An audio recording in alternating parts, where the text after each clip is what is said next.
I think we are getting close any minute now to the launch.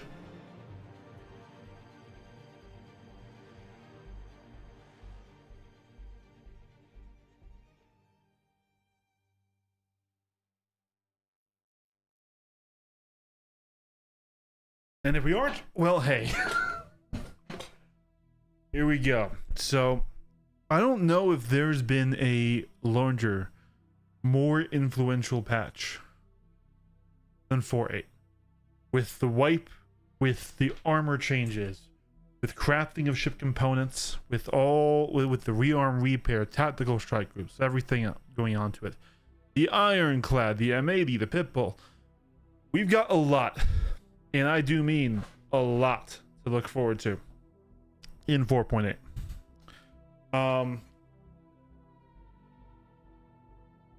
That being said, I think it'll be good. People still think that I'm anti-armor, and I'm not. I just I want interactivity to survive armor, which it can and should do. Like I said, I've said many times that I think light fighters should cap at the constellation level. That is armor. But hopefully we will be able to get a pretty good feel for how things go.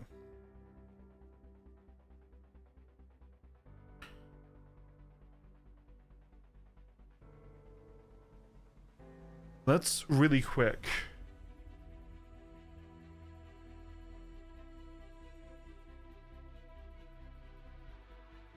pull up some stuff here as we get ready.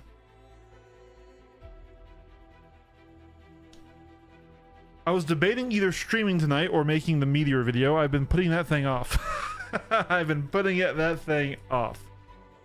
I wonder if I could stream myself editing the video. I probably couldn't because I would need to do voiceover. CIG melted my Perseus for me, so I'm getting ready for that M80 in a few days and the other things. Tell me how your day has been. My day has been okay.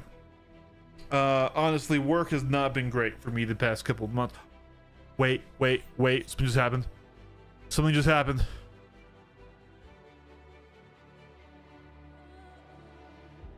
You saw that, right? The launcher flickered. That's PTU. Guys, it's happening any moment now. It's happening any moment now. Pull up SC testing chat over here. Still people. But yeah.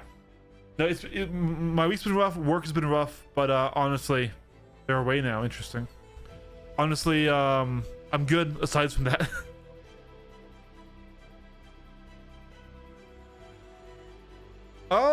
We'll see. I hope it does. But also if it doesn't, it's okay. Let's see, SP viewer. So one thing I've been playing around with is I have kind of really want an Ironclad, but also I wanted it for rearm repair to use it as a, not really as a carrier per se. I wanted to use it to fly to a location as a mobile repair platform, because a vertical takeoff and landing hangar is way easier than the Idris. Is also more obtainable than an Idris or a Polaris is, and it had that large cargo bay. But now that I know that the Ironclad Assault has its repair bays in the back under it, where you have to still kind of work your way in, it's still a super cool ship, and I still kind of want one. Like, I melted my Wrath, which is my only other cargo ship that I ever had. I had it just because I liked it. This is gonna get interesting. I'm gonna have to adjust my camera here. I just realized. Maybe. Let me see how that looks now. Yeah, way too far over. And OBS bot. Boop. There we go. And then let's do it up a bit. Let's go like there. Yeah. So now I'm thinking like, okay, it doesn't have as much cargo as the Ironclad, but the Polaris has a VTOL hangar, and it almost looks like the Polaris hangar might be larger than the usable space of the Ironclad. Like, the Ironclad both felt bigger and smaller than I expected. I think it is longer than the Polaris hangar, but I think it's not as wide, so you can't get as many ships in there. And so like one ship you can get in the Polaris is the Eclipse, and you can't get that in the Ironclad. So now that we have rearm repair, like it would be really powerful to have an Eclipse that could consistently and quickly rearm torps from a close by ship. So I actually don't know if I'm going to buy the Ironclad now. Just because, I mean, I freed up $800 in account credit for it. So like, I don't know. I was even getting ready to buy a second account just to run on whatever ship we use for those events with my laptop, because I've got a very nice gaming laptop. That his only job. I wouldn't operate anything gameplay affecting aside from opening and closing the door to the hangar. Polaris versus Ironclad coughing baby versus nuclear bomb. Ironclad is great. It was no capital ship. Yeah, I really want to see the hangars side by side, and like when we fully load in with the supplies needed to repair and refuel. Because like I said, the Polaris only has like what, like a 500 SU cargo bay here. And listen, the idea would not be to fight in the ship at all. This is literally to have off-site, like 30-40 kilometers away from a site for a location for ships to fly back to, that's closer than something, but not to partake in the battle. Yeah, 576. So 576 is less than, like, yeah, I don't know, because it takes a lot of RMC to repair. And then fuel, I don't really care about. Fuel doesn't get used in combat right now, so we can ignore fuel. But we're going to want missiles, and we're going to want ballistic munitions if it turns out that ballistics can be good. Exactly, Jared. Exactly. And also, it's wider. It's a wider hangar, and you can get the Eclipse in it. This weekend's gonna be a grind. If there's no, oh, absolutely.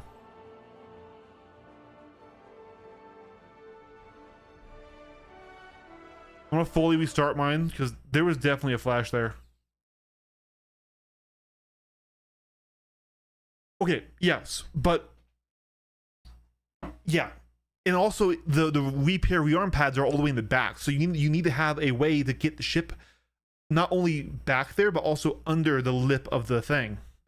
If they had the repair bays in the front, it'd be like a lot harder of a choice. And I still think I want to get the Polaris, sorry, the Ironclad, and do this test. I'm not sure if it's worth keeping, especially with the fact that right now it's actually really easy to commandeer these ships. You can blow open the you can blow off the command module, get on board, that gives you an ownership credit for it, just like with brick ships, and then you can dock your own to it. Oh, I launched it again. Come on. There it goes.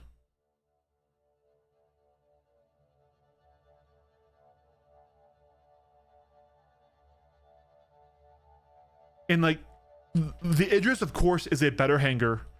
Does Idris actually have more cargo though? That's one thing I don't know, because I have just not spent a lot of time on Idrises. It does have more cargo.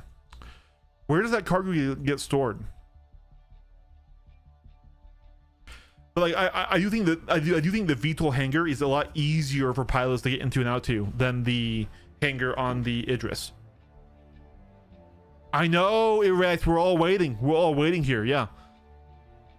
But like, so like what I was thinking is maybe if we just use the side of the Ironclad, we could still store what we needed to and have entry and exit for the fighters.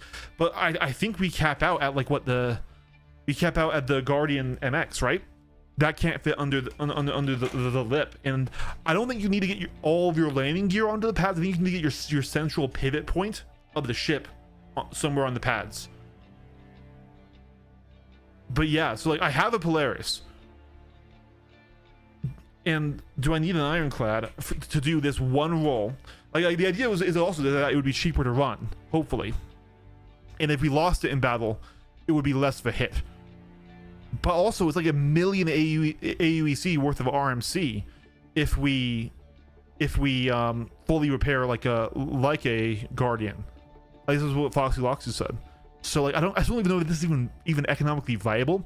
I just think, like, especially at the very least for rearming missiles and ballistics, it would be nice. And if you could repair the core ships, that would also be nice for when you're in these areas, like your lane snaring, like your in a prolonged fight, and just having this 100 km 60 km off where you can just really quickly get to it.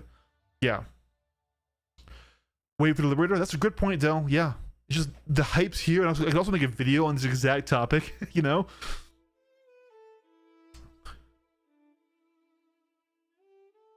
I want to see Pirates Cadet Miles, but I say when them and capture by an Ironclad. Yeah, well yeah, Django, like I have now done some piracy, and we did try to do stuff like that, like not necessarily the capture, just because social tools needs to come for that. But let me see here. Was it this one? I've done so many live streams recently.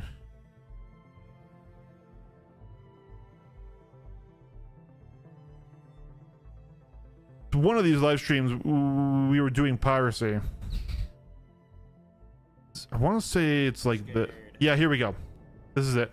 And so what we would do is we would purposely disable the ships and then board them. And then... So yeah, it would be... cool if we could do it that way. Let's see. Let's find one where we successfully boarded. Yeah, so like this was a Polaris we pulled out, and we would destroy the engines, the power plants, whatever was quickest, right? Meteor was really good for this. This was the most obvious one, which was a poor Intrepid. the guy wasn't there, but it's one shot. It's one shot from the Meteor. So right there's power plant. Look at this. Pop. Wait for it. It's gone. Then we pop the door. Sent Marines in to capture the ship. So it would be cool. Like right now, just voice doesn't work, so we can't say like, "Hey, put your weapon down, come with us." Yada yada yada yada yada. Shots once again, guys. We don't want to lose you. Oh my god. Yeah, it is going to cost a lot of money, which is a good thing. It's something that should happen. Like I said, like I think combat, as much as I'm a combat pilot, combat should be really expensive, and industry should pay really, really well, so you can finance your combat fleets, right? Anyways, S1. I don't think it'll stay the same. I freed up $800 of value waiting on the Ironclad. It's like what we kind of need in social tools for like that level of piracy to really be common, though, is we not only need to have working VoIP for everyone, we also need to know when the person we're talking to has VoIP turned off. Because we can't just say, "Hey, we comms you didn't answer, so we shot you," right? We need to say, like, we need something like, as we talk, if someone's on your screen visible, I guess we don't want it to turn into like an FPS radar. It will give us something on our UI, not over them. So on our UI it says like player nearby has VoIP turned off, right? Or area chat. Yeah, right. Social tools, because we need to know if we're giving demands and they aren't being heard. We need to know to change tactic, right?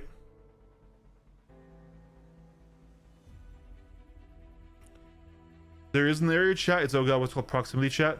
Well, I don't know if that's working correctly, Smoke. Yeah, exactly, Commander.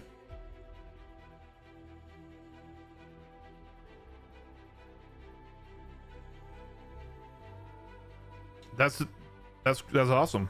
I never tested anything with other players in PTU. I don't want to wait. I don't want to update that while it. But yeah, so I'm all for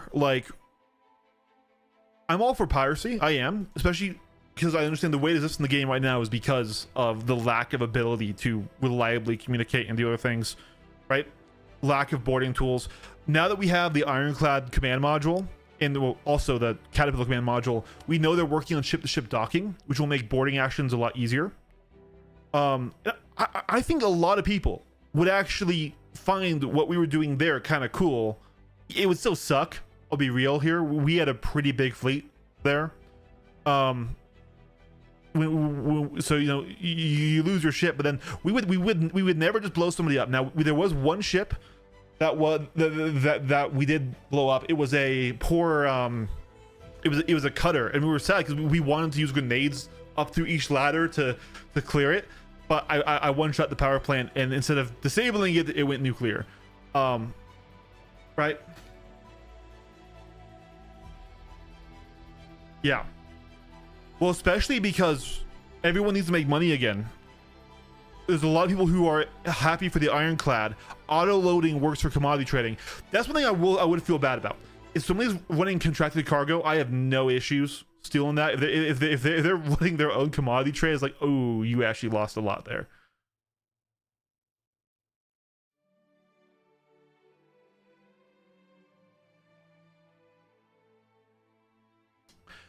Yeah, yeah.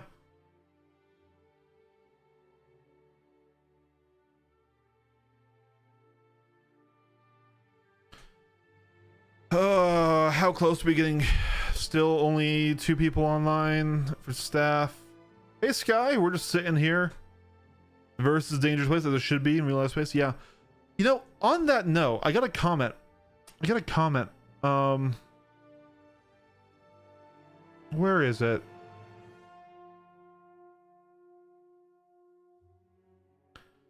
I hate to keep like throwing comments up on stream.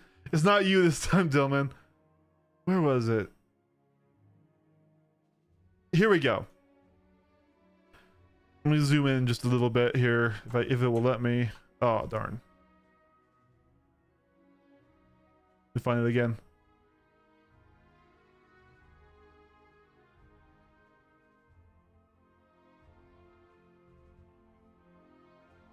I wish I could frickin' Control F because I know what I'm looking for. Anyways, he goes, bro, what the fuck? Star Citizen isn't a PvP game. You were entirely just talking about PvP. And it's like, well, oh yeah, here it is. Yeah, bro, this isn't a PvP game. What the fuck? Almost every comparison and repetition to improvement was in PvP context. Like, guys, if Star Citizen isn't a PvP game, what do you think is? Like one that's only PvP? No, this is definitely PvPvE or PvEvP. But like, it allows open combat in all but certain zones. It'd be the other way around, right? Like, oh hey, you can only do combat in certain zones, like Destiny, right? Where the primary game is PvE and then there's a PvP game mode, right? This is kind of the other way around, where it's like almost all locations are PvP except for armistice zones. Quickly adds comment. But like, and it's just like, I really would like to talk with them and be like, listen, I understand that for you and for how you play, it's not, but that's like not the universal experience, and the game specifically allows it. Like we have a crime system and a prison system because they want you to be able to do this stuff, but then if you fuck up or you get caught or you just do the wrong things, you get punished for it. Now, does that work great? No, that needs a lot of improvement. But to go this isn't the PvP game route is a choice. No, I don't hate on them either, but like, genuinely, what is their definition of a PvP game then? Like, is it only Call of Duty Team Deathmatch, where the only thing to do in the game is to PvP? Hey, Danny! I'm so glad that it worked out for you. Is the Firebird good right now? It's not, Chewang. I'm really sorry. Missiles are in a really bad place. Now, they're a little bit better in 4.8. But missiles right now, their only real goal is to strip armor so guns can damage the ship. So a support missile boat is in a rough spot, especially when you can get a lot of missiles on other craft that still have high firepower. Like, yeah. So unfortunately right now, because of the nerfs to missiles, the Firebird is not in a great spot. Hopefully this means we're going to be seeing a missile rework soon though, because they have talked about it.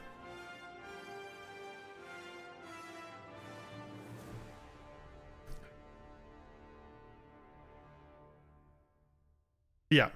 And like we were trying to legitimately pirate. Anything in the cargo? And so like why we still attacked and boarded this guy though, even though he was one also, this was also training for our org. So this is what we had set up. Okay, we had our fighter group that would go out and attack these guys, be the capitals for support. We had our marine boarding team, right? And then we also had a salvage crew. So after every time we would wreck a ship, we would salvage it fully and we would get like the most value we could out of it. On this guy's body, after after we shot him, we got a bunch of Wicklow favors and stuff. So like he shouldn't have flown such an ugly ship. I want multi-ship missile lock. Yes, Dillman. Like, there's another game that I really like called Nuclear Option. We're gonna go a little off topic. 1 second. Library. Nuclear Option. Close that out fully. Okay, so Nuclear Option is a fictional playing game. It's sort of like if you did VTOL VR, but it wasn't VR, right? It's made by only a couple of devs. But it's really cool. And it's got a super fun missile system where there's primarily two different types of missiles. There's infrared missiles and there's radar guided missiles. And infrared, of course, require flares like we're familiar in SC, and they're typically shorter range. But you need to be, no, they do give you a warning. There is a mode to turn off where they don't give you a warning, because that's in real life too. IR missiles don't give you a warning. They don't lock on with an active signal. They pick up your emissions, right? So it's a really cool game. It's got combined air, sea, and land. Here, we're gonna mute this and go through and stuff. But then it also has radar guided missiles, and so for the radar missiles, you have to change your countermeasures mode over to a jammer, and then you need to notch the missile, which means you need to fly 90 degrees perpendicular. So this is the missile. You need to not fly this way, this way, this way. You need to fly this way or that way to fool the Doppler radar, and you need to hit the radar jammer to dodge it. And it's a really active flight-based way of dodging a missile that's really fun. And these missiles are also super cool. They've got like ram jets for super long range. They've got low-flying cruise missiles that you can launch and stuff. It's a really cool game.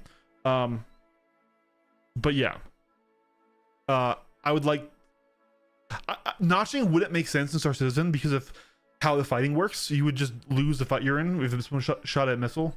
But yeah. Goodbye.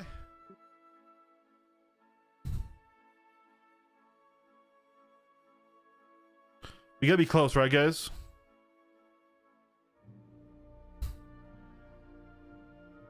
Come on, CIG.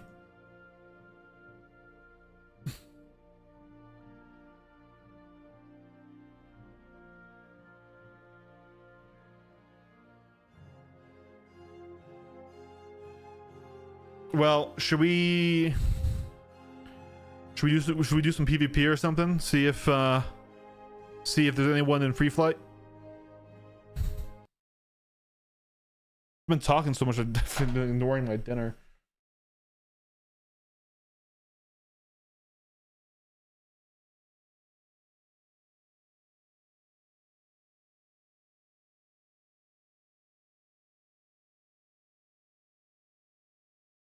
That's interesting. Painting. How would that work?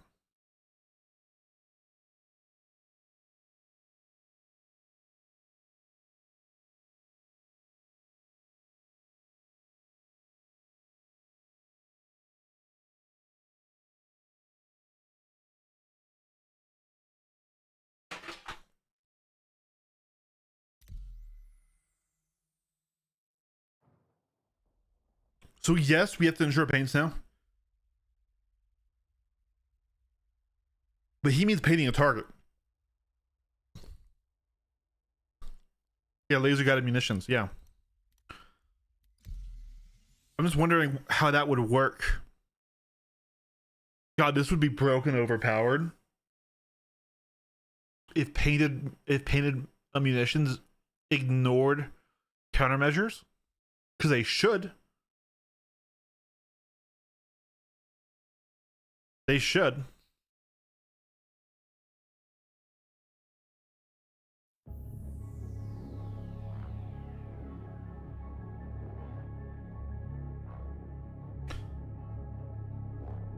Have you seen the Ironclad's VLS? You mean the vertically launched torpedoes? I have seen those. I've also seen that the missile tube is a it's a cell of death.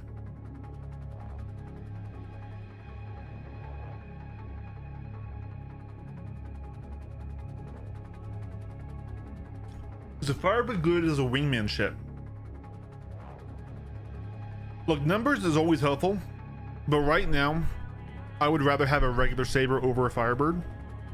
But if a Firebird's what you have, then make it work, man. Look, eventually it'll be good. Hear me out. If the Firebird is a ship you love and enjoy, don't like run and swap meta, especially with the sale coming up right here, just because right now it's not good. Okay, now if you don't super love the ship, why do I not have any strafe control? Come on.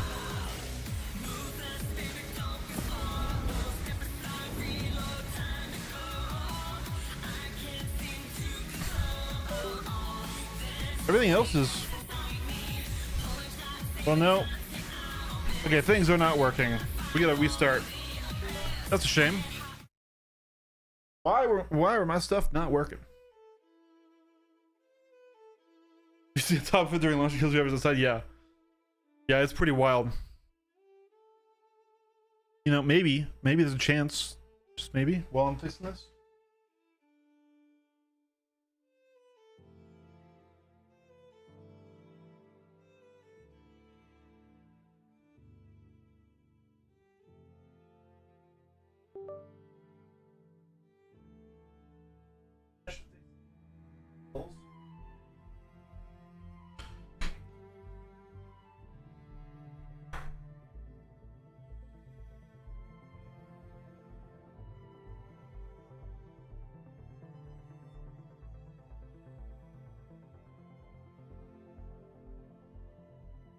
All right.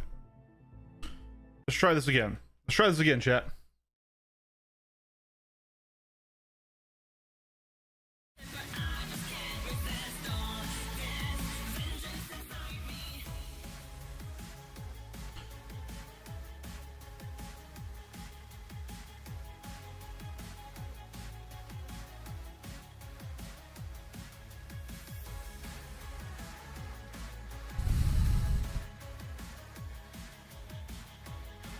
It's gonna be like 2 a.m. again, isn't it?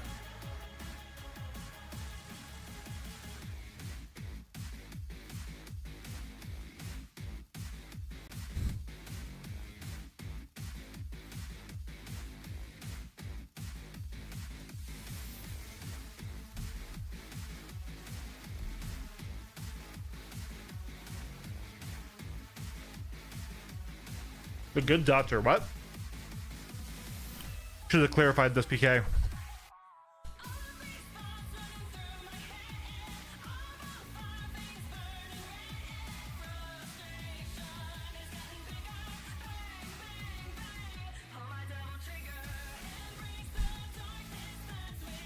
Let's think here for a second.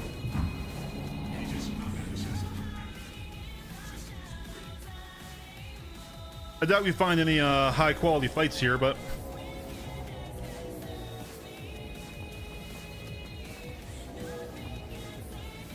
and that's zeroed wrong. I unplugged all my fights last night to play Battlefield to try out season 3. It's okay. Okay, that's centered now. Cool. Here we go.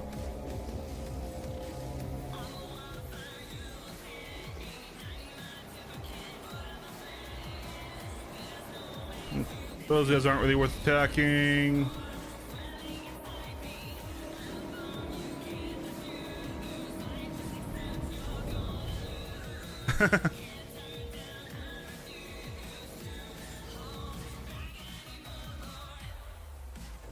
Lots of Aurora Mark IIs. There's a Gladius. All right, we'll get him.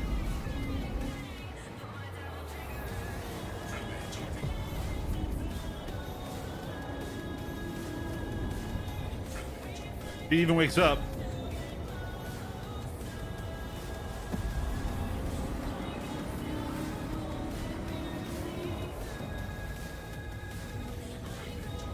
Come on. Yeah, it's me. Come on. Wake up. Fight back.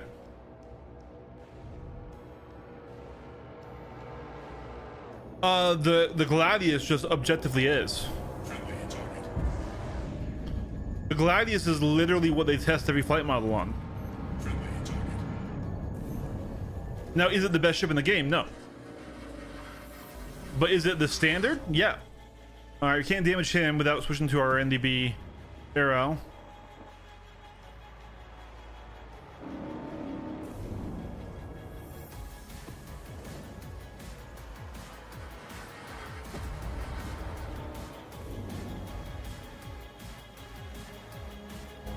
See if Night Zombie.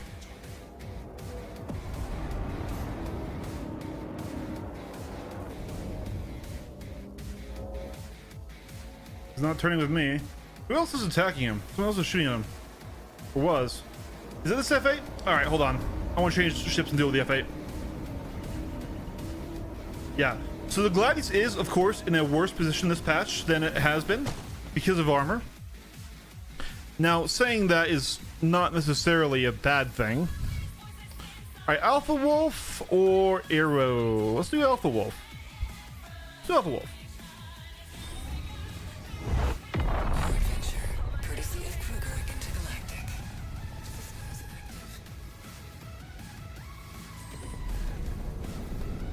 Alright, let's find the big boy.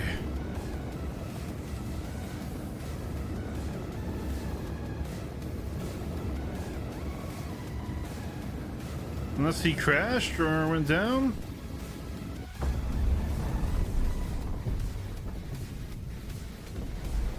Well, we can engage the Gladius while we wait. Well, he's in nav mode.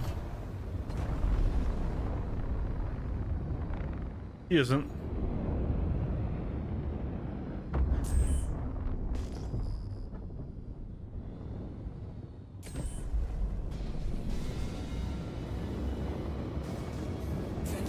Stab him, gives attention. Come on, bud. I swear.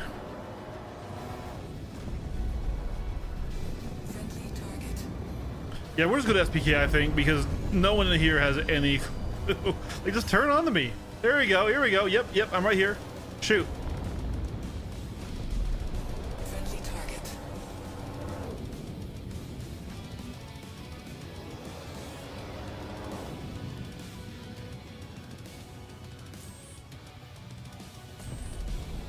I don't mind practicing an Atmo. Here, let me tap you instead. Hey. Am I invisible or something?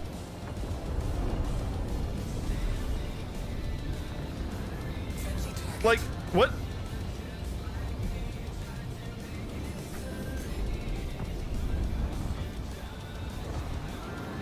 Oh, I just saw the F8. We'll deal with him in a second. Oh my god.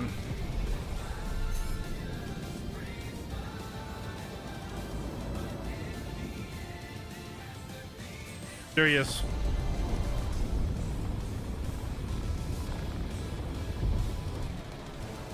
No, it's okay. I'll go to SPK after I fight this this F8. This is Bobville, so I'm kind of being a bully here. Friendly target.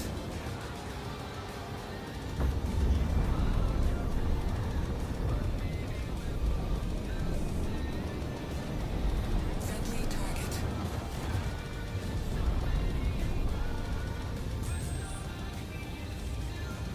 Which way is simulation? That way? Nope. Didn't make. Oh, we did. Holy shit, we did. The F8 didn't make it.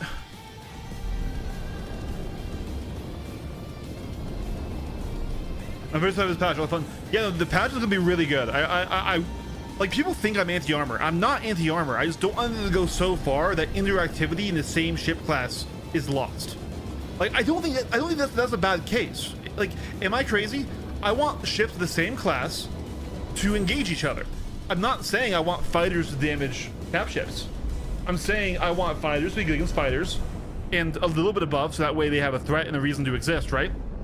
I want a colony to be able to damage a colony with CS, and whether it's or I guess I should say with the default loadout, whether it's the default loadout is CFs and they buff CFs on the size 5, or they change kitty or they change the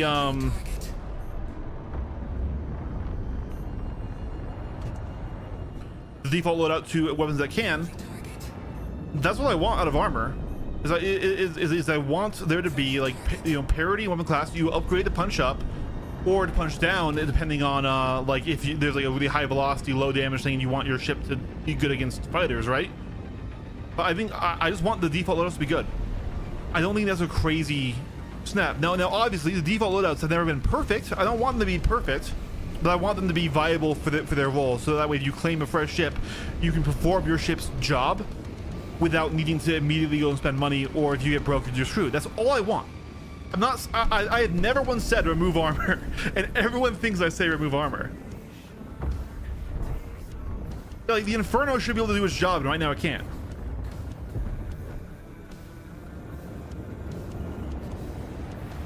Oh god, hello Torps.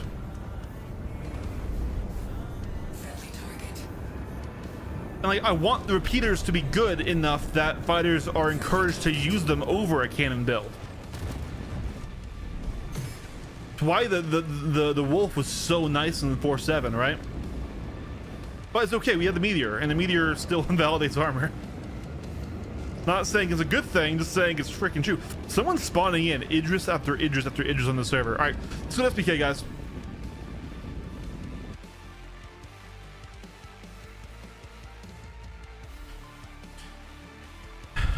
Because the fights there just are not good.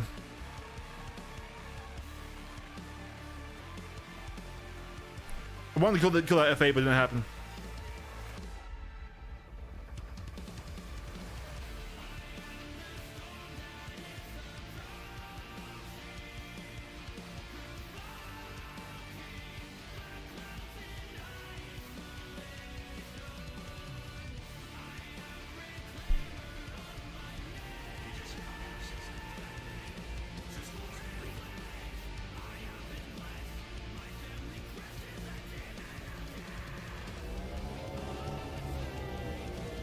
Yeah, I see you too, Aries.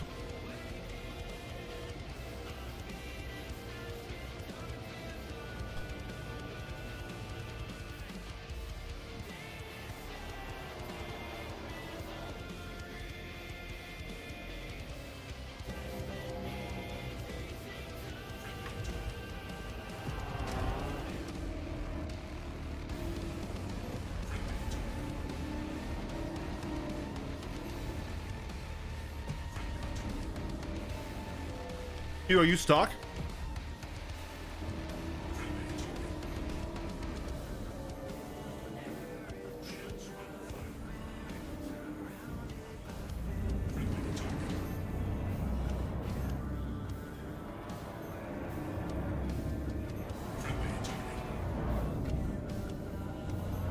Just that positional.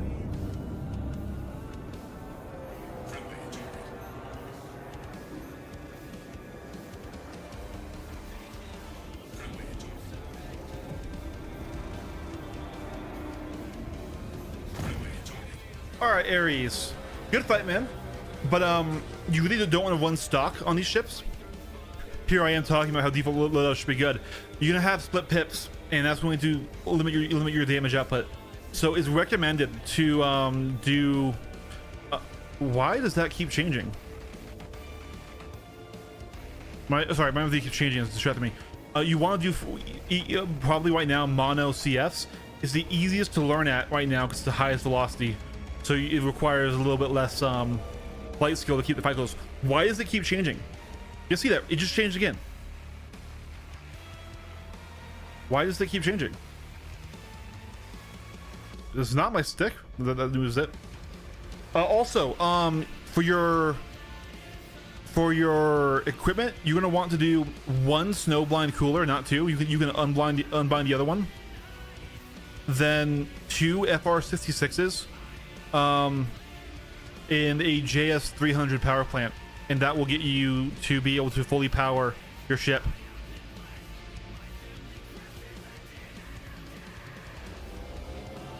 Yeah, but I mean, CFs should be cheap, and also they aren't going to be the main. I do have a question for you. Are you planning on PvEing, like winning missions with the Gladius?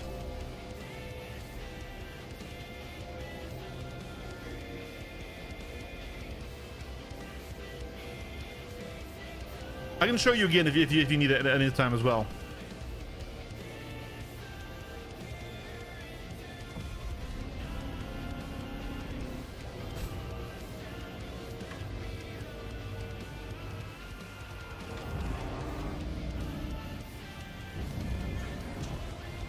Okay, he's winning shredders, so we can't sit close to him. We need to push out.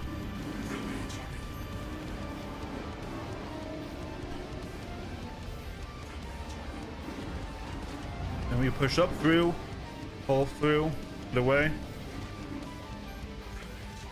Need to keep range advantage here.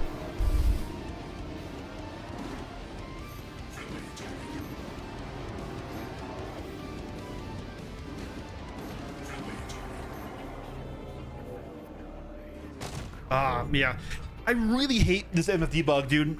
Why does it keep changing off me? I couldn't tell, and I didn't think he'd hit me that much. Yeah, so man, a PvE loadout, then it's gonna be tough.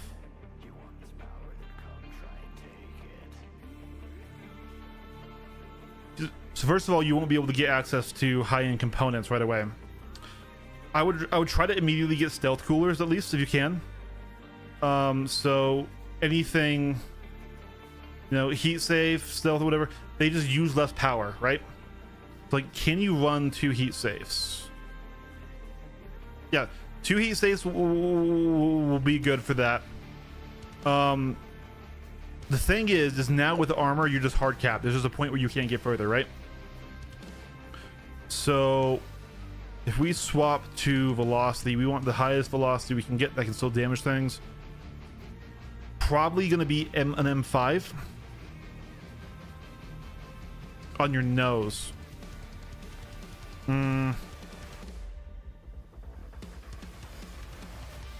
Yeah. Ooh. Probably an M. No, M5's on the wings. And we need to watch your power usage, because otherwise, right now, see, we're gonna. Are we gonna go over? Let's see. Hold on.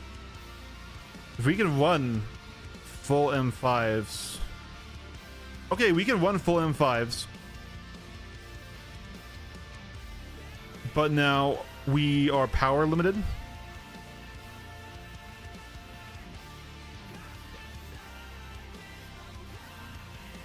So we need to also get you a stealth shield generator.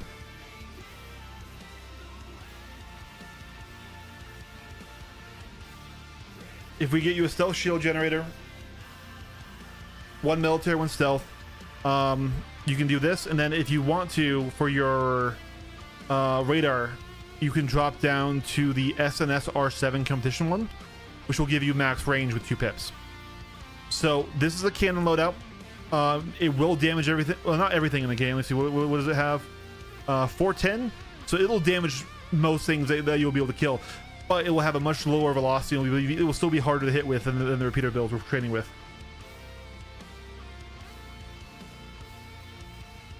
2 civilian shield gems should work. Did I get like full bugs? Or did the patch drop? Maybe. Please? Please?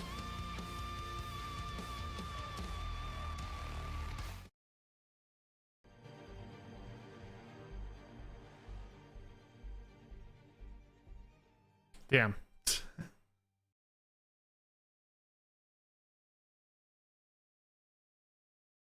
Ooh, okay. Yeah, so we can talk about distance here.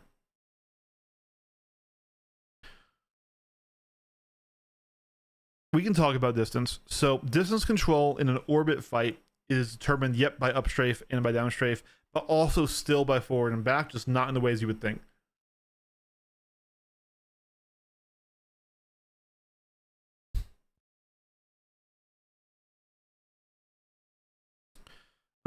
Let's see. So that this right now gives me a shields of what?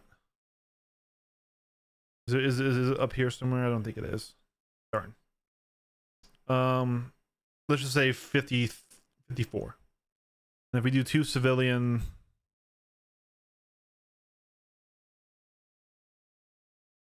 that's a little bit more. 5.3 seconds to charge, and then the military has the same, right? Oh no, wait, it didn't change, did it? Why are you not going? Yeah, okay, it does have the same, a little bit more there, and then. Okay, yeah, no, it looks like there's no advantage. Yeah. Just do civvies. That's a good shout from Sky. Yeah. Do 2 civilian shields instead.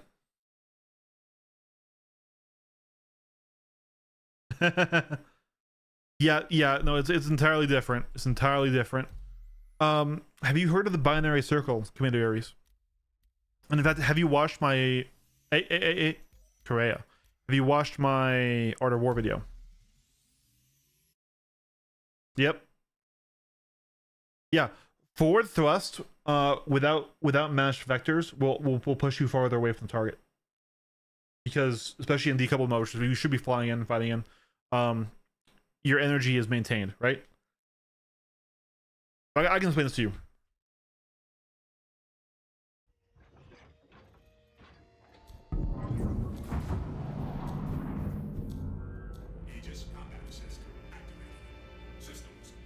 No worries, dude. It's an hour long and it's super dry, so we'll see.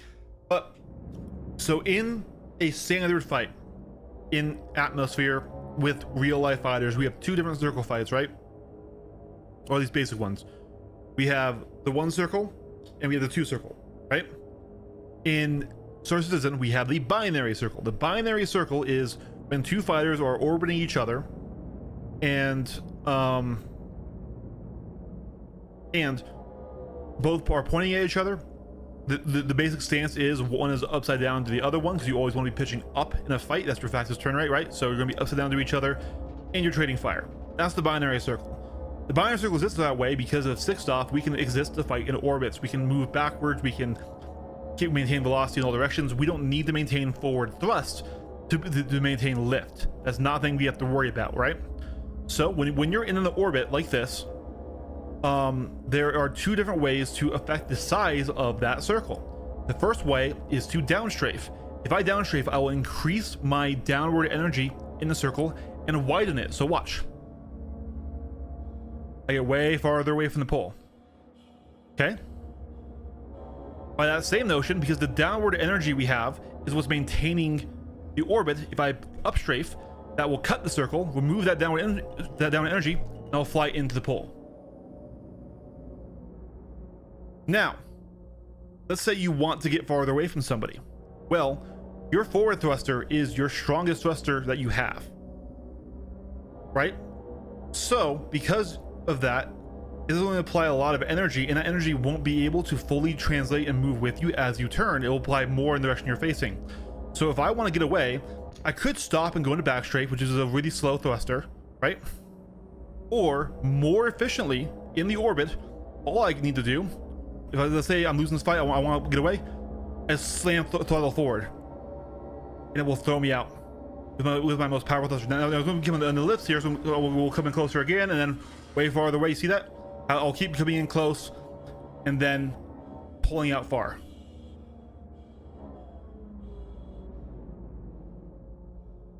So now, of course, nobody sits in the binary circle and they just orbit each other and aim you down in pure pitch without ever flying, right? So what's happening in the fight? Well, whoever gets nose on first has nose authority, right? They have the initiative and they can start shooting. And when they see the other person's nose come onto them, they can apply a strafe. And if they strafe and they roll, they can keep their pitch to where they're always pitching up to stay on target, right?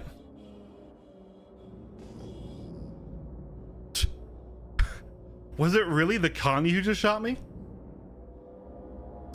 Oh, okay, Connie. Okay. No, we'll dance, Connie. Give me 1 second. Give me 1 second, Connie. Hold on. I will be right with you, Connie. I will be right with you, Connie.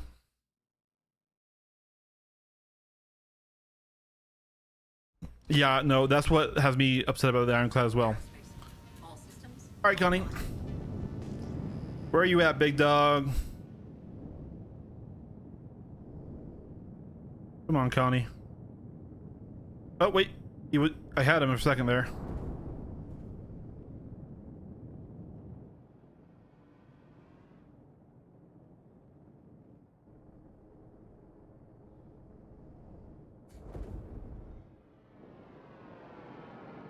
There he is. Oh, is he not in the pilot seat right now? Damn it. Come on, you shot at me.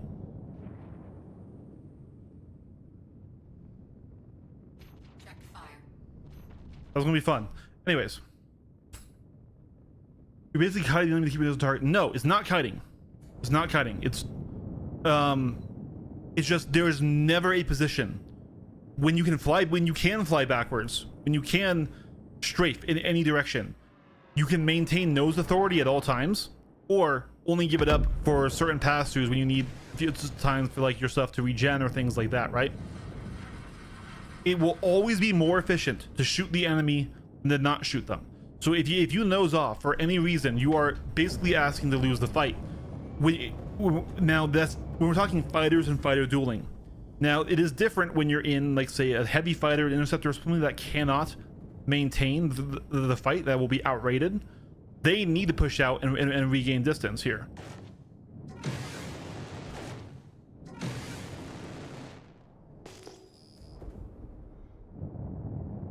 What are you doing, guy? Why are you dropping that chaff?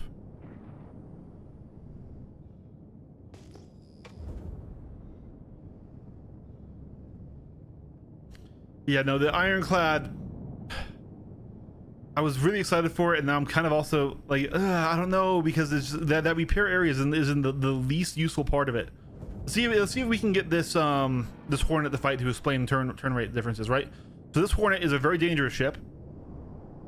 It's very beloved because it has a high amount of firepower.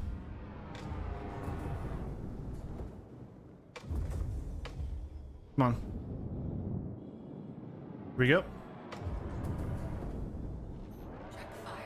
But it gets quickly outrated and pinned here. Now he's not pitching up to me. We're in the orbit, right?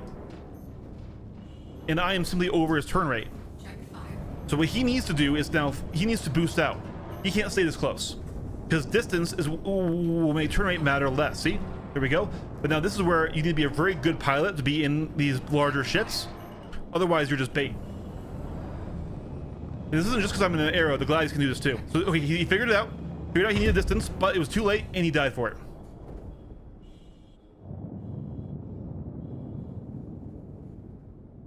Yeah. So what I just did is called the pole drill, where you to be fair, that fight, by the way, was actually really mean. I pre-nosed him and everything to stay in close to showcase this example.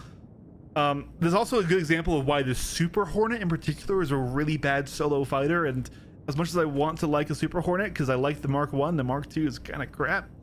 Good fight, Khalid. Yeah, good fight, man.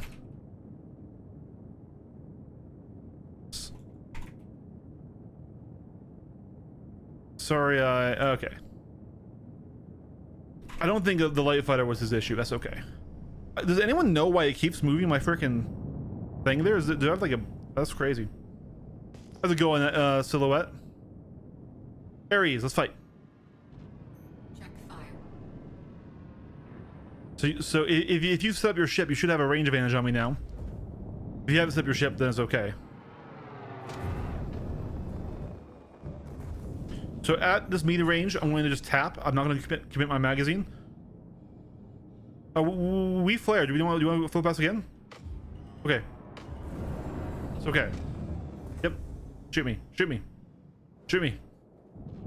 There we go. All right. But at this range, all I'm going to do is just tap, just to stress you out a bit, just to also feel out. But now as we get closer, so I'm waiting for about 400 now. I'm going to commit the full mag. You can fight back. You don't have to just listen to me. Now, right here, I do have a higher turn rate than you as well, but just barely. But I can get that positional win on you, right?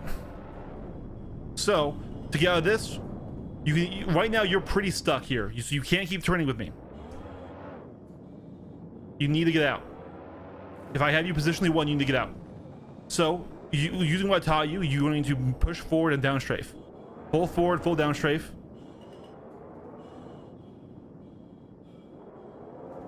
He's like waiting like a 30-second delay or something, I bet.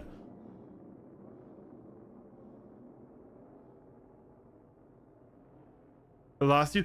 Yeah, so when I'm on you like that and I have that positional win, you gotta get out. If I have your pancake, you can't stay there. If you stay there, you're going to die. So when you're doing that circle rotation, not using any forward input, right? We'll go back to this. I'm sorry. I saw a Gladius, I went to fight it. I realized it was you. I'm not just here trying to farm you or anything. So the pole drill is done. Who's on? Wait, hold on. This is NN1. I'll fight NN1. Yeah, you need to create distance again. Check fire.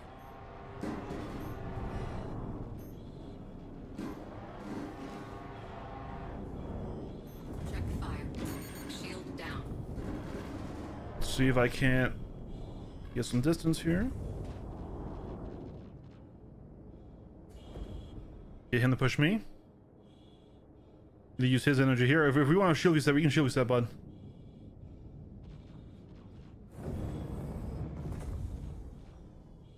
Check fire.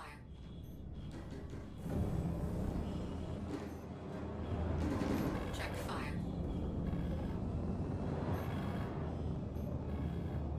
Check fire. So NN's doing a good job where he's not letting me stay close. You see that? But he's committing right here, so I can use some of his energy here. Check fire. Nope, he stayed out of that. Check fire. It's really annoying that I can't see my own fucking status. It's so annoying, this bug, whatever it is. Dude, holy shit, I hate this. I'm gonna change it off to a different active. Check fire. You might get me here because I'm so distracted by my MFDs. That's okay. You're just fast, bro. Well, we have similar speeds. The Gladius and the Arrow have similar speeds. That was a good fight by him. He was really good at not letting me stay over him.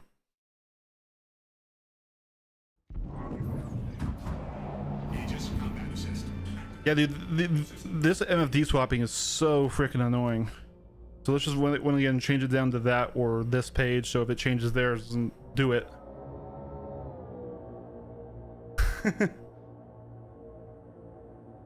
Yeah, so let's talk about rating, right? So in a fight, you have your, if you're not in an alien ship, any human-made ship will turn the fastest in pitch.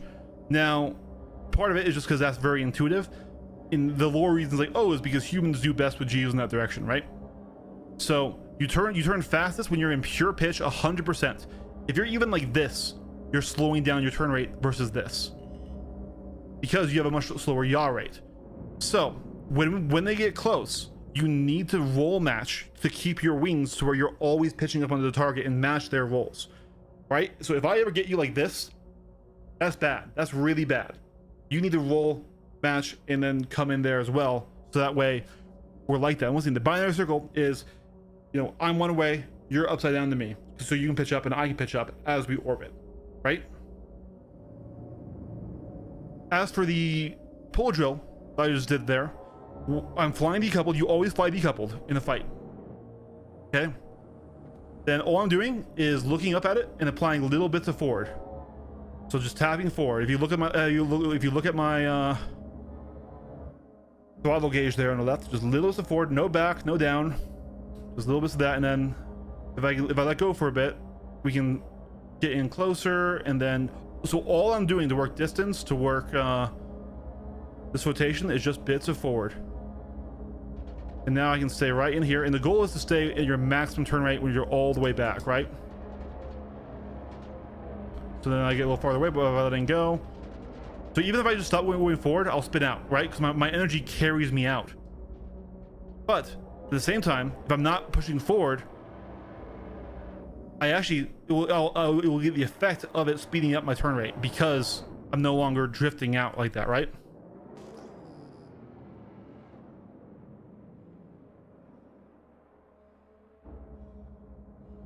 So are you flying with an actual physical throttle?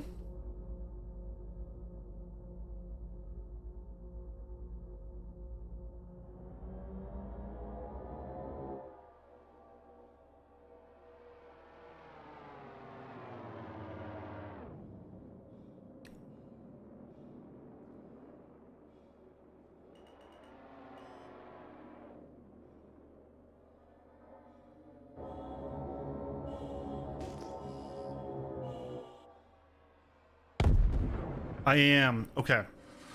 Okay. I want to get host ass. So yeah, so I'm flying host ass with pedals, right? Ooh, coach again, everyone. Yeah. Hey, listen. I offer help to any who ask, okay?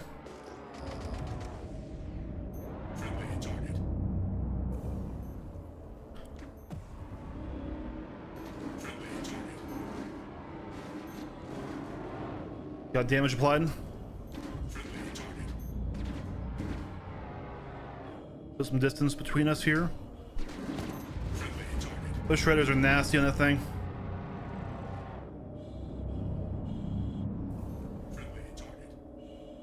Tapped him. Just want to get the taps to stop the shield regen. There we go. And now apply some more damage to out here. So shredders are pretty BM, I'm not gonna lie, but it's okay. There's no rule saying you can't use them. It's bad manners. Or bowel movement, however you prefer to think of a BM.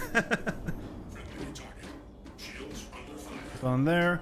It's just because they entirely ignore shield gameplay. And so... But it's always good to fight them anyways. And not just say, nope, I'm not fighting you because you're fighting winning ballistics, right? Because you don't get to choose what you fight in the PE, right? So getting used to trying to do that, but a shredder arrow is really nasty against a light fighter because of that. No, they aren't, Kuro. They aren't.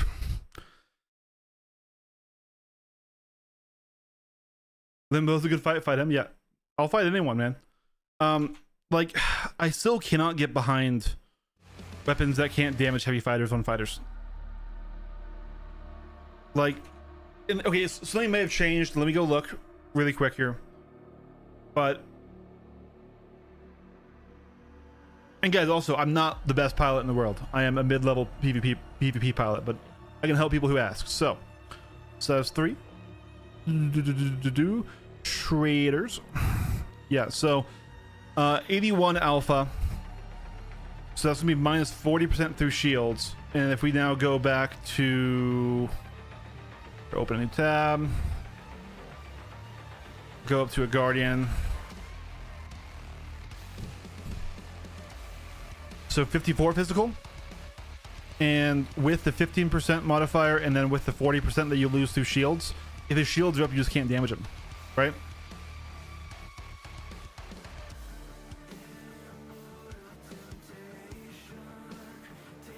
Yeah. So like in my mind, you need to make sure you can damage heavy fighters if you're in a fighter. That's my own limitation, but like you went into them enough in the PU. And let's take a look at, I think the FA has the same. The FA has the same, has even less energy resist. So like, yeah, and then if we go back over here, right? So shredders are going to be moving. They're going to be moving kind of fast. They're going to be moving at the same velocity as other things. So that is interesting. But you need something to bring the shields down. You can't do a mono shredder. So what you could do is like a shredder on the wingtips, and then a attrition or something that will get the shields down quick on the nose, or maybe swap that around. Do you think heavy fighters have any purpose in this game? Yeah. Of course they do. Now, are they good at that purpose? That's a different question. That's a different question. Here's the thing. Here's the thing that people is that heavy fighters are not useless. Not even in PvP. They can be very dangerous. The problem is that they are probably the highest skill ceiling ship class in the game. Sorry, skill floor ship class in the game. And they're also have a low skill ceiling that's very close to the skill floor, right? So I can count on one hand pilots who have mastered the heavy fighters and who will actually kick your ass in them. And that's going to be Alkaline Hawk, that's going to be Jet, that's going to be DT Super Free. If you went into those guys and they're in their heavies, you're going to get slapped. Unless you're like on the level of a top pilot from like Shadow Moses, Avenger Squadron 388, you know, Ares, Howlers, stuff like that, right?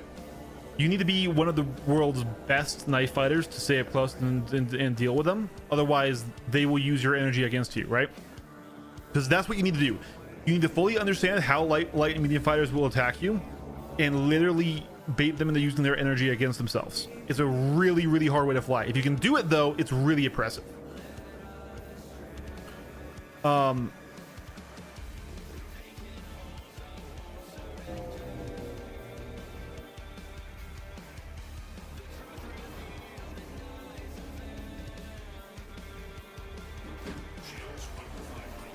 Brother, I'm not gonna fight your shredders right now. Okay, I just said you shred. All right, we'll do it. We'll do it. Okay.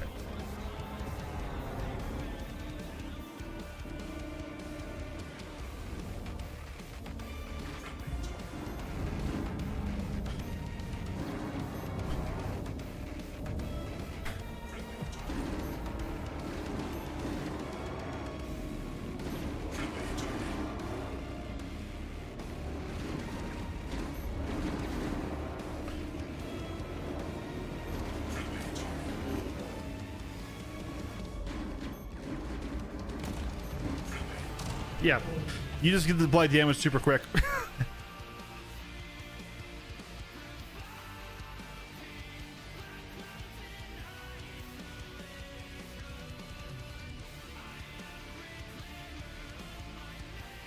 The only issue with that, Ares, is you're still going to be top limited. And like if you're going to PvE with it, you really want to be able to attack bigger ships. Ooh, you're asking all the questions I can't answer.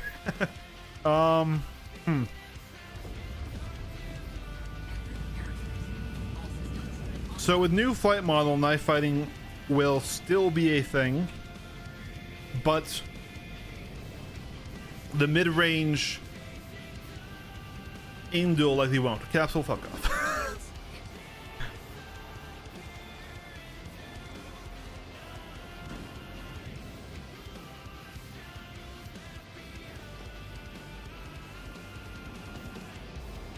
Let me invite somebody else.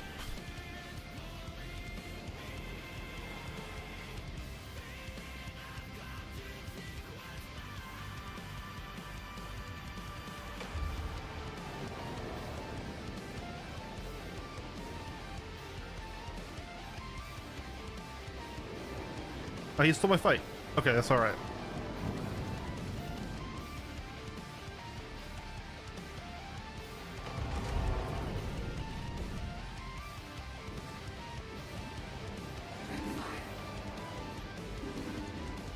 That's really good. Oh! And this stupid bug. Why is this happening? Why is this happening? Is there something on my left?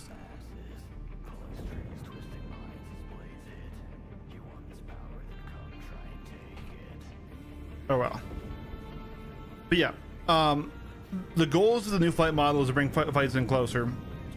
It is gonna be different. Here's the thing, I think your average Bob ain't gonna notice it.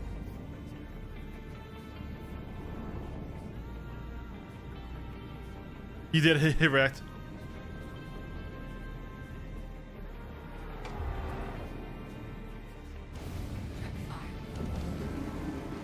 Shields hit.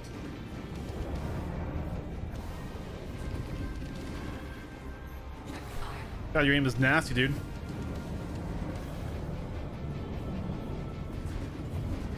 Check fire.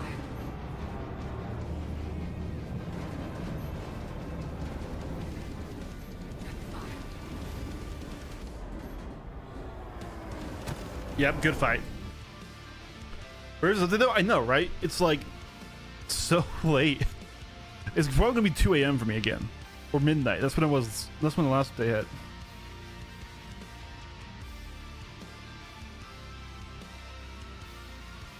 Do I have the other arrow? I don't have the other arrow anymore. Damn. Dude.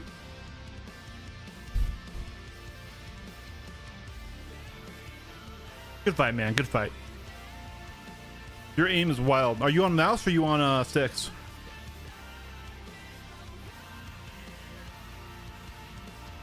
You off tomorrow? I should be off. I'm not, but I should be.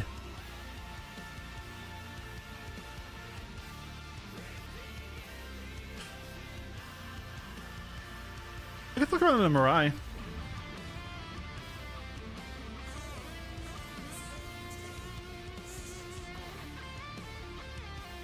This thing can be fun. We got all the wrong stuff though.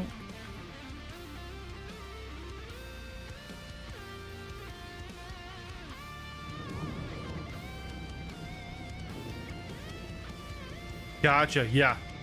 Nope, that's the top way.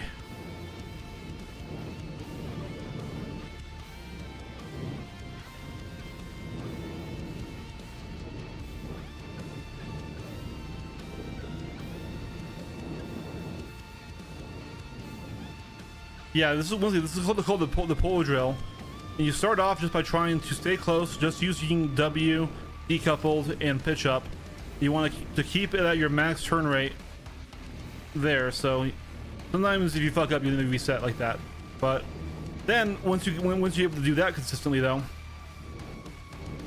you want to then apply boost and do it your boosted turn rate. Because when you boost, afterburner in this game is not just for forward speed areas. It is for every element of how your ship flies, because you use nav thrusters or engine power to turn your ship, right? So it affects every stat of your ship. But one thing I will say is because you're on a throttle, it's going to be really rough for you. You never want to have steady, consistent input, really, especially in the decoupled mode. Like if I want to go this way, I'll just do that, and I'll turn it off, and I'm carrying my speed, right? You really want to be pulsing your engines and your inputs, and if you hold any down, that will flatten you out and make you become a lot more predictable.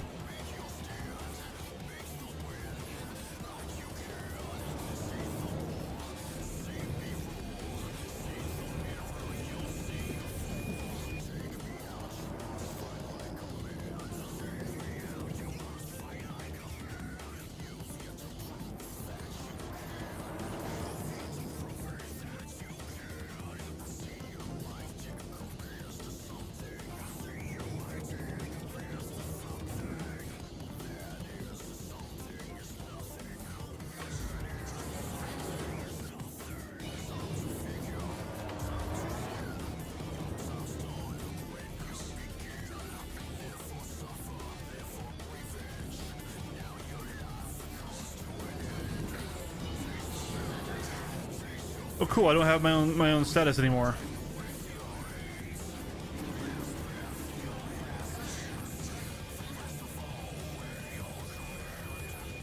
Let's get a little closer here.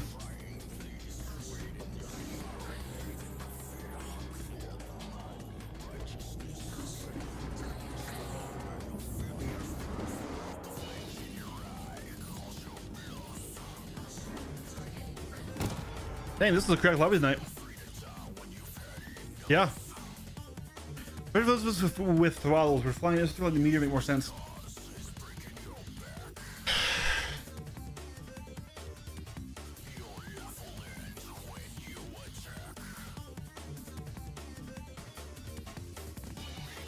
I mean, it wouldn't hurt anything. I mean, it wouldn't hurt anything any more than flying a fighter would, right? You still won't be able to. Well, holding a tight orbit is less important in interceptor. Well, maybe, but it really is still not a. It's not a good method of throttle control for a decoupled flight. Now, in coupled, it's helpful because it lets you get moving slow, right? Like, so in coupled, if I turn on coupled, right, I either need to like do tappy movements if I'm on like a keyboard, right, to go slow, or I need to hold an input to go slow, right? But with decoupled, I can just boost, or I can just tap a little forward and maintain whatever speed I want. If it went too fast, I just tap the brake a bit, right? And so like you can get a lot of really easy, really fine movements with decoupled just by doing little sort of I don't want to say twitchy inputs because they aren't twitchy, but like just little small inputs that you get to choose your energy input level. Whereas with coupled, if you turn it on, it cancels your input level, so you can't do that same small adjustments. But coupled is the only place where I could even argue that a throttle would make any sense. But coupled is basically suicide in a fight because it flattens out your inputs. As soon as you don't have input in the direction in coupled mode, it returns that energy state in that direction to zero. So it always it's like flying and always pressing space brake. It's really not like it cancels out everything. Like, for example, I can show this exactly. I want to enter an orbit here. Okay, so I'm going to fly by the station, and I'm going to get crashed into because I was around the station. To be fair, I don't think he was trying anything.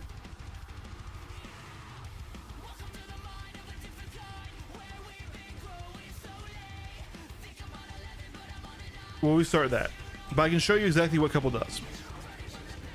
Also, coupled isn't really like flying without a throttle or something with constant input, right? It's more like you're playing a shooter game. You know, you walk forward W, you let go W, you stop walking forward. It's the same with ships, just as it has a delay to it because it has to fire thrusters to slow you down.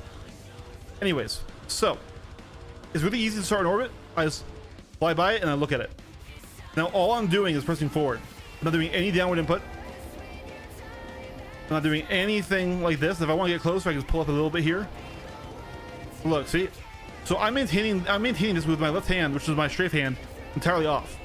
Now, if I press C to go to coupled mode, I'll do it when we're in the light here. All right, we're entering coupled mode now.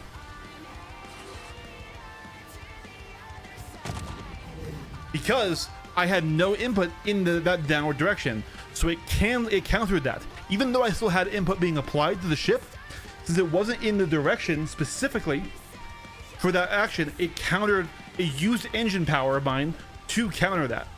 And this is why it's really hard to couple. The coupled UK is really hard to match energy. It's really hard to match the pip. It's really hard to maintain maximum accelerations because it's pulling your actual G's, right? Because it's using your engines to do inputs that you aren't asking for, right? So that's really the only place that the throttle makes sense is in coupled mode, and coupled mode is such a huge disadvantage if you aren't using it in a very certain way that I don't want to talk about.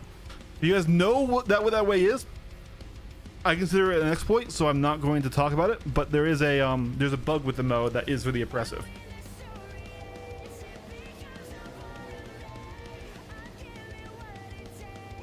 But yeah, which flights we captured you ride the most? The Kruger one's looking nice. The Kruger one. The Kruger one. I like the Ares ones.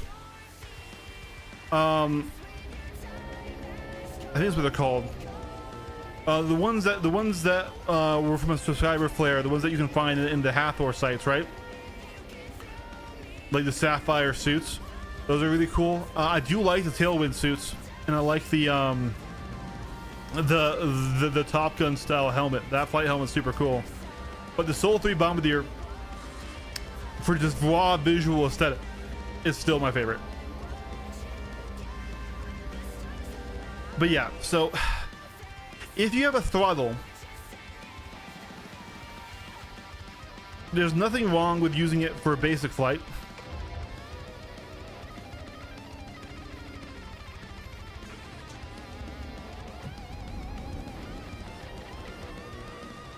But for advanced PvP and dogfighting, it really is suboptimal because you never really want a set input. If it has a detemp to get you back to zero quickly, that could help a bit. If it was the space flight throttle, that's so that you have full strafe control on that hand as well, it'd be okay-ish. But really, if I had a throttle attached to my setup right now, I would probably use it for something like speed limiter, cruise control, or perhaps I would use it for like mining laser power even. Brother, I can't damage you. I can't, like, what do you want? I can't damage you.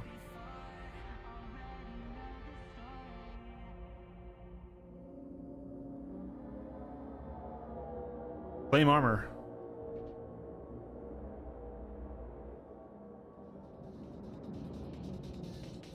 Yeah, you need to apply taps to keep you in, right? Because if you think of it this way, like okay, I have energy carrying me this way. If I don't tap more, I'm just gonna keep going this way, right? But if you hold down input, it will quickly overpower your rotational energy, and you'll swing out. Hey, kitty, go away! Don't be on my food. Who was that? Who was that? Okay, I'll fight him.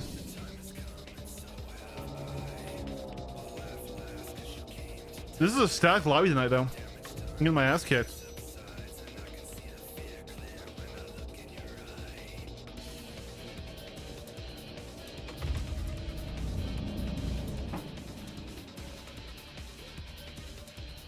No?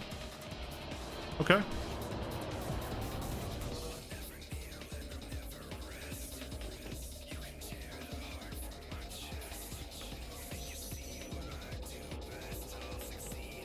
He keeps locking me with missiles.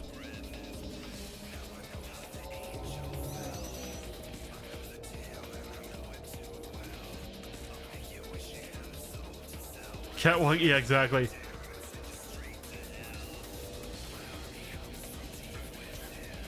What the fucking lag?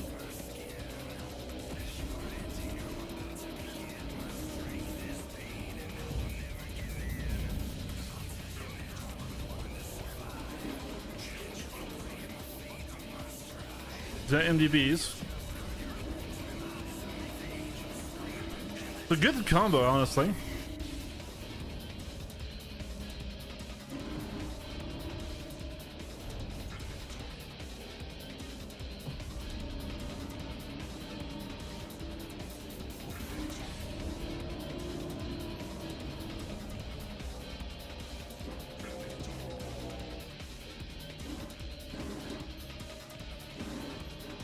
Hello, insane. He might be doing. Oh, there we go. That should be close to a win now that we've blown off one of his engines. There it is. Where is this patch, guys?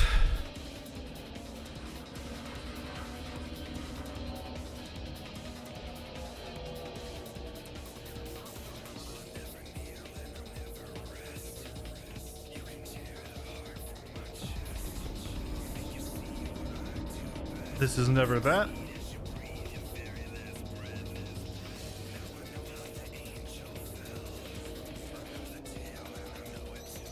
Patch Fairy is sleeping. Bro.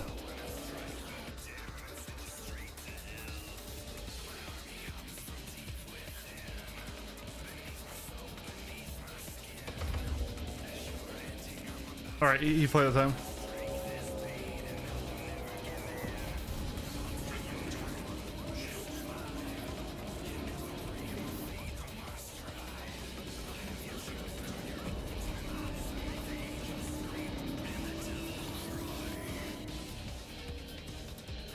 He's got the wrong guns for how he wants to play this fight.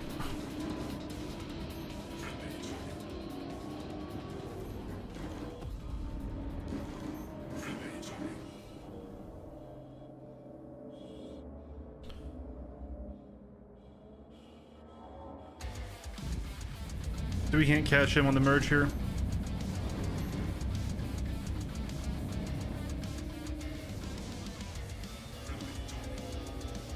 He's playing it like it's an interceptor. I mean, you can kind of do that in the Fury. The snubs do have good speed. Not quite there, but still pretty damn good. But he's using weapons that require you to get really close, but he's staying at range. That's why he's just losing slow.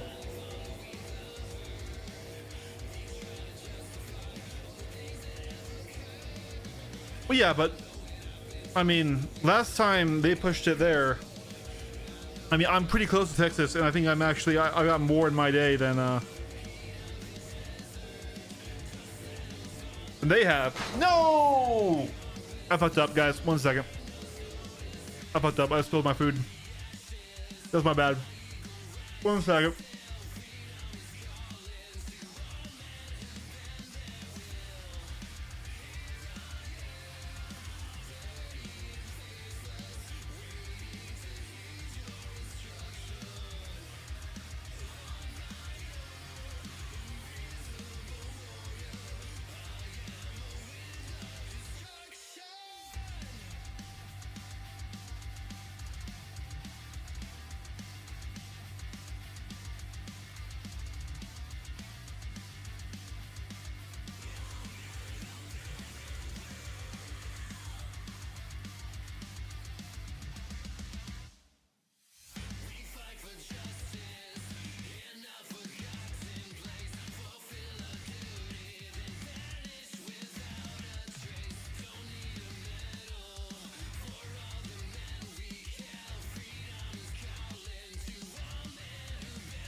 Looking down on the cars on the highway, the stream of taillights, everybody advancing together to so willingly sacrifice rights. When people accept their cogs in the system, give up, we will conform. Individual pieces of this world together and become a force storm.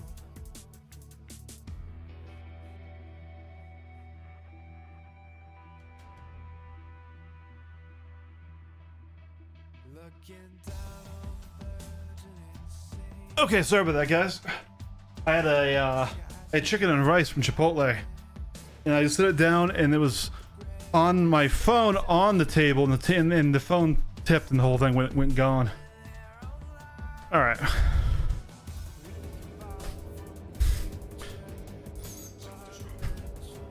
I guess somebody decided to shoot me up.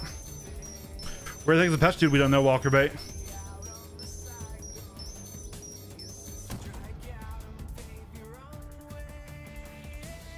Should probably be here by midnight, I would guess. So check back in 4 hours. That's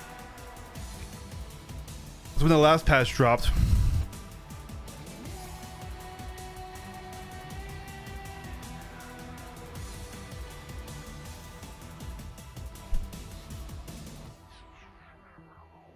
Oh, we're spawn bugged.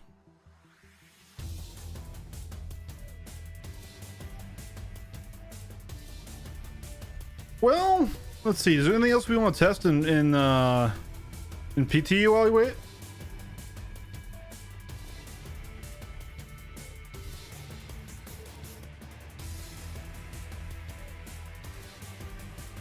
I'm still doing the patch so I can learn everything about the M80. I don't think we'll know about the M80 until Origin Day, right?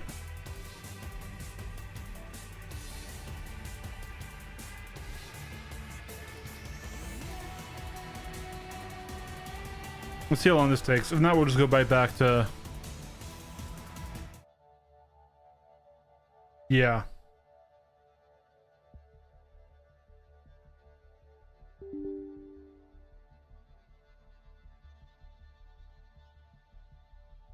But the M80 seems cool. I'm almost certain it's an interceptor tuned heavy fighter, like the Scorpius, but with an interior and with a pure pilot focus. So it'll be a little bit slower than the Scorpius because of that extra additional mass and size. I don't think it's going to be that much huge, like that much physically larger than a folded Scorpius, though. Probably definitely going to be wider. But especially looking at its place in Defense Con.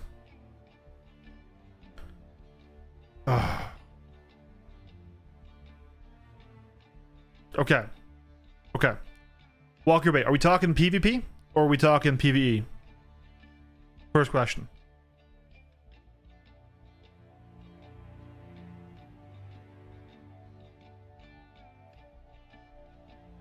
Oh yeah, the Scorpius is really cool.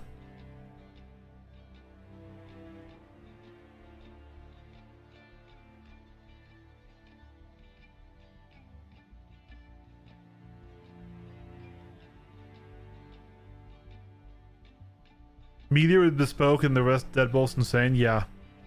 The Meteor is awesome. The Meteor is probably my favorite solo ship right now for 4.8. I adore that ship. We can fly the Meteor a bit right now.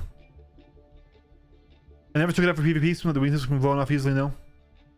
No, the Scorpius, no, not easily. PvP, okay. All right, Walker. Here's the problem with the Mark II Heartseeker. All right, so we're gonna go in here and we're gonna talk. And then now here's the thing. I know you love this ship, so that's how I'm gonna approach the angle, and we're gonna make it work. But first, I need to let you know what you're working with. Okay. So first, we're gonna pull out is the Gladius as our benchmark. Okay. Then we're going to pull out the F7C Mark II base, because that's the next thing that you can buy. Technically, the A is more comparable to the Heartseeker, but you can't buy the A, so we're going to compare the C. And now we're going to pull out the F7CM, which is the Super Hornet. Okay. I loved the Mark I Super Hornet.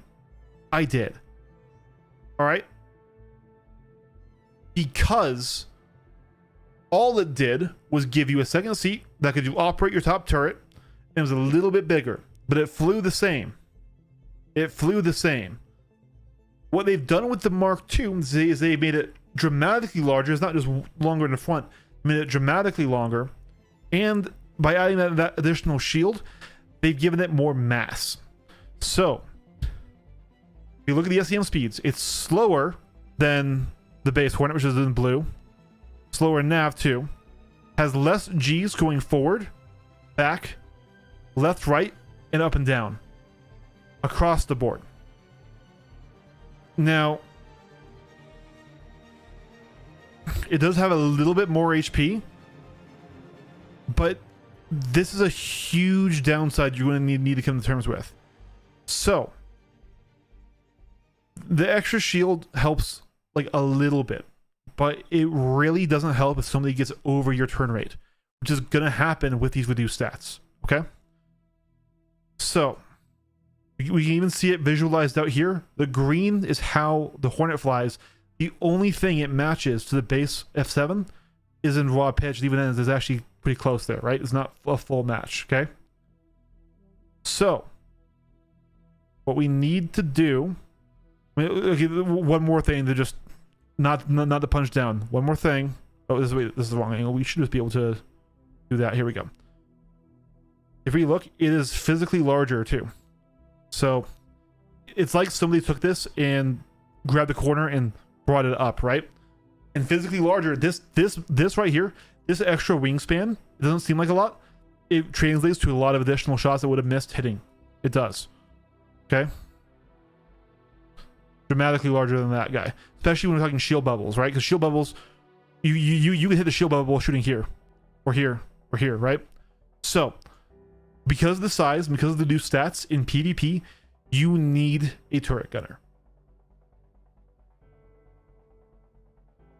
That's the only way you're going to be able to fight fighters. So what the turret gunner does is it gives you a bunch of additional nose authority. Now these are only 2 size 3s on the turret. So when you compare it to, say, really the most comparable ship to the Super Hornet Mark II, which is actually the Hurricane. So it's also a 2-seater. It also has the same amount of guns, but it puts on, it's smaller, has more health. It has a size 2 shield instead of 3 size 1s, right? So it's physically smaller. So it takes less fight. It actually is more maneuverable if we go back over here. Once again, the Hurricane is actually higher in stats in some areas, and it gives more turret power, but that's okay. You don't have a Hurricane, so you need that turret gunner to be able to apply pressure to somebody who is getting over your turn rate. Okay, now, well, I don't want to always fly with a friend. Then we need to change your role. You're no longer a fighter. You're now going to be a fighter bomber. Okay, and the bomber is pretty we're playing fast and loose with it with that term, right? So we're going to go over here. We're going to go to F7CM. We're gonna Heartseeker. We're gonna go over here. So what you do have is good armor, good shields. Your job is now going to be a component sniper. So you're going to equip deadbolts across the board, and you're now going to use your small size compared to large ships. You're going to use your small size compared to large ships to get in close and to knock PDCs, turrets, and power plants off of larger ships.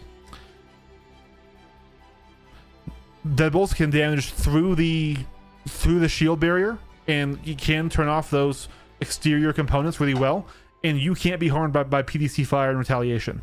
Your shields will go down or whatever, yada yada yada. If you get attacked by fighters though, and you have this build, you need to nav out. You need to nav out. You need to nav out. You will not win a dogfight with it. So I think it needs a buff.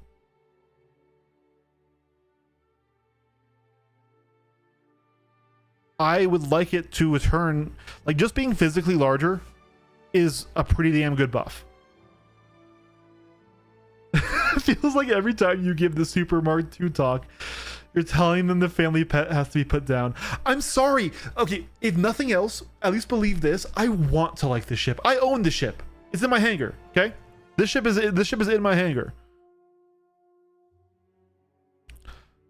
I really want to like it, and I loved the Mark 1 because the Mark 1 didn't fly bad. Oh, I guess we need to copy our account again. 1 second.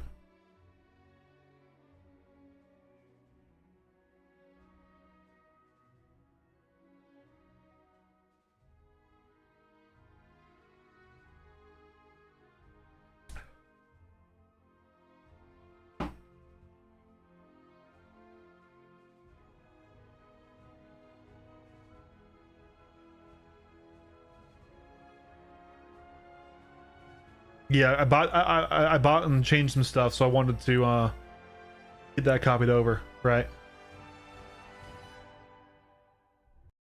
You let me in now. Okay. Yeah, the Mark 1 is a really fun, really good ship, and I was heartbroken that the Mark 2 didn't fly with the Mark 1. Dude, I'm not giving up my Mark 1 Super. I'm not flying it either, but I'm not giving it up.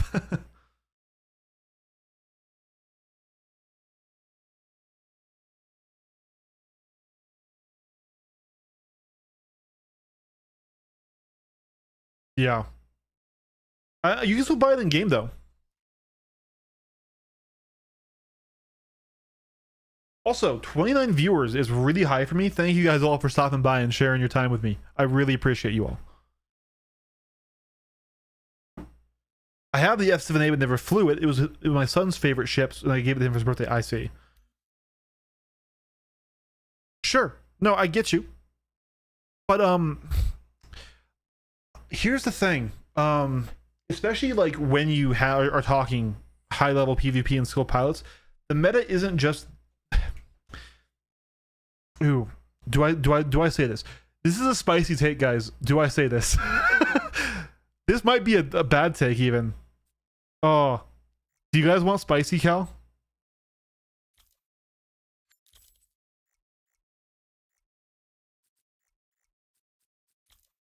Do you want spicy, Cal? When we're talking about meta? I don't know. Maybe I shouldn't. Sky says go for it.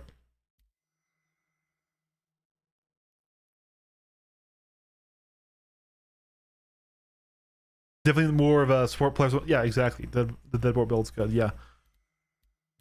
You want spicy, Cal? Okay, guys. All right. Okay. Walker, this is in no way directed at you. This is in no way directed at you. If you are engaging in PvP and you are not doing it solo, if you're flying with people,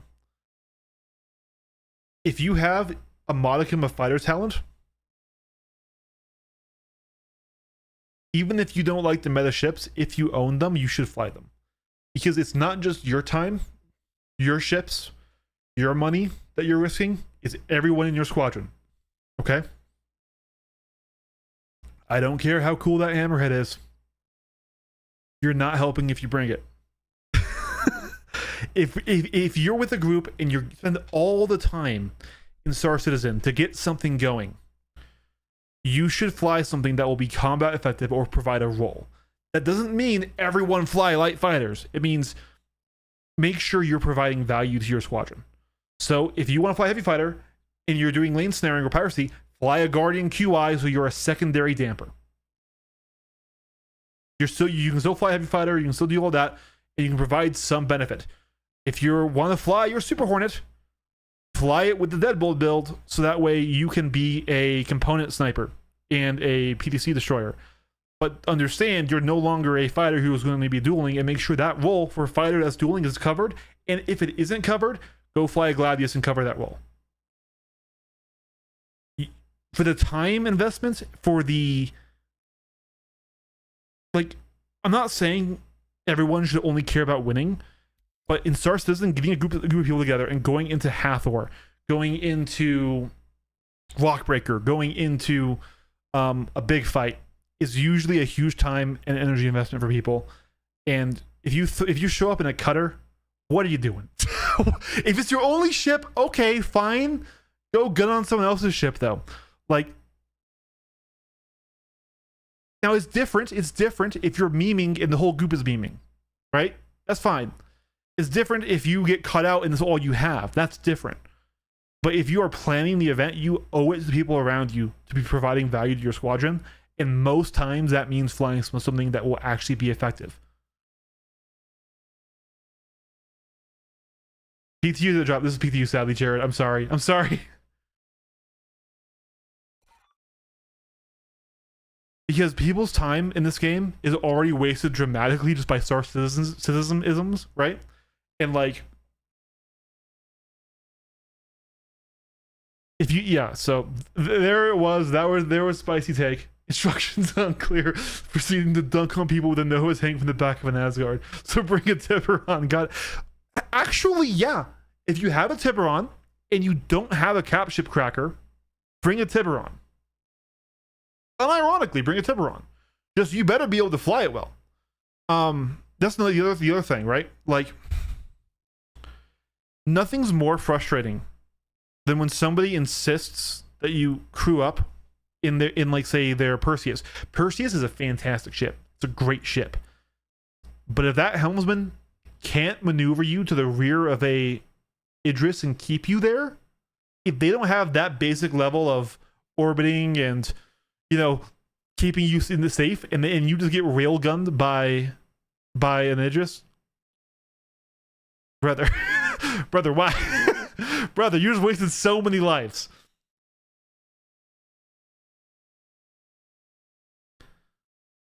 At the list, Wolf, Gladius, Arrow, Meteor, Buck. Yeah. Those are great mainline fighters. Yeah.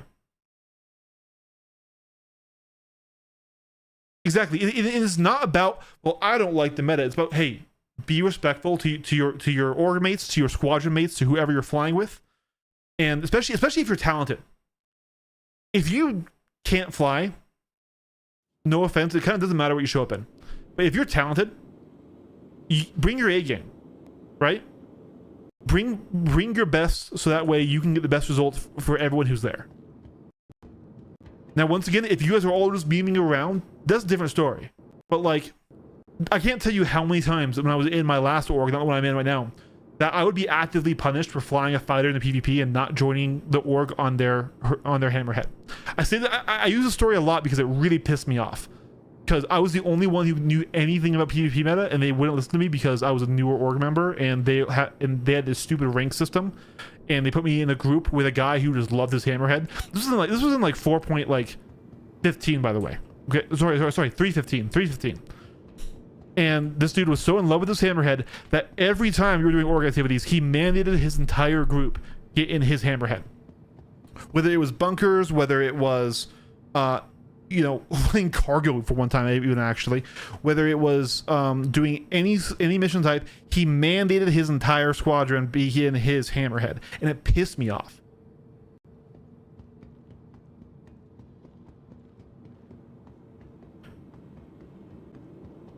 Tell them to release the patch, please.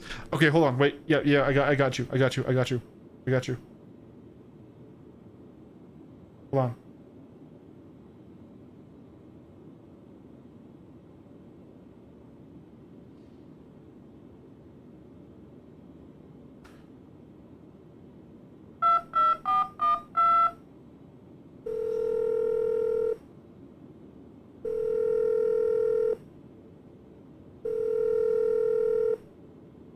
Sorry guys, CIG didn't answer.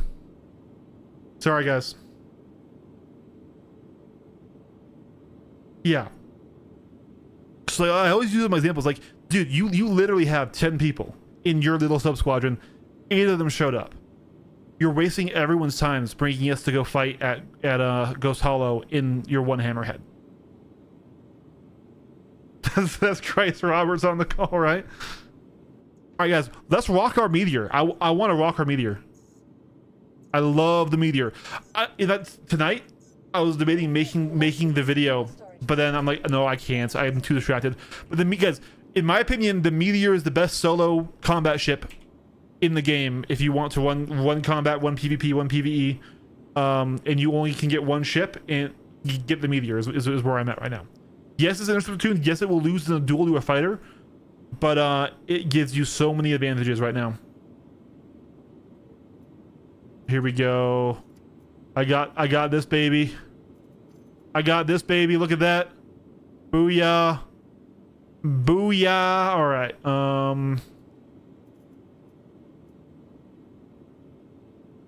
Meteor meta, right? And let's holster that bad boy. Look at that. Boom. And then let's actually remember to get our tractor beam this time as well.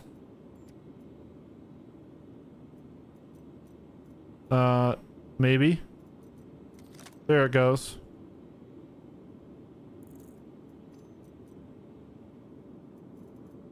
And now let's get a primary.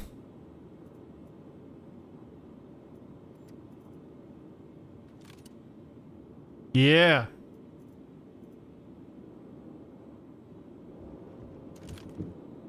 Dressed in red to go 3 times normal speed. Oh yeah, no, the blades are gonna be cool. I can't wait to see what they are. Oh, and let's put some background tunes on. Hold on. If Spotify isn't dead, there we go. Stream beats. So anyone else streams, this is a little plug just because I use these guys all the time.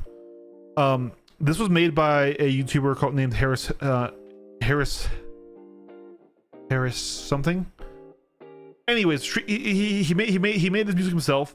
It will never be licensed, and he has all these different playlists that are meant to be streamed with, and that will never get you copyrighted on YouTube. Otherwise, other good music is music that's from video games, like in my PvP playlist. If it's from a video game, that also won't get you copyrighted, right? So just FYI, for nobody else in this audience who streams.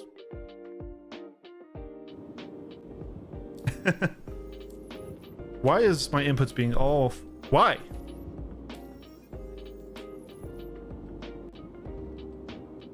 Something has changed.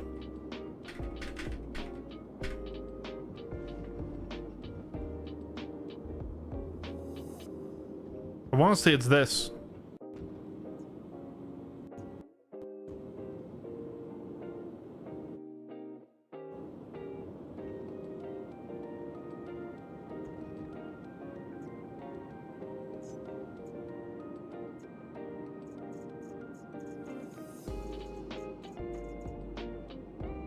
When Fortnite finally does go live, will the game even be playable? Dude, I'm like stuck in like the whole F to interact mode.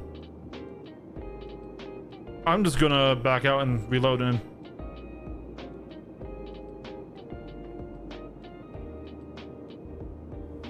Harris something. It's like, is it HH? Harris Heller? I don't know.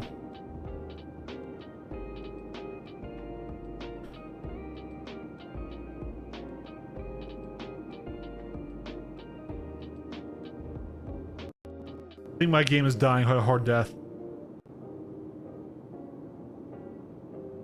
Yeah, I don't think it'll be very playable, Black Stormy. At this point, there's too many people waiting for it. If it went live 5, 10, 6 hours ago, the initial hype wave would be way too. We would have died down already, and I could have played it fine for this stream. When it does go live, it's gonna be wrecked. They did a little bit to do the contract sharing bullshit, but not enough. They really should have limited your active missions to like 5.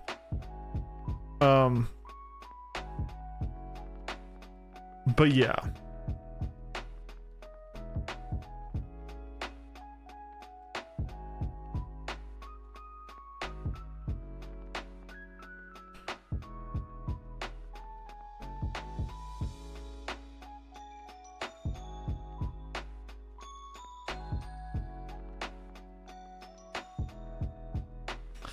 So the only issue with that, TK, is that you can't target another ship from the interior of a ship.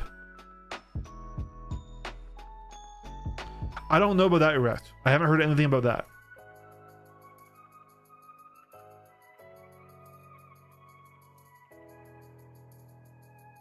No, that's why I said it wasn't enough, and I wasn't really providing the real solution. I was just... Yeah. Yeah. Okay, yeah.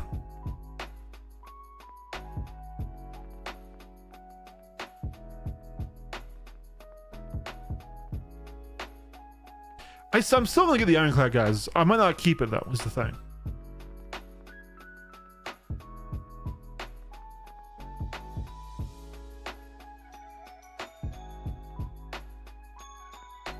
No, it's okay, so.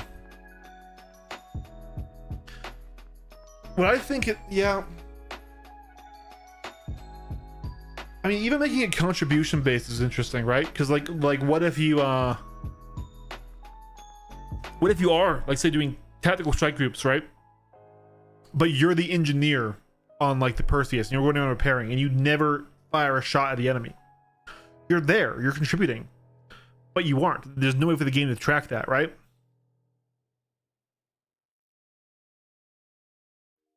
I just want the QT markers for missions to work, dude. Yeah, I haven't been doing I haven't been doing missions like religiously in a long time because missions kind of suck. Like, this is why I do sandbox. Like, when I want to get components and stuff, I would just go to Hathor, right?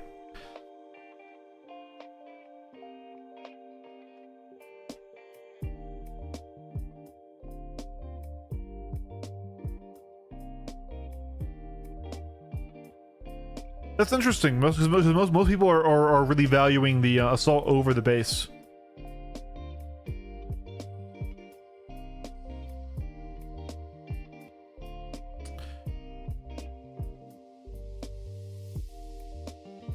Yeah. Here's the thing. Instancing, I really don't like the idea of instancing. I see why they're doing it. And I think it's not necessarily like it's needed for curated content to really be like super great.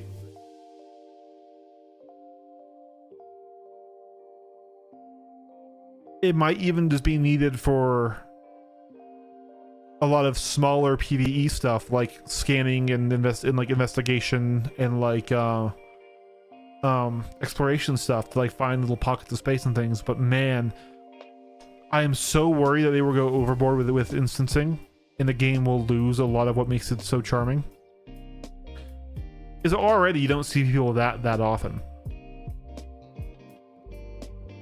Jesus Christ. 4.8.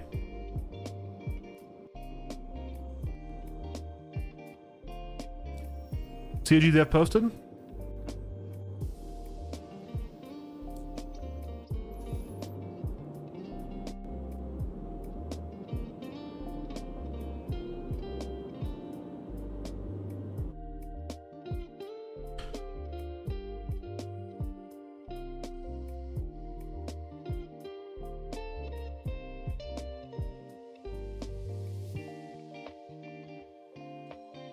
It's a day ago. Where do they post?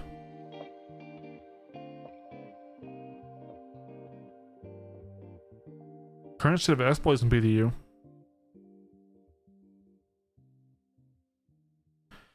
Yeah, I don't know, man. When has CIG known like restraint on anything?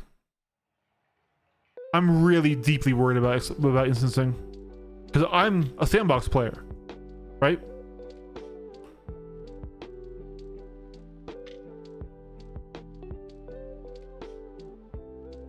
Ooh, wait, hold on. I'm not sure I want to share this info. I mean, yeah, it's on Spectrum, but hold on.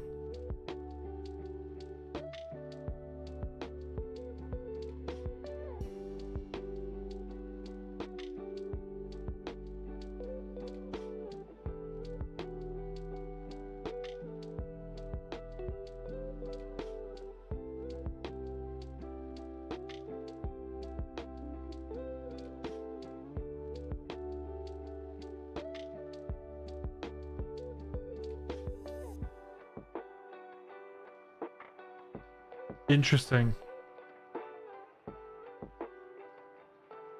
Okay, they aren't giving any info on how, but apparently there's still a lot of... Why is my mouse like this? Look at this, guys. I'm in the mouse mode, like I'm holding F down.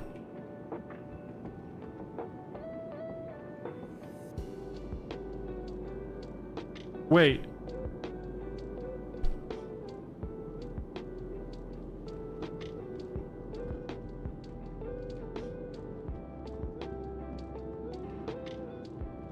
I don't have any buttons being pressed on my keyboard.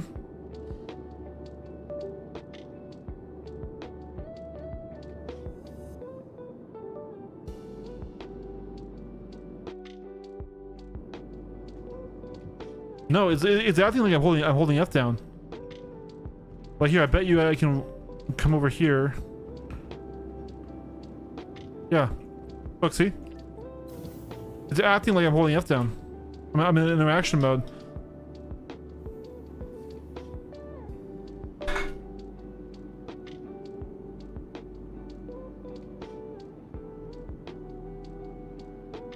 We just tried that, DJ. We just tried that.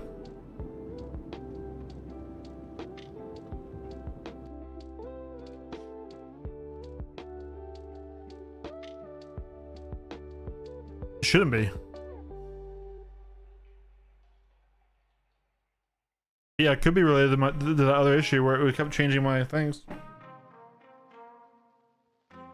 But that was even on 4.7.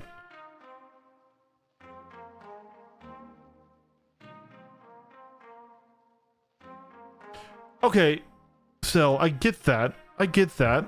I get that.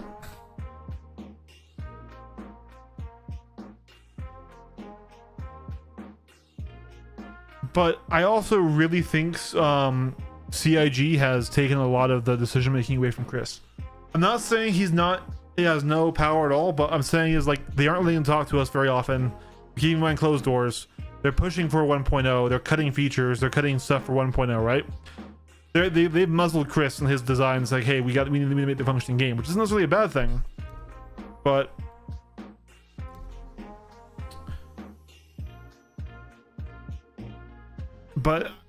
if I think if the CEO and the higher ups and the people who are actually in charge of stuff want to make instancing, they'll make instancing. Like, I don't think instancing fits in his vision at all. And I don't think it'll be a purely bad thing. I don't. I'm worried though that all their new events are going to be instanced, and we're going to lose a lot of that interactivity. Yeah, you know, exactly. I mean, me and my friends joke that we'll say, wouldn't it be cool? And then we say, oh, just added 5 years to development. Chris is doing that now, right? The dude didn't know how to say no. That's the thing. He wanted everything in this game, and I applaud him for it. I mean, it got us what we have now, which is still, while being buggy, broken, unfinished, the greatest space game that's ever been made.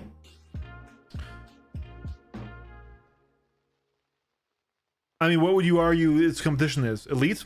Okay. No Man's Sky? Eh.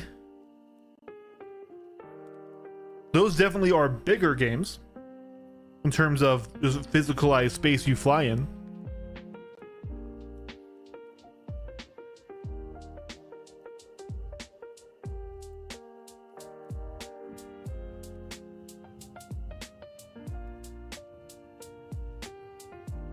But let's remember, to be great, you don't necessarily have to be good.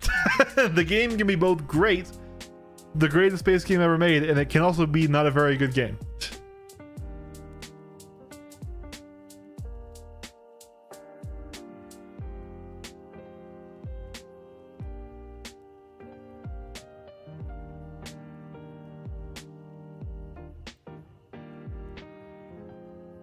I think they've really limited Chris's interactions with the community.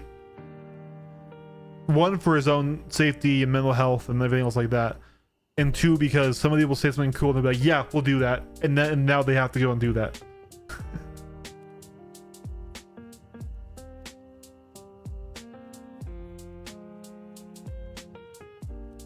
I mean, I have. They've already said that that previous events that were instances will now be instanced, right? They've already said that TSG will be instanced. They've said that Siege of Orson will be instanced. They've said that the new thing coming, it's still happening. Okay. This sucks. Let's wipe our controls.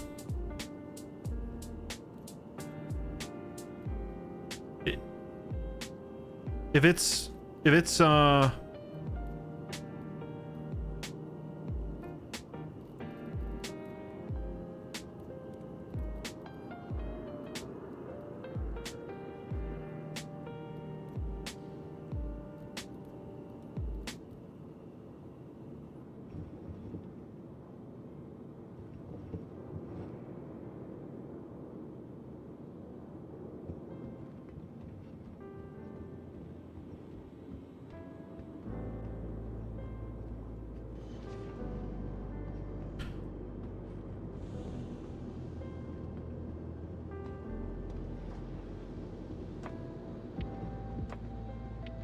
I mean, does it?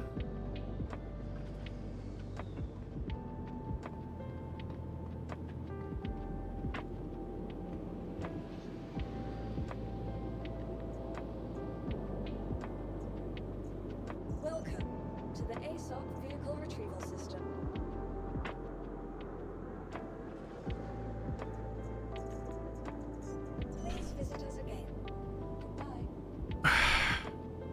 This is really frustrating.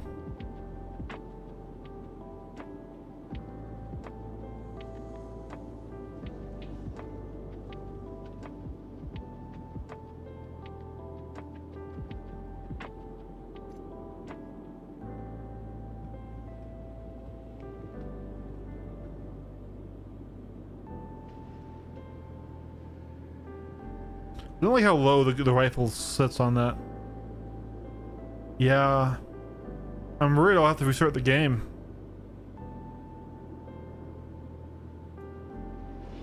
Or not the game, sorry, restart my computer in the stream.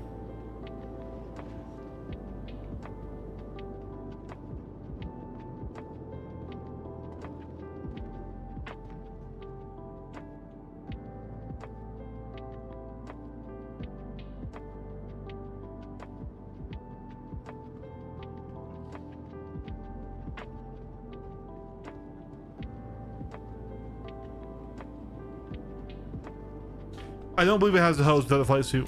I'm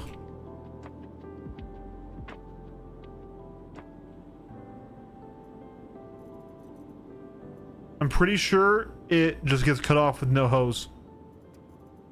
Because the hose, like with the other helmets that have unique stuff, I think it'll look like this, see? So here, let's go to undersuits.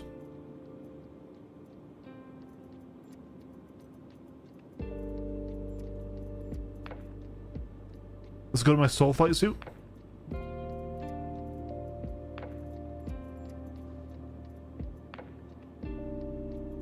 Where's it at? Am I blind? Where's that? Am I blind? That's the Mirai flight suit. Flight helmet. That's not the one we're looking for. There it is. It's all the way at the very top. Yeah, so it does give you a sealed neckline, which is nice. Honestly, it doesn't even look bad with this flight suit, dude. God, I can't third person. Because the black line is a nice barrier there. And so it could be, you know, that's just my, you know, red flight helmet, right?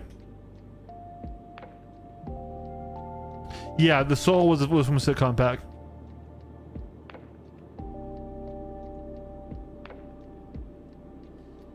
But you can loot it from ASD facilities. I found the helmets and I found the undersuit. I haven't found the chest piece, but I have found the other ones.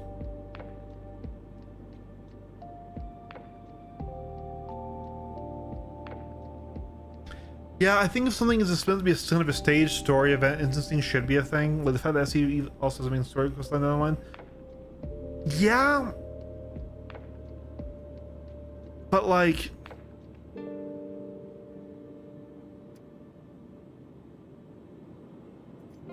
also, no. I see where you're coming from. I do.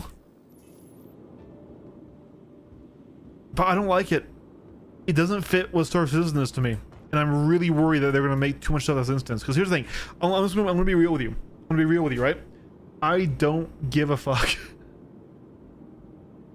about instance content. Like, it doesn't appeal to me. If they give it great rewards or whatever, that's fine. But PvE in Star Citizen is so frustrating, and so it's either mind-numbingly easy like in Flight, or it's the AI instantly giving you on every shot. So if you aren't wearing the super heavy armors, you have to constantly be popping meds or whatever. It's just, you know, the AI will decide that your cover isn't actually there. Like I did have fun last time I did a little bit of it, but yeah, I don't know. I like the sandbox. I like the player interactions. I like the PvP, and instancing is just, to me, killing content that I could otherwise enjoy. So I'm personally against the whole idea. I see why they're doing it. I'm not saying they shouldn't do it. I'm saying I don't like it.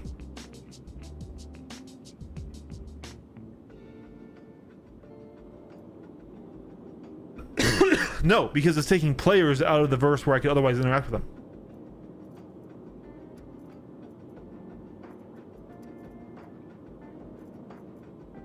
Once again, if done well and done casually, it could not be a big deal.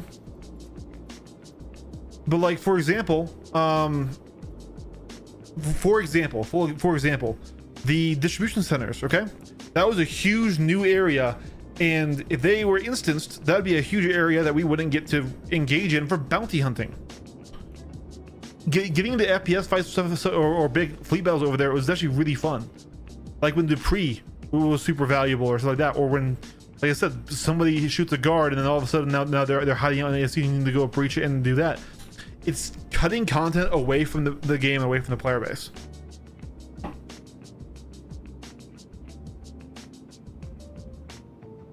I don't know how to fix this bug, guys. Let's try unplugging my flight sticks. Nope. It's still happening. Let's try unplugging my pedals.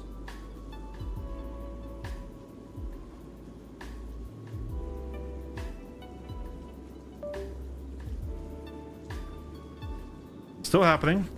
Now with all that unplugged, let's restart the game. Yep, we're waiting for the patch.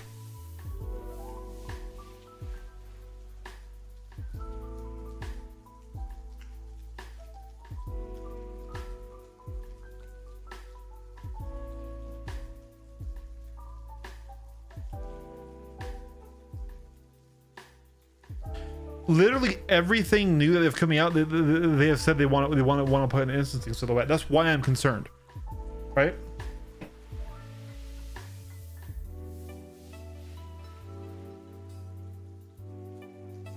Like, to me, instancing is the most anti-Star Citizen thing it should be. Like, okay, if you want instancing for a story mission, for the eventual story mode, sure, fine, okay.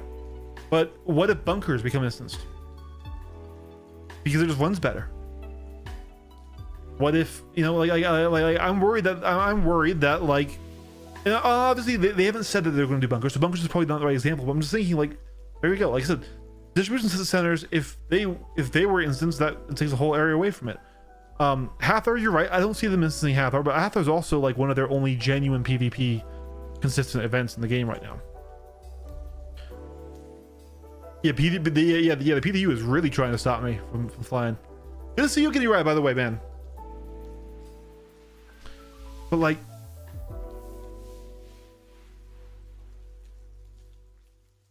how's the community reaction? I don't think it's been that negative. Here's the thing.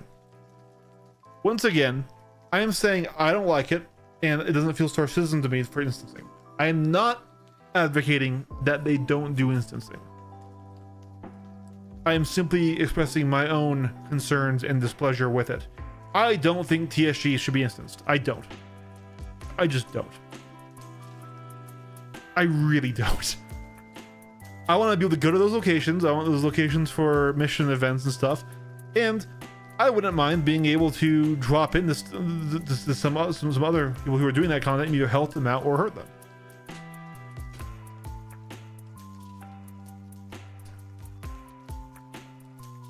The Levski tunnels, I don't know how you use something like that without instancing, so that's fair. This is like I think the ASD facilities would have been instanced if they came out with instancing.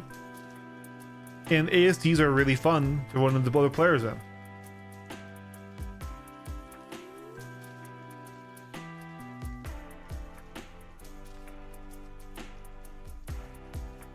Exactly. And anyone who's in an instance is out of the verse. Exactly, like Xenothreat. The old Xenothreat, not the new stupid Xenothreat that we're getting. Yeah.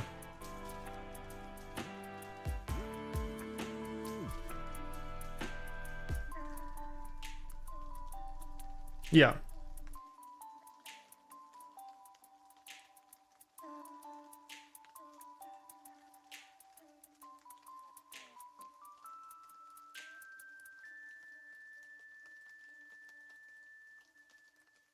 Yeah.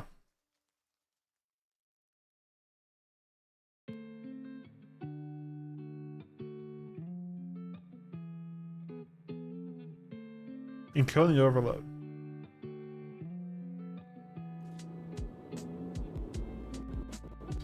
Well, I think we're okay.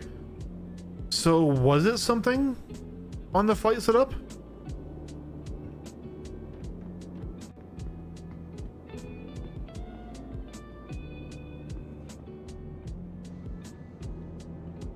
Yeah. Okay, well, it was something on the flight on the stick setup, which is weird. Yeah, dude, the Inferno needs a buff, dude. The whole Ares line needs a huge buff. First of all, they should be interceptor too, and they should be fast. Second of all, they need to be able to do enough alpha damage to damage anything in the game. That's their fucking point. And then, honestly, just make them make them similar to the Meteor. The Meteor is what they should be. All right. So then the bad news is I'm pretty sure if I plug in my flight setup now, it just won't work. You need to launch the game with it, but it's something on the flight setup. I don't know what it is, because that's an entirely new issue I've never ran into before. I wonder if it's like counting my like mini stick input as mouse. Yeah, probably. That's tomorrow. But not like tomorrow, but like midnight tonight.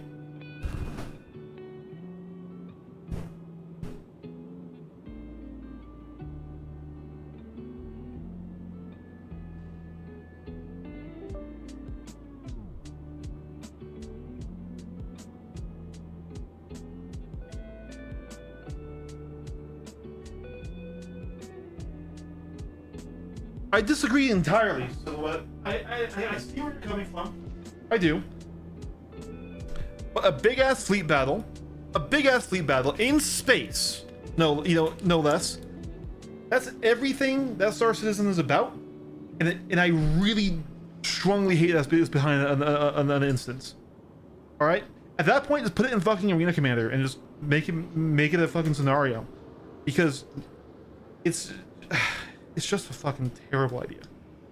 Once again, I am just some idiot online, and CIG doesn't listen to me, so me saying this is not me going to change any of that.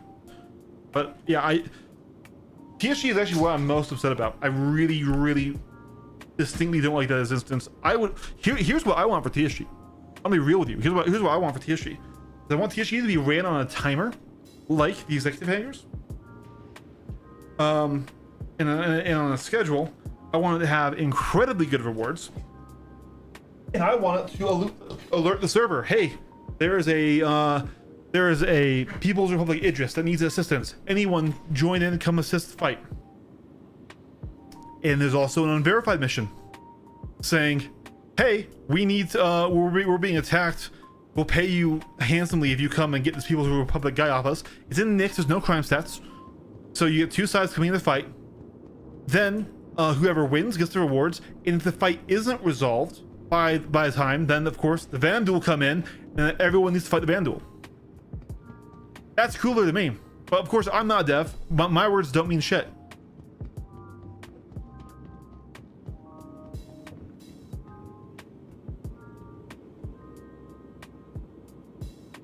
I'm not saying all I want to do is dogfight. I'm saying I want an interactive verse with people in it. And instancing is the exact opposite of that.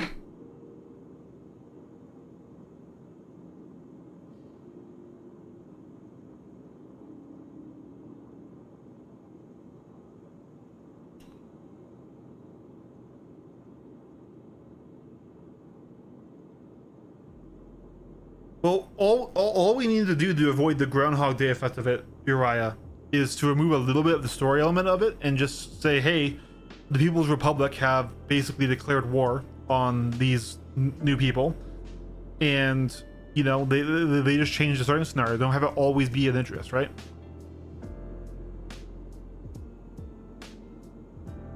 Make Nix an open battleground, and where you fight is at those locations.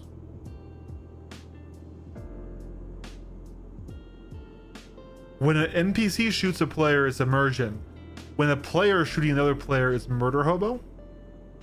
What? I do still want to test out the Ironclad. Do you have the Ironclad? I would love to come aboard your Ironclad. Where are you at?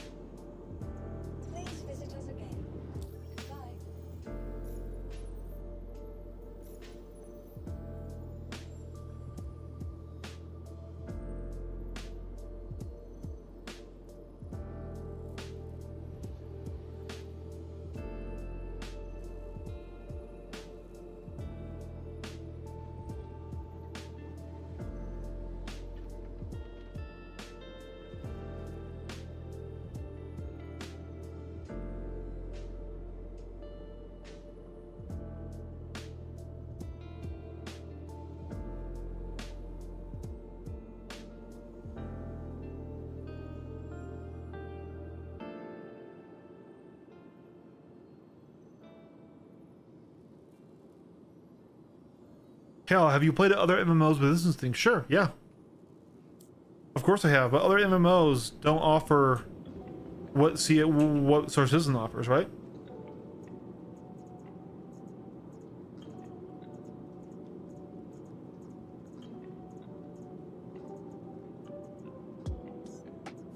Your vehicle has been delivered to the forward.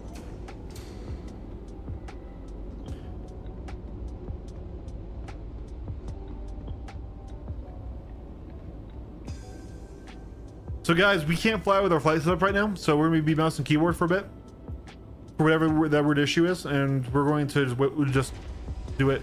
Hopefully, you're above Crusader.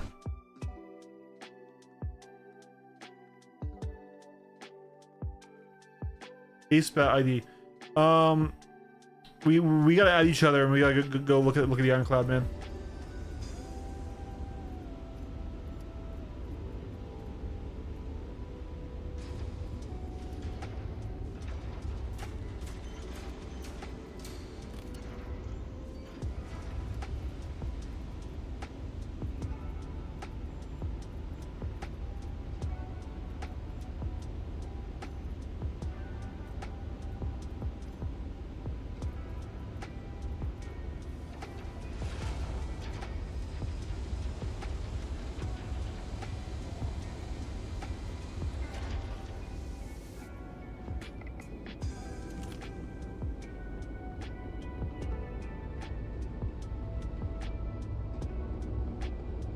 I don't think TSG can function at the capacity of the game is right now.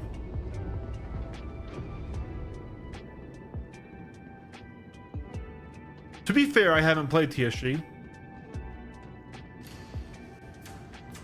But actually, no, hold on. So, okay, wait.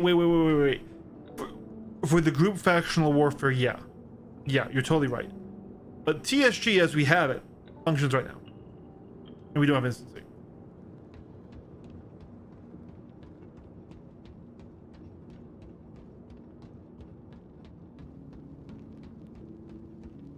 Oh yeah, loving it. And this is my first time I'll be able to actually fully test the full flight suit. Here we are in the Meteor, which is going to be by far my favorite solo ship.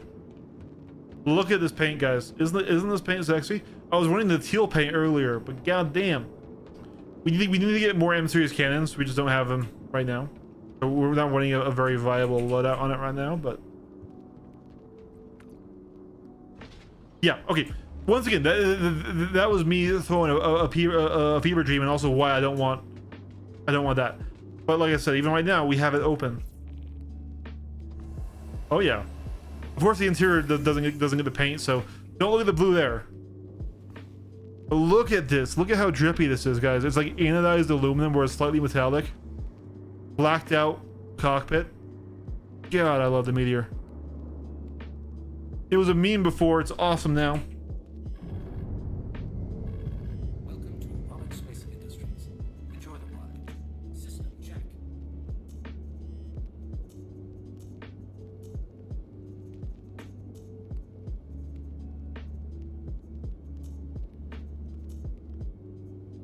We'll try it like that. My hands immediately went to my frickin' light setup that's not plugged in.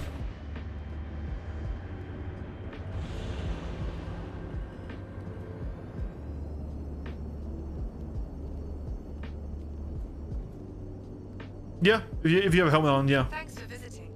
Hope you enjoyed your stay and safe travels.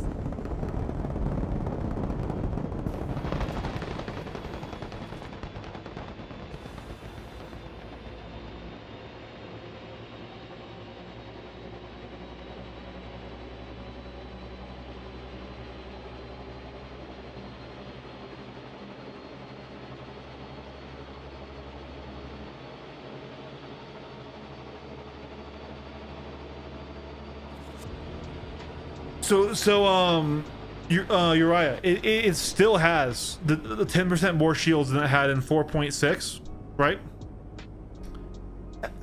Has even better weapons now because of the velocity, right? The velocity unification. and it can still punch up the damage anything in the game for doing solo content. It has an interior, not good at one, but you can still throw components in there from like Hathor if you want to get like grade A components off of those sites. I've already proven that I can do that, so that's why I really like it. Now, yes, if you get a turn fight with a fighter, you're dead, so don't do that. Team fight with it like you do with all interceptors, or use it to only when you have the advantage, right?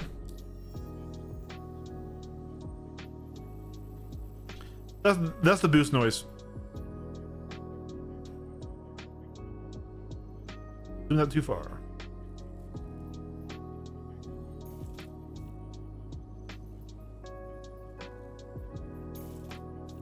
So you said you were at Seraphim, right, FYT? I never added anyone before. Okay, tell me your name.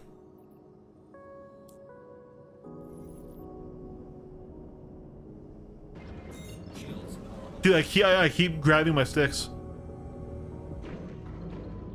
Does it not route me? Ace bat? Okay.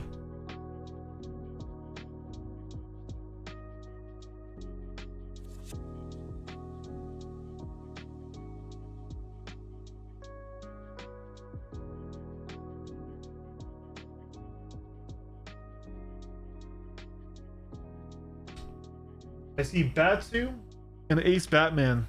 They're Ace Bat.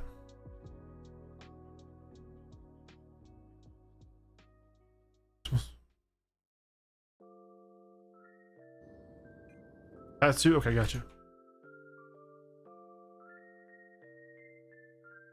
No, dude, the Meteor is genuinely top tier. You're right. Genuinely top tier. Now, once again, it's still his best at punching up. It's what the Ares should have been, but I mean, it can still. It's an interceptor, right? It's an interceptor, just like the Buck and stuff. It's not quite as small as the Buck, but yeah.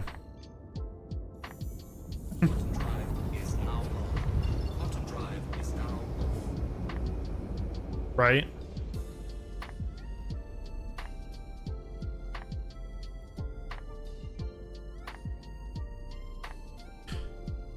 Now I can't show you it flown as best right now because I'm on mouse and keyboard, and we're just going to do it. So I should have sent you a friend request, FYT. Art Court. So over there is Crusader.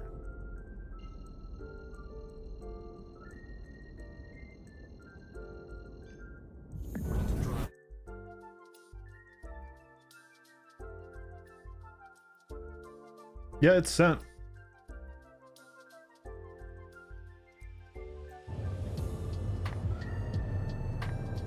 Yeah, friends. Okay.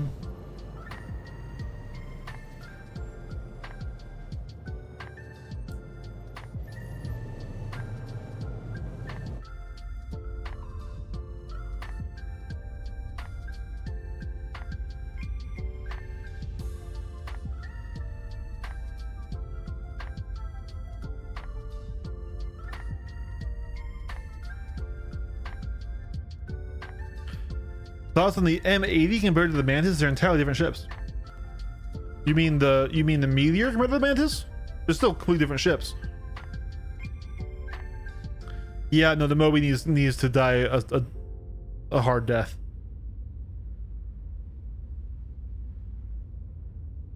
Caliede. Yeah. So once again, they're different ships. This is a much better generalist ship than the Mantis is. Okay. So the Mantis is a little bit faster because there's a little bit less mass, right? But the Mantis only has 2 size 3 guns. The Mantis, you only want the Mantis if you're going to be interdicting people. That's what it's there for. That is the tool. That is its niche, is that it can create the net. None of the other dampening ships, not the Cuddy Blue, not the QI, not the Scorpio Centaurius, can create the net that pulls you out of jump. What those ships do is what the Mantis also does, which is stop you from entering nav mode. It turns off nav mode around it, right? So the Mantis has a built-in niche that as of right now has not been molested. It's the only ship that can do that. So that's why you need a Mantis if you're ever going to be doing piracy or lane snaring. Okay? Now, the Meteor is just the best anti-capital ship in the game. Just straight up. Immune to PDCs, can knock out turrets, PDCs, exterior components, stupid quick. It can power plant kill even large ships through shields. It can each of the Lena cannon shots deals 1600 alpha damage, brother. And also, yeah, it fires 4 shots. It fires 4 shots per trigger pull. It's bum bum bum bum, you know. It's now velocity match with the M series cannons, which are all going to be at that 1100 meters per second. Or if you don't want a velocity match and get that huger pump, what I used to do is I would actually genuinely run CFs on the size 3 slots, so that if a fighter was on me and he would be trying to range kite me, I'd hit him with the CFs, which would bait him to get in close to get over my turn rate, and I get a shot with the Leonids on him. If I miss the Leonid shot, I just boost away. He can't follow me.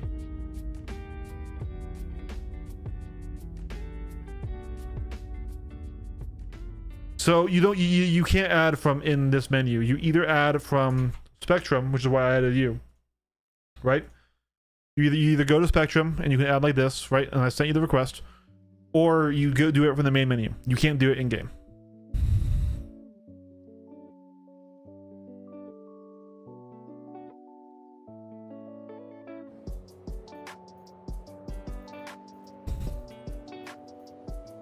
You can actually, but you need to be physically looking at the person, then you hold F, right click, add a friend.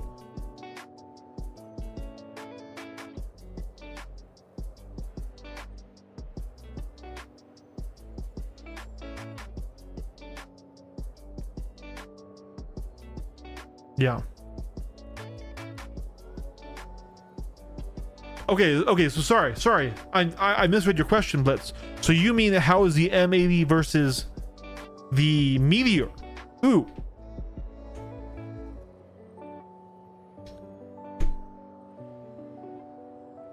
The Meteor has the edge because it has the bespoke size 5s. So as of right now, you can still swap out these size 5s for other ones. The Leonids now are really good. So it has that advantage, and so it will still be the best cap ship popper. Okay? But if the M80 has any sort of decent, and I mean like equivalent to Buck or Meteor or Mantis turn rate, obviously a little slower because heavy fighter, but just mean like in the same ballpark. If it isn't literally like a fucking Ironclad on the nose, the huge advantage that the M80 will have is survivability in the team fight. So remember, the Interceptor's job in the team fight is always the second man. He doesn't duel, he doesn't front man, he flies in, attacks in the rear, flies away when he becomes, when he gets focused. He is the eternal second man, okay? And when you fly wings of interceptors, if you're not the second man, you fly away, so that way the other interceptors can go and be the second man, right? The M80 is going to be very good in that role, because it's still going to be fast, and it's going to have probably a size 2 shield, which has 2 shield faces, which makes it extra tanky, and it's just going to have higher armor. It's going to have higher health. Well, that plus fast means it will have more time to get away. You have a higher window of escape while still having very compelling DPS. So the Meteor, while it can brawl, its main purpose is going to be to be disabling ships, right? Whereas the M80 is an interceptor that can sit there with your Buccaneer and work with your Buccaneer in the fighter battle. How do you mean on Spectrum?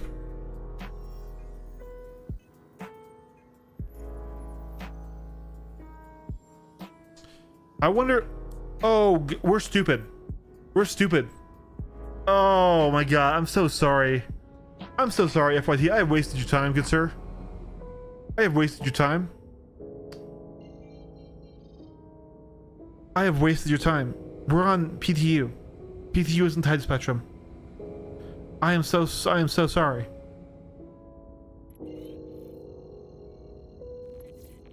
Who is this?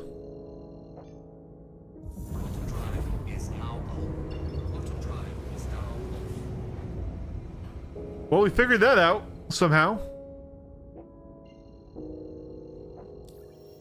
Good job, bud. We figured that. You figured that one out.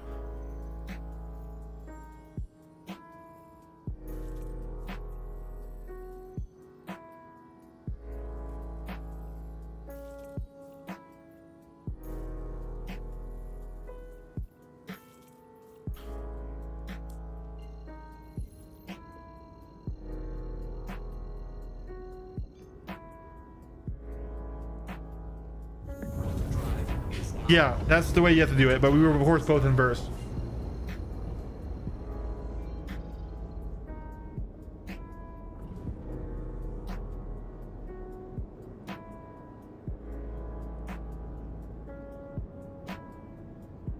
Oh hell yeah.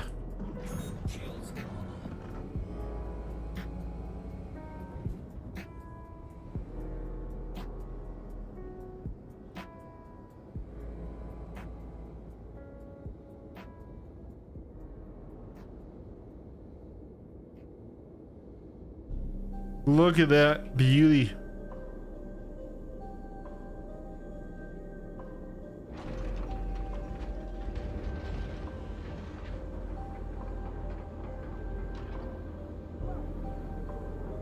I see you've got a 300 series in there. Is that a 315 or is that a 350? I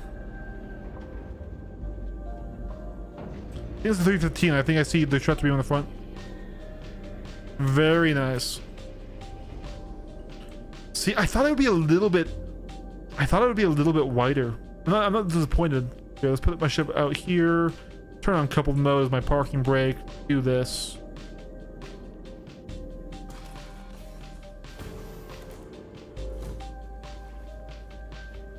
Yeah, at least a little while.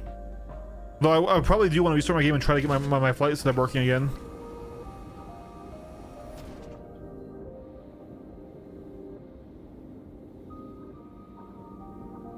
Ooh. Oh no. Hey buddy, we're in Atmo. Hey, Ace, we're in Atmo, bud. Pick me up. Scoop me up. FYT. FYT, we're in Atmo. No.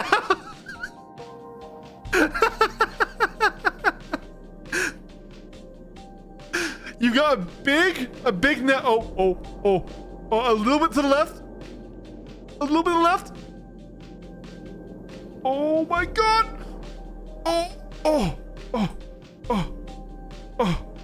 Oh man. Oh man. Okay. Alright. Alright. You can do it. I believe in you.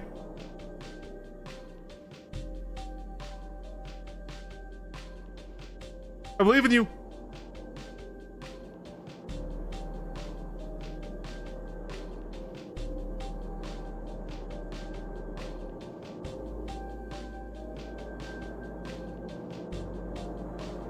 Too far forward. Too far forward. You're gonna engine watch me. Oh no. Yeah, back it up. Back it up. Back it up. Back it up. Please. Please. No. Oh. Doing this without Discord is so hard. He's on like a 30-second delay.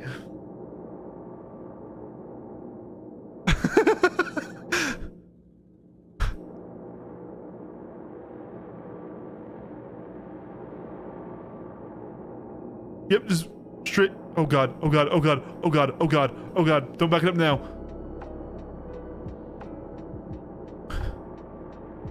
Oh god, oh god.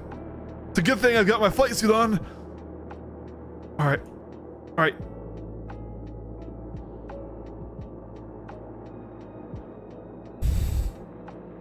It's kind of cool seeing the hose.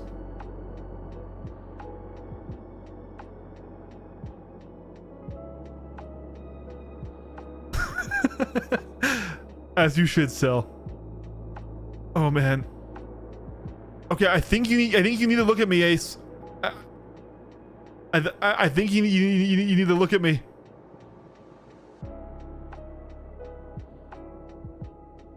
You can't see me? You can't see my name?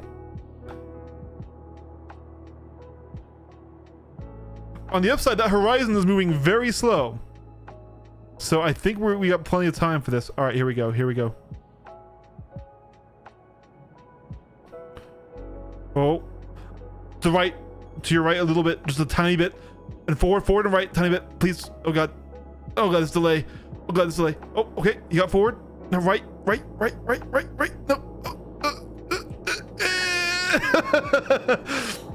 We gotta get in Discord or something.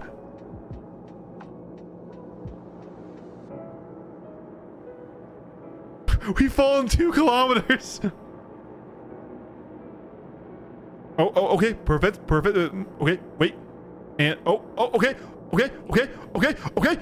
Yes! Holy shit.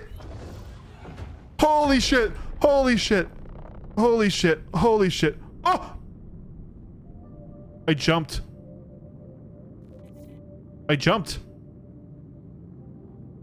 Huh.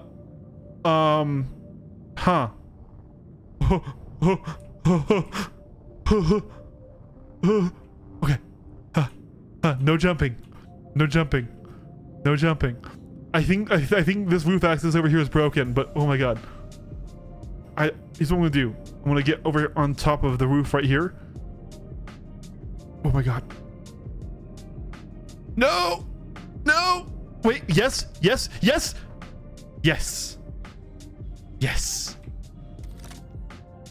Chat.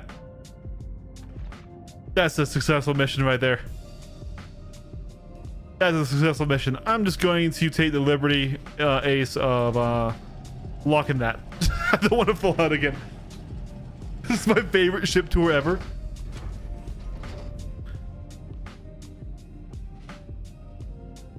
Holy crap. Yeah. Talk about best ship tour. Yeah, see, like, here's the thing. I'm really happy with the horizontal, sorry, with like the length space, but I thought it'd be a little bit wider this way, because they showed an image of like a Pisces right here. It looked like there was enough room to not only fly through it, but fly through it comfortably. And so, like, I would have liked if this ship could have fit horizontally, you know, perpendicular to the spine. Damn.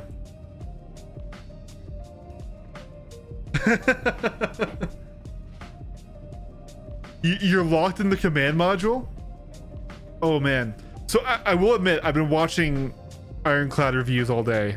Let me see if I can't figure out my way to the command module to try and get you out.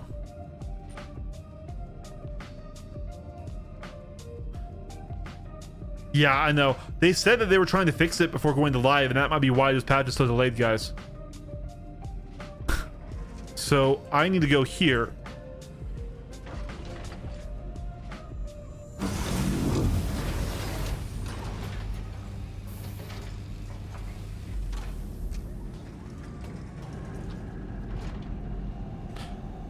I know not to walk onto the command module, but can I open the door?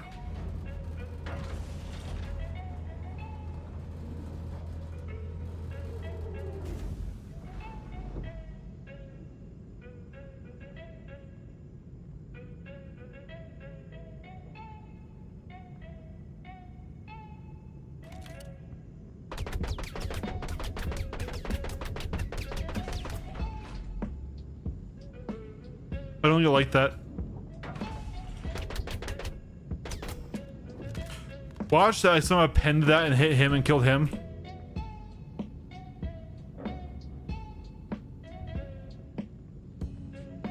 This is PTU, sadly.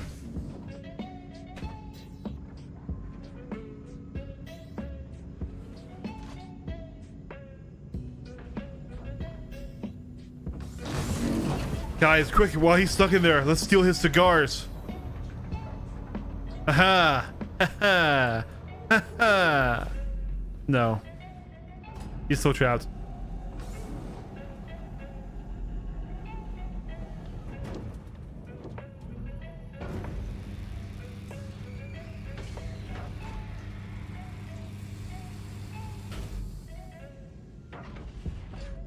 Can you try undocking the command module if you can get back in the seat? Oh wait, yeah, that looks like he's falling. Oh my god, he's falling.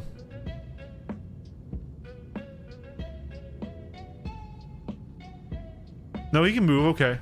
Project Hail Mary. Right? I need to see that movie. Yeah, the command module right now is really unarmored, which is stupid. Hey guys, CIG, why couldn't we just fly the ship from here? Look how cool this is. Hold on. Maybe. Yeah, undock.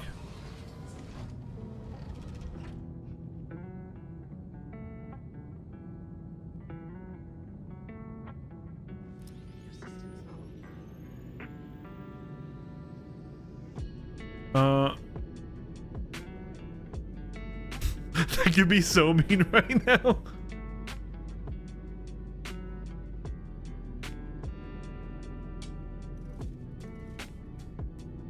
How do I change to the turret view?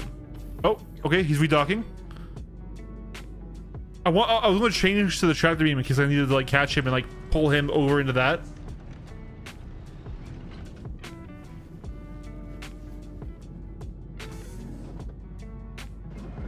I love this deck though. Why can't we fly from here? It is a very easy ship to pirate. Yeah, you blow off the command module and you slap your own on there. He's stuck in third person now.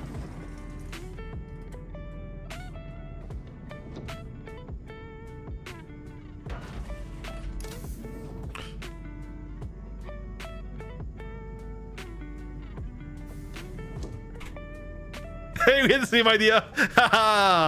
There we go. Well, heck yeah, dude. The lights are a little bit emergency-y right now. I think that's normal, but all right. So I have seen the ship before, guys, but I haven't been in it myself. So this is the crew quarters area.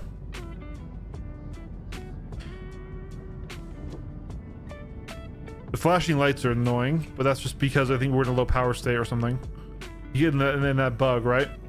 So this happens in the Polaris too, and I go around the each light switch and I change it, but I don't see any light switch.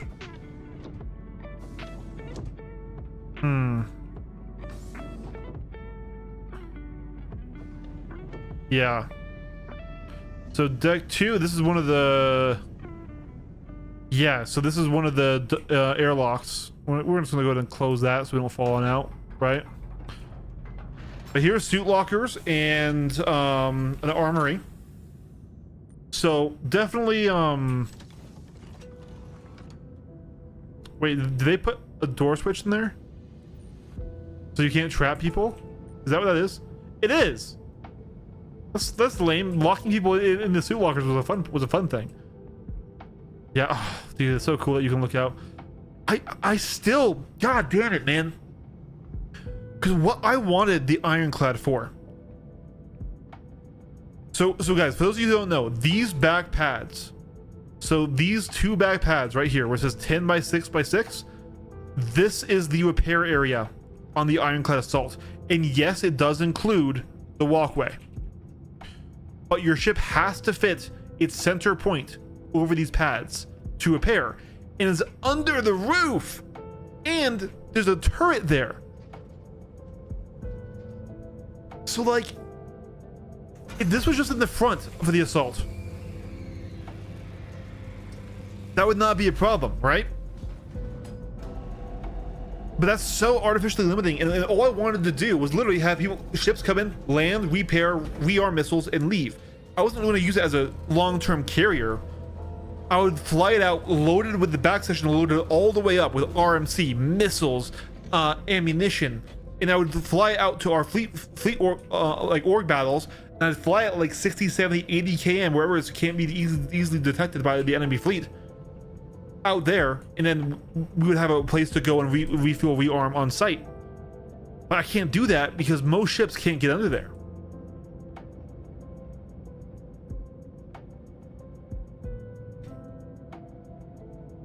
Gladdy fits, but nothing. F8 won't fit. Guardian regular might fit. MX won't fit. Meteor, I don't know if Meteor can fit. We can't. I wanted to test it. That's why I really wanted to test if Meteor can get back in there. I don't think it can, You need to get the central pivot point over this. So its nose would be pretty much touching the ventral turret here, and it might or might not. But like, I still am going to try it, and I'm still going to see if I like it, and I still love the Ironclad for everything it is. I just wish this space was a little bit wider, and I wish the repair bays were in the front.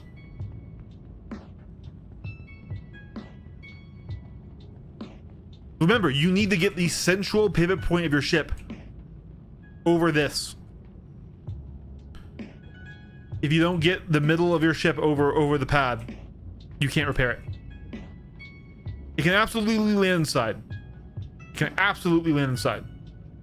We don't know about repair. And also, like, I guess I'll be stacking along the side here. And the front and the sides, all the ammunition and RMC. And it takes so much RMC to repair, but also. But no, this is sick. What's back this way? Okay, that's the staircase. This is... Okay, I'm not gonna walk out there. Because I'm pretty sure those don't have artificial gravity. We can fly back to your meteor? We can. If you want to fly back to the meteor, that'd be awesome. FYT, but we'd have to remove your origin ship to do the test.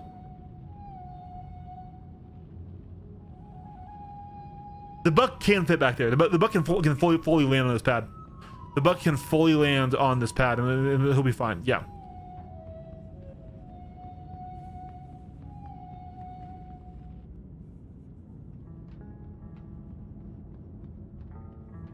I don't know what the new bespoke repeaters look like. You fly it there, I'll move the 300. You're gonna get me to fall out of the glitch command module, aren't you? I see your game. I see your game. I see your game. This is all an elite ploy to kill me after you saved my life. Definitely.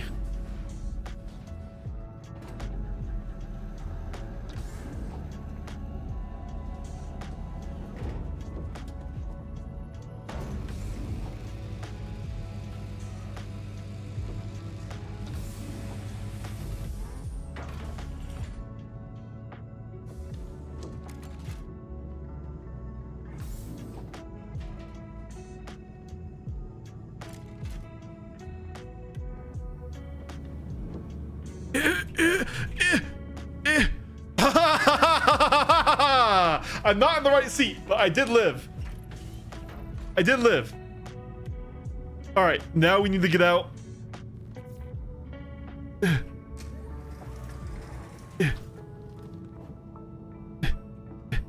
Okay, we're good. Using the frickin' what's that? Huh? Did you guys see that? Something just fell right there. Hold on. Oh, it's my brave fire extinguisher.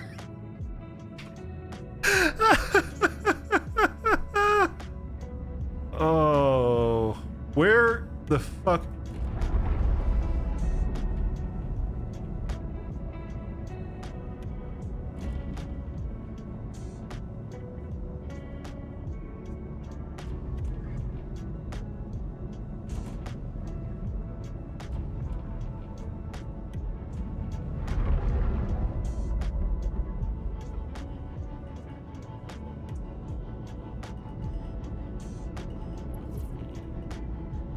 All right, I'm gonna bring it to a stop.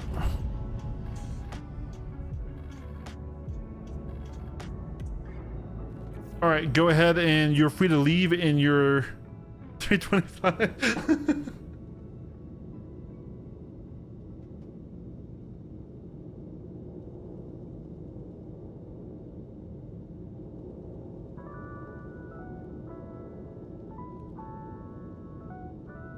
There he goes.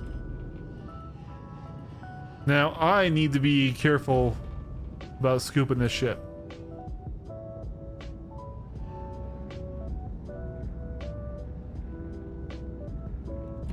This is cool. I still want one, chat. I still want the assault, I think. I still do. Even if I'm a little disappointed in how the rearm repair works.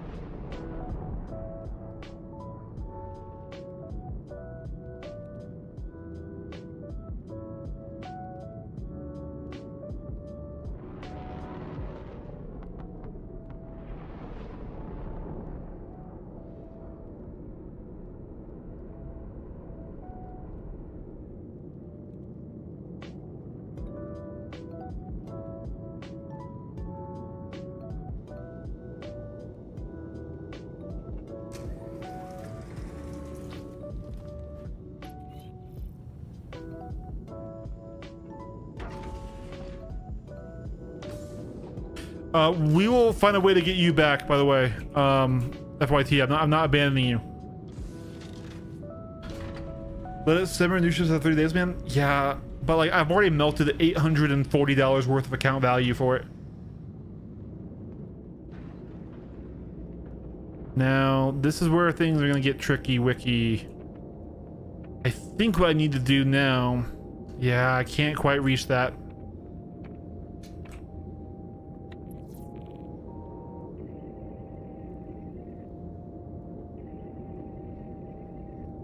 I need to tractor it. I'm not sure if I can tractor it while it's got engines on.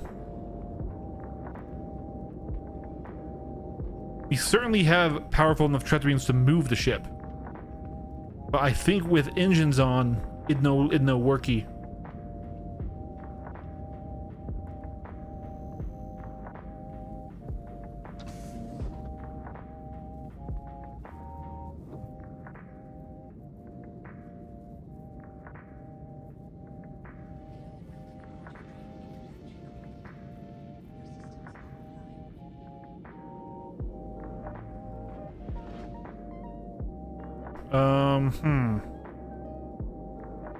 Wow, what is this angle? I thought this went up. Hold on. No, this one does not go up. Why did I think that one went up?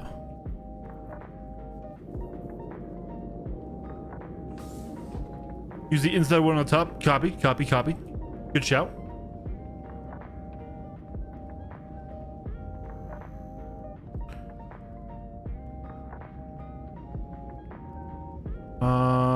Operations, yeah.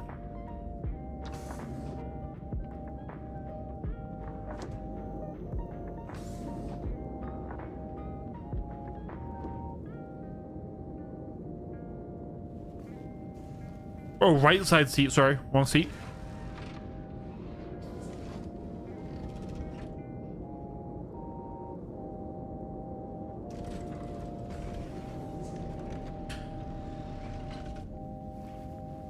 Can't tractor with shields on? With shields powered or with shields up?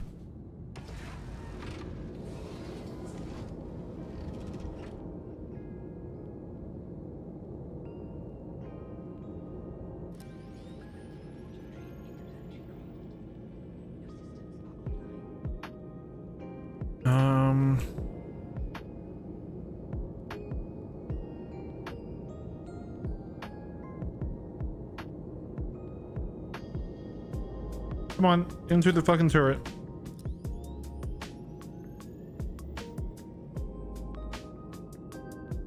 Can't even target it.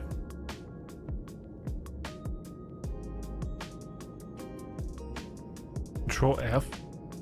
Yeah, try bumping it if you want. I definitely... Yeah, try bumping it.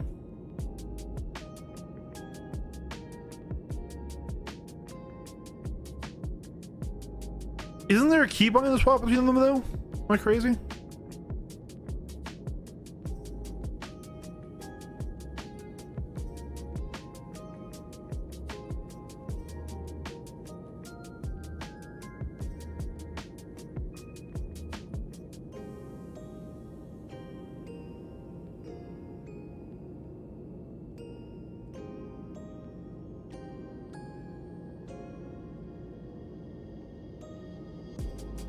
Oh no. Oh no. Oh no. Guys, I think the stream just became rated R.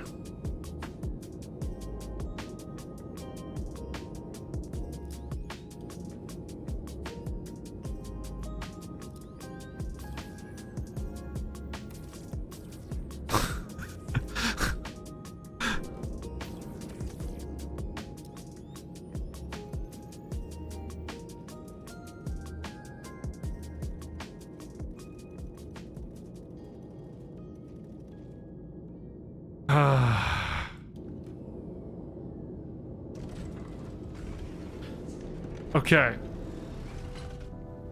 But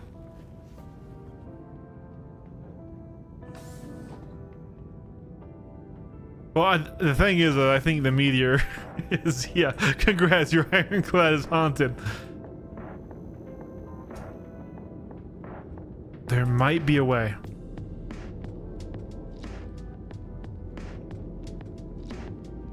No, never mind.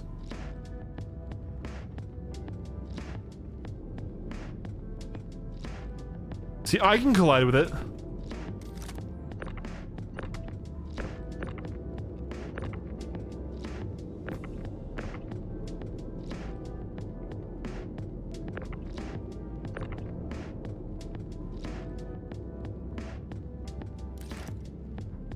Of course, Commander Aries.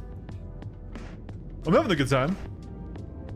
And I'm super thankful, even with all the bugs, to FYT for this awesome, hilariously buggy, but also very cool experience.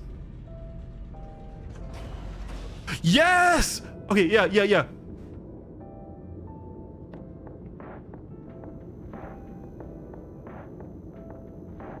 Wait, Ace, wait. Oh. Oh my god.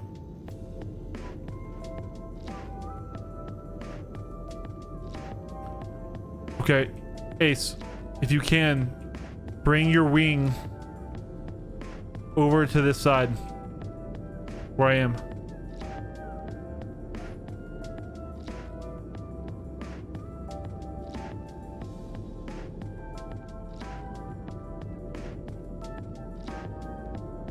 A little closer.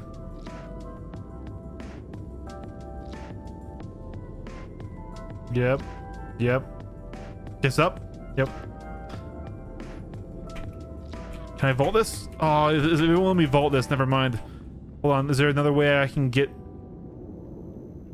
potentially from here?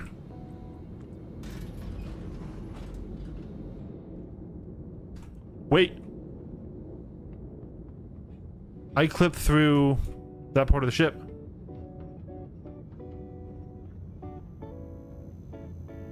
What happened, Sheriff? Did they announce something? Can you back up the ship a bit and bring the wing towards me over here?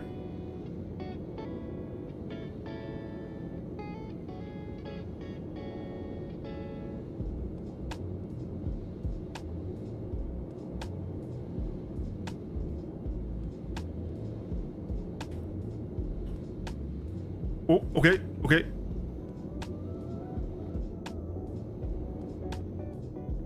I think it's good.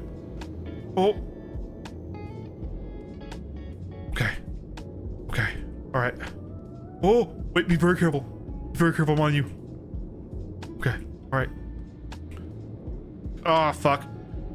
Hold on.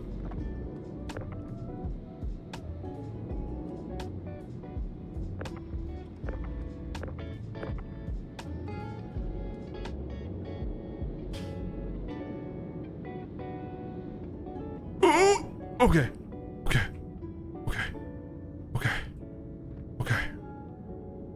All right.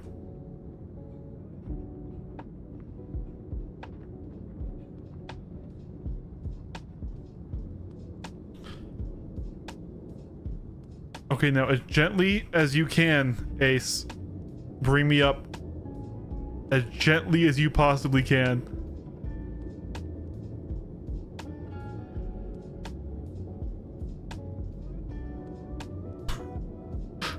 Okay.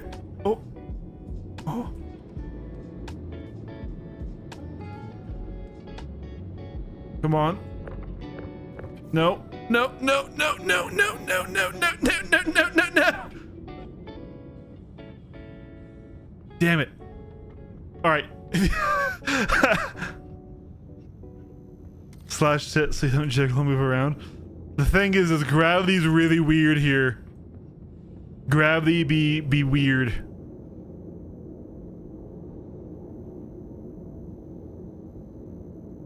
I can try. I think you need to lower it back down a bit, Ace. Maybe go forward too, because unfortunately we're over the lip here. Ooh, oh, that's sketchy. Yeah, go forward a bit. Just a tiny bit. And this, folks, is why coupled mode scares me. Those super fast acceleration moments when you're just tapping. Not his fault in any way, shape, or form. That's just how coupled mode do. Okay. Okay.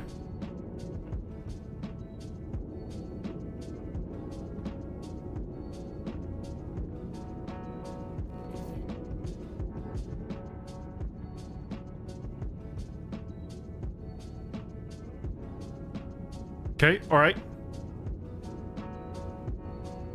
Now I need you to bring it to the left.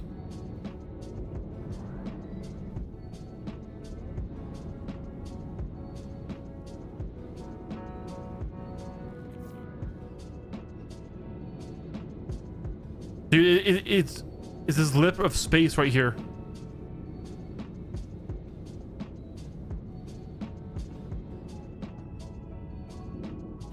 It's like, right as we cross that line, I'm floating.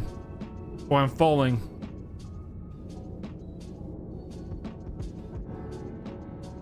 See? Oh no. Oh no. Ah. Yeah, I don't think it's worth it. I don't think this is worth it, guys. Ace, if you can get back out from under there. I'm gonna try to scoop again and see if I can't line it up better.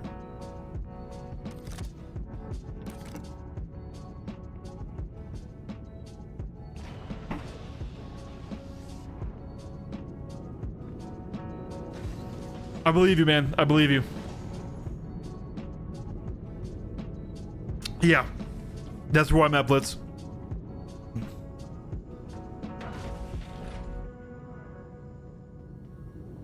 Oh! I forgot! I forgot! I forgot!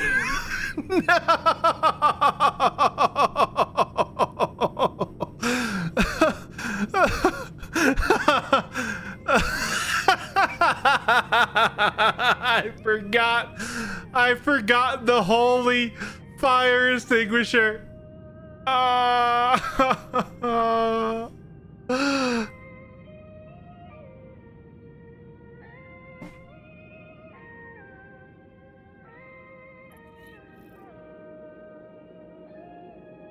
All over your from Ace, no wait, it's what happened to you too, Ace. No, Ace, don't do it, man. You have so much to live for. Oh no. Wait, did he do it? Did he get it? I think he got it. We're trying again. Scoop 2.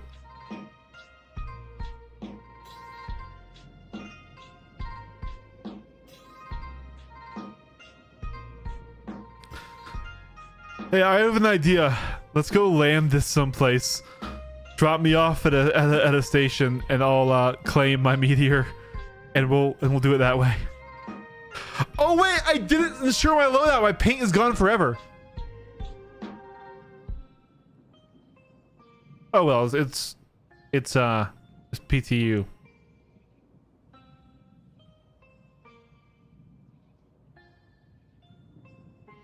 Yeah, if we don't save this ship, that paint is done. Oh.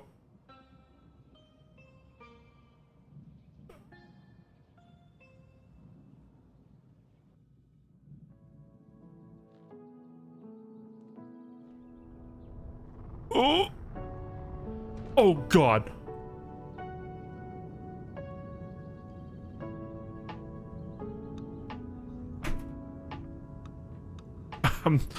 Okay. Somehow that didn't kill me.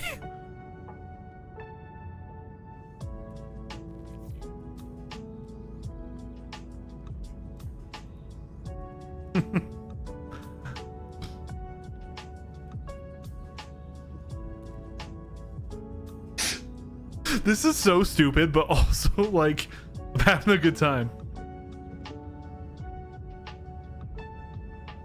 Why am I like burning up heat wise?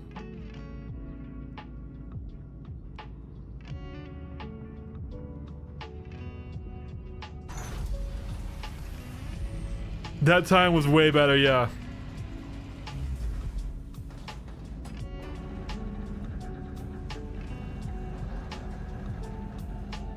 Do we have I'm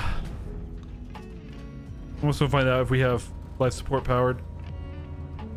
I think the answer to that is no.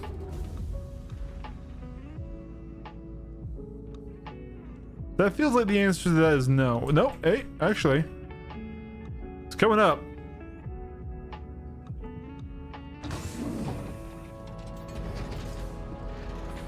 Oh god. He opened the door again.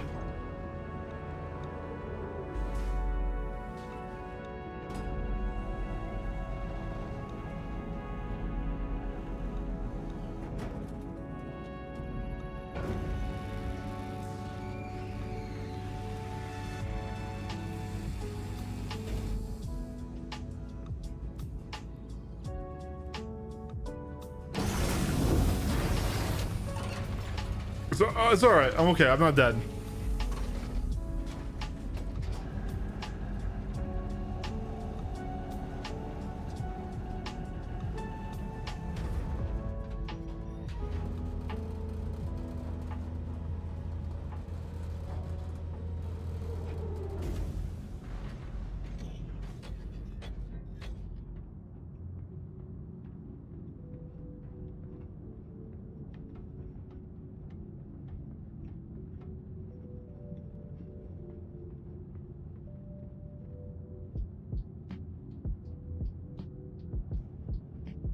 Oh my god.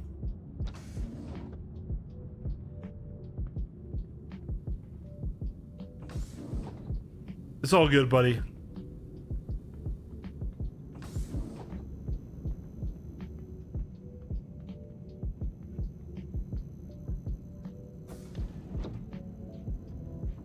So here are the weird storage pens. These pens are why you can't fit tanks and AAs into the base Ironclad. It's stupid. Yes, they have a secret in them, and that's kind of cool, but I don't think it's worth not being able to put the vehicles in.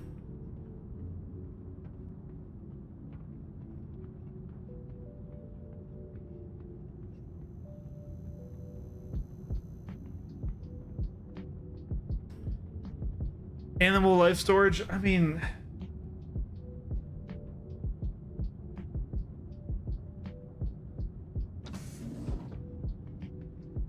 I'm just gonna be real with you, man.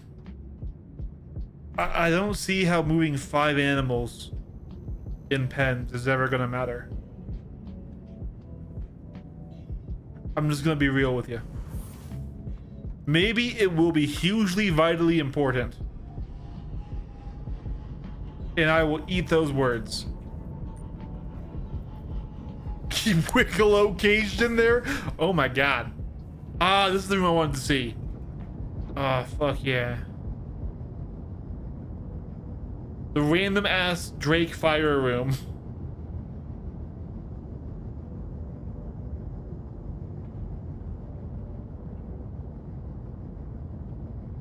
Yeah, no. I'm not saying moving animals has no value. Silhouette. I'm saying moving 5 animals on a cargo ship of this size has no value.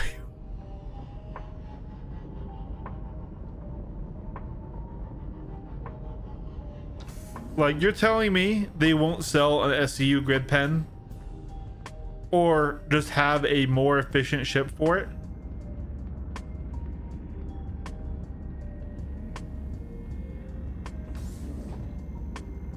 Because that's what we get. We get 5. Like, how is that going to be profitable to run a ship of this size?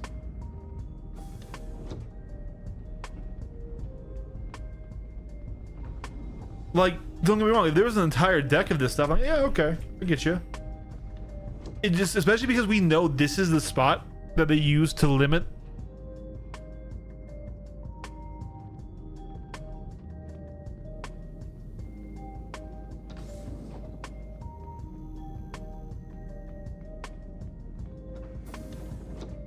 Because, like, either cargo ships can move them or they can't.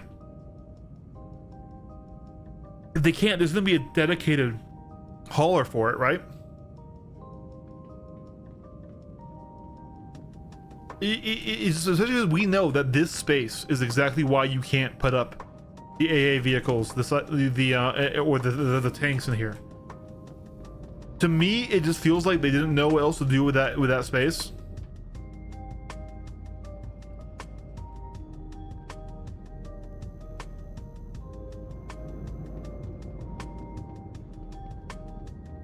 Okay, it's secure cargo. How do we get it in there?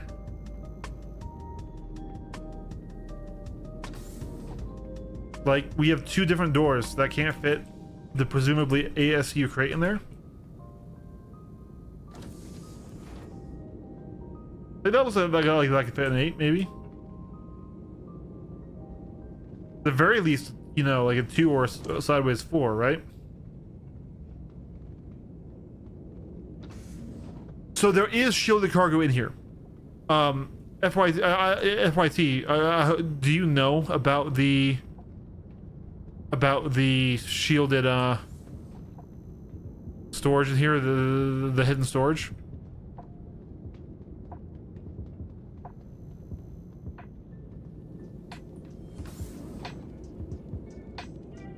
I mean, even then, getting a 1 SU box in here is gonna be hell.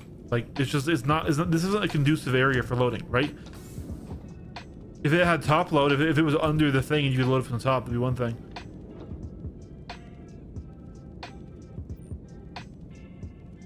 So as you see here, they have these scratch marks under these side panels. And there's one in 5 as well, I believe. I actually think it's in all the corners. Yeah. So these are all hidden compartments that could hold a 1/8 SU box that is not scannable. And I don't know how to open it the legit way, but I know you can cheese it with the open all from the cockpit. I'm not saying go back in there, the command module, and die again. But there is a genuine way to open them that I don't know. But opening all exterior does also open these panels. And yeah.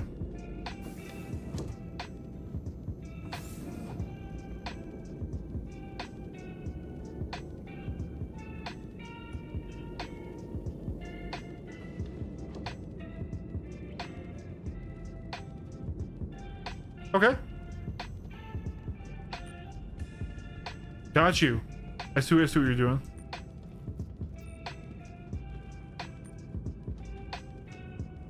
Oh, oh, oh, oh, oh.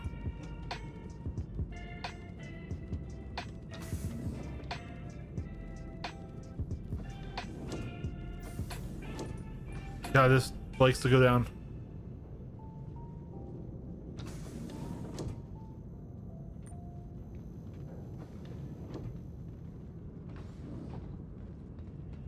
Isn't there a ladder somewhere? We can go up to the roof.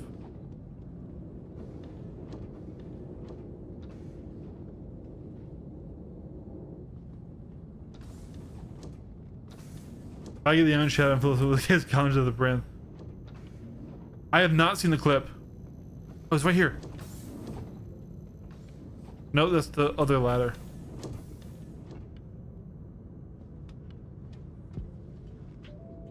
Roof access only available when landed. That's stupid.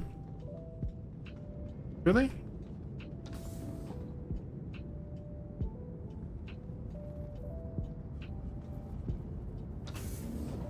Yeah, send them to me.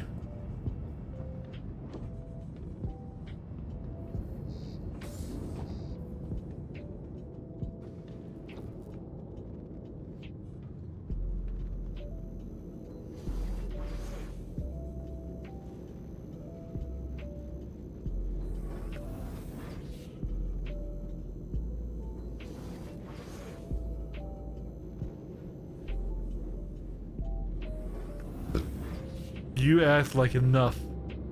It's a language I understand. Oh my god, this is so buggy. Oh, oh, oh, oh. Boys, boys, boys! Yeah! We did it! Biggest win of the stream! All those guys we killed and also lost to in AC don't matter now. We got this going. My sticks don't work. My sticks don't work.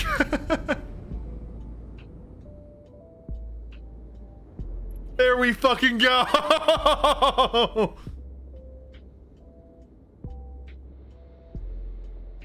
If you want to add me on Disco, you can. Oh, dude, look. Once again, dude, this paint is so fucking sexy. I kind of do want to, like, insure my ship.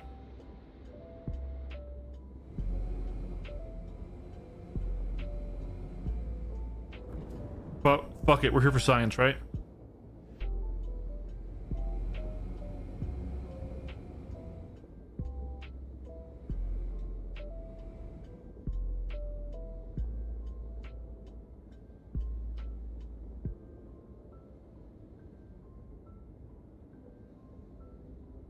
Wait! Oh no! Ace fell!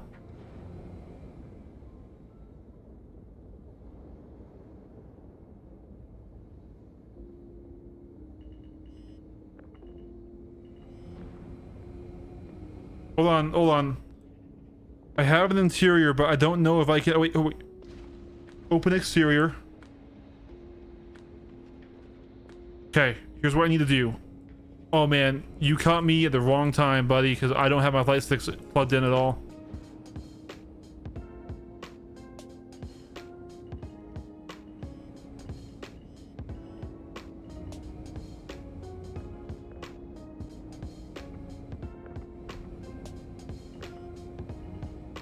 It would really help if he wasn't lagging all over the place.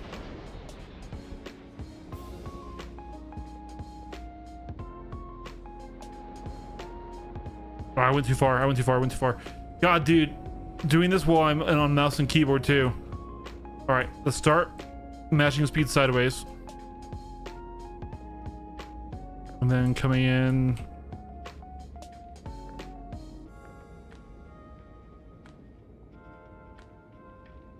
God, the desync.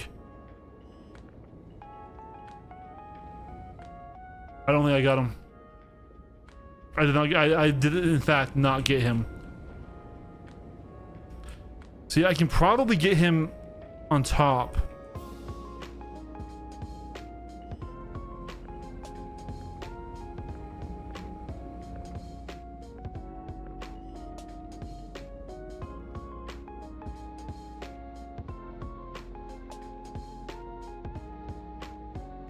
Oh no!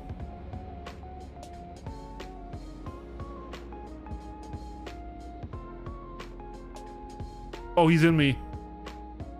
Oh, he's dead.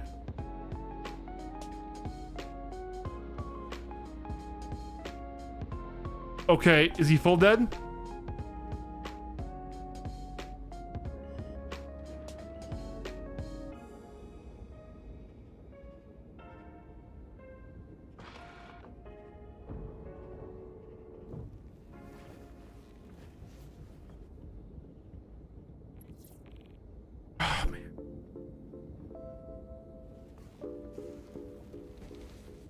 That's what we're gonna try.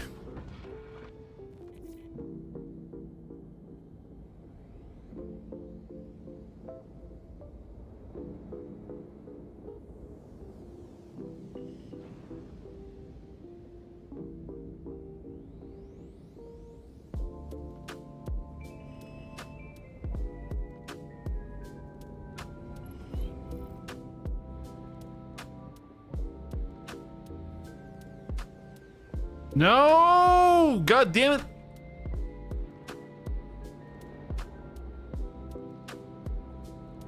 Oh god, I fucking I launched him! I launched him!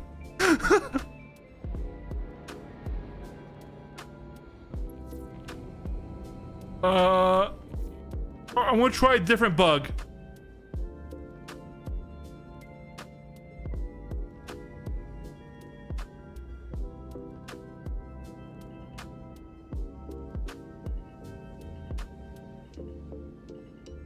Oh, I fucked it up.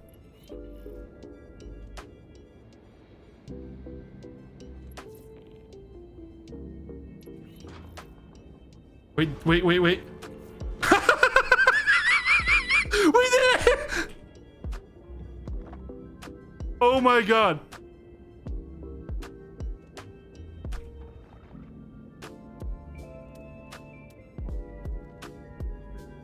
Oh my god.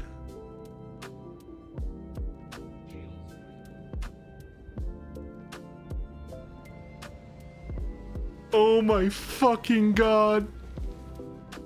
Oh, I was trying to do it legit and like, no, screw it. I'm gonna catch him in the cockpit.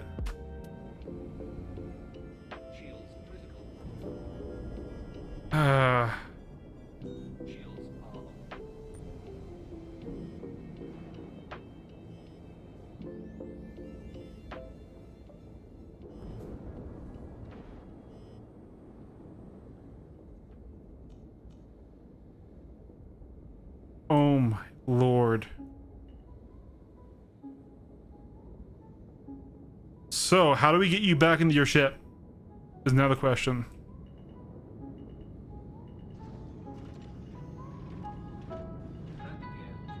Why did I lose all attitude control? What? My mouse just stopped working. Okay, that was weird. It's back now.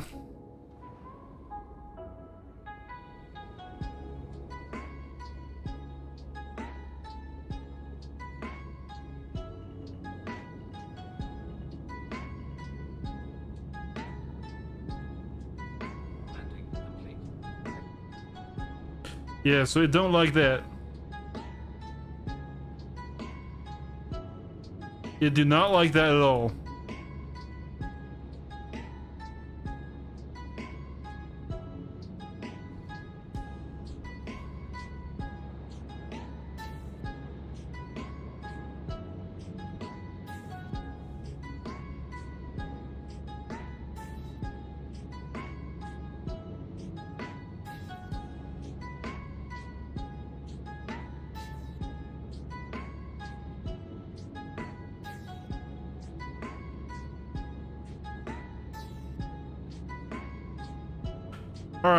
All right, FYT. If you go now, you should be on top.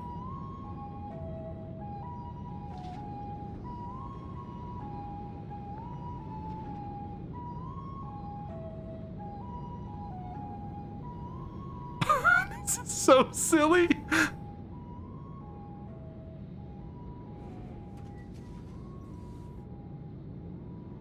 He's back in, boys. 3 rescues! 2 were cooler than the last one though, because I definitely glitched the game to do it. I'm gonna go insure this fucking ship. Dude, okay. FYT, let's take this somewhere not here. I think this is just fucking Crusaders atmosphere murdering us. I'm gonna go to Seraphim.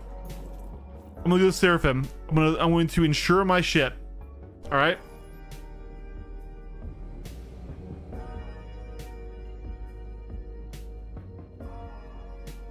This is gonna be a server. I don't have a server yet. I'm a lazy bastard. I'm sorry. I got so caught up in that.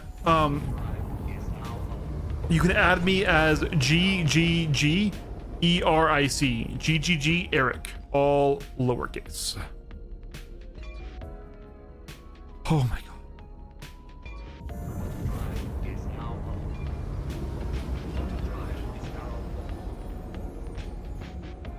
I think we accomplished more than CIG did today.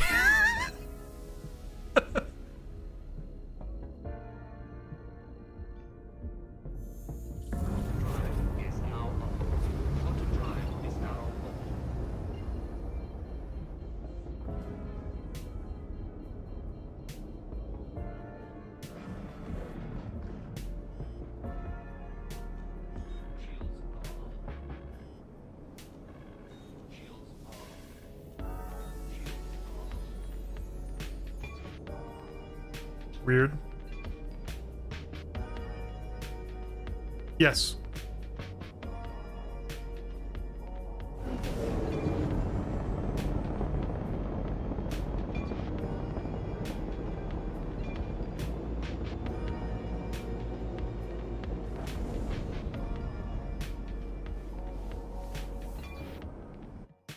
Alright.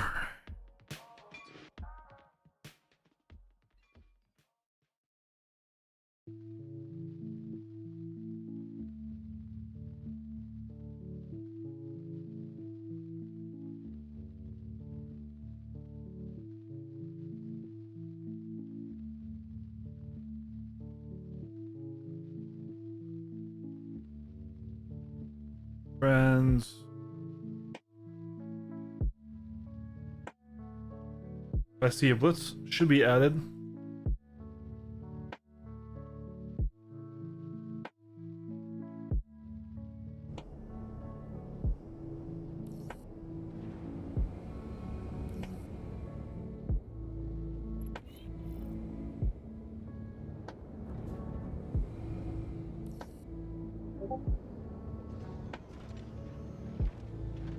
Landing gear deployed.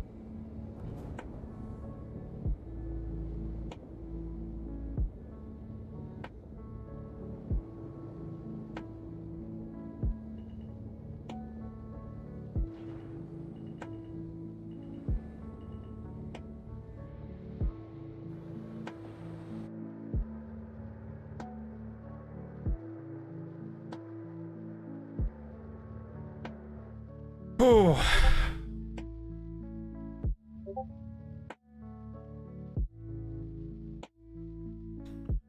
Let's see. We'll watch that as soon as I press the ensure button.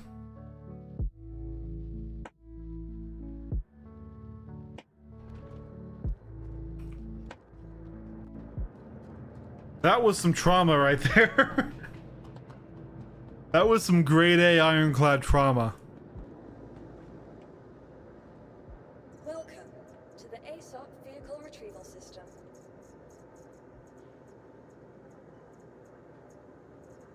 Please visit us again. All right. And apparently someone else sent me one. I think I see it. All right. Let's see.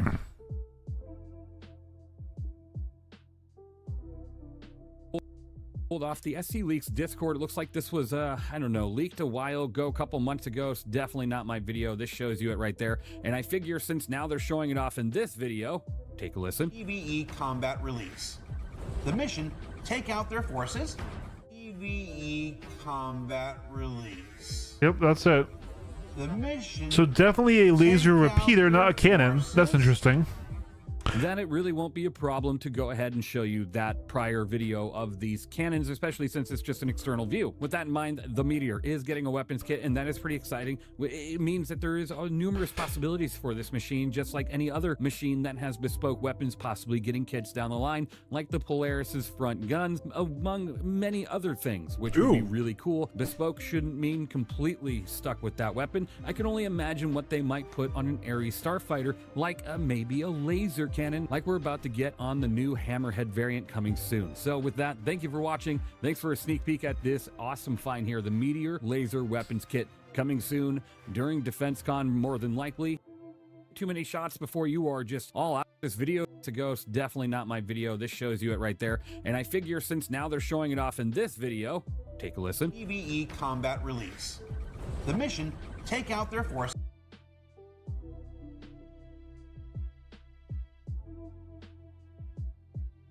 The mission, take out their forces. In this video, take a listen. EVE combat release. The mission, take out their forces. So this is like matched velocity to the CS, at least it was. That looks and sounds like CS firing next to it. That's interesting.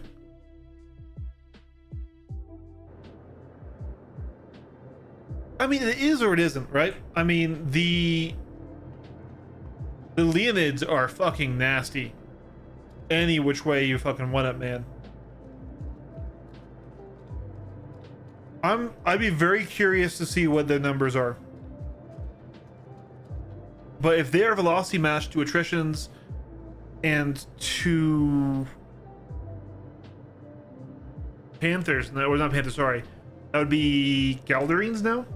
You can't put size 5 guns in these slots now. Oh, you can put any size 5 you want there. Yeah. God, I fucking, I really didn't like this ship, and then now I really kind of like it. Even its looks are growing on me, though it's still not my favorite looking ship in the game by far. I usually like my fighters to be relatively plain shaped, but this thing is still pretty cool. Size 5 bespoke, yeah.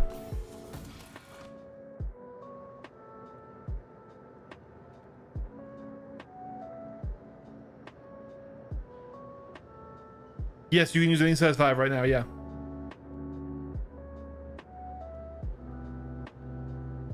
If they're pre-nerf attrition, then holy mother of God. There is an issue I see with it though in this capacitor.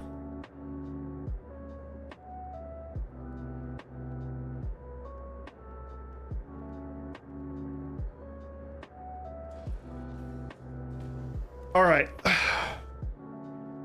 Guys, where's patch? It's almost 11.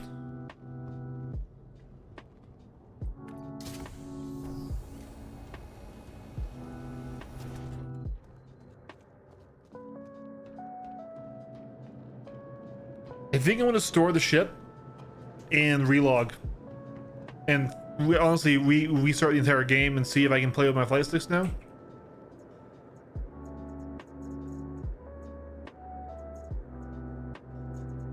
Why is there no store?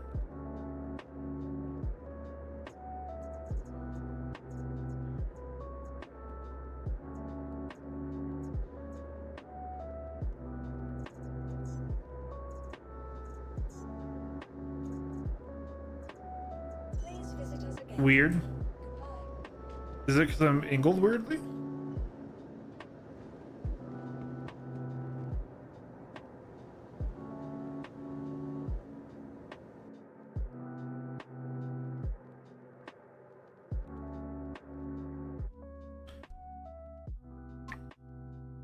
You can pair it with shredders. You could.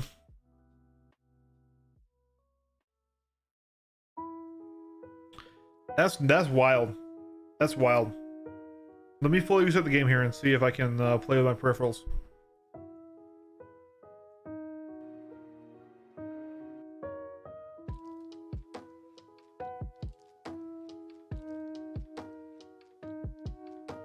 No patch, bud? Yeah.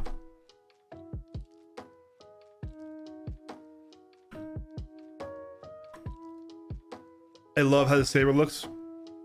I bought one just now PT to fly on. Saber's a good looking ship. I just melted my Saber. I feel bad about it because I was gonna make a review on it back in 4.6 and I never got that out before 4.7's drama happened. But Saber for me is just simply not as good as the Hornet Ghost. And its size is just it's too wide. It's too wide. It just you can't dodge fire in it. So like I'm just not comfortable taking it out into PU. Yeah.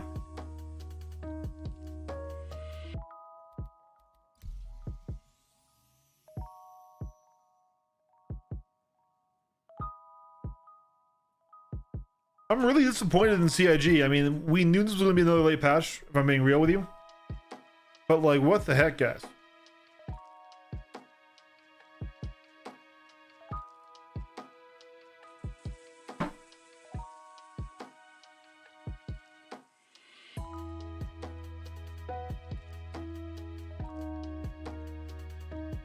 Everyone says in 4 minutes, but...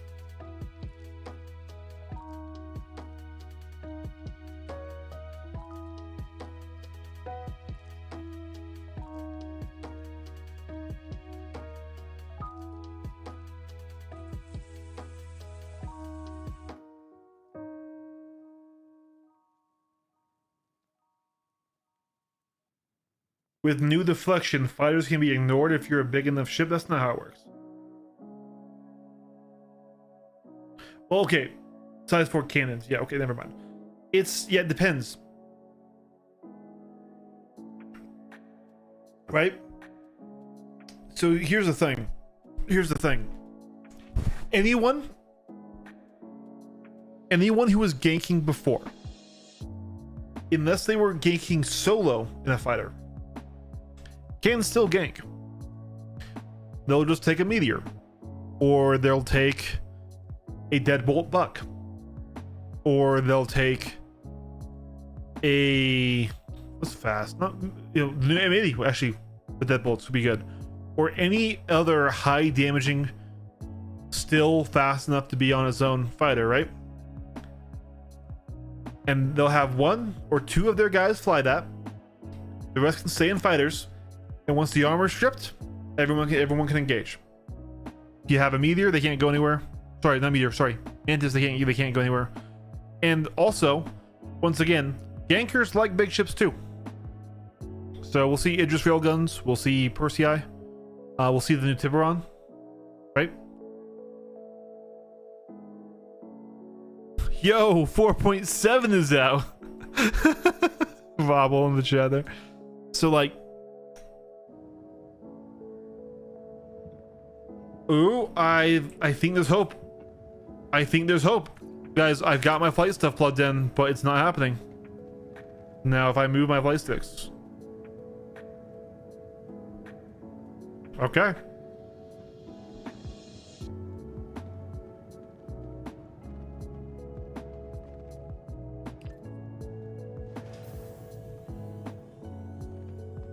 We might be able to fly. And like, whenever I criticize armor, let me clarify, it's not because I don't like armor or I don't think armor is needed for the game's balance. When I criticize armor is because I think what they've done now is limit versatility and limit interactivity.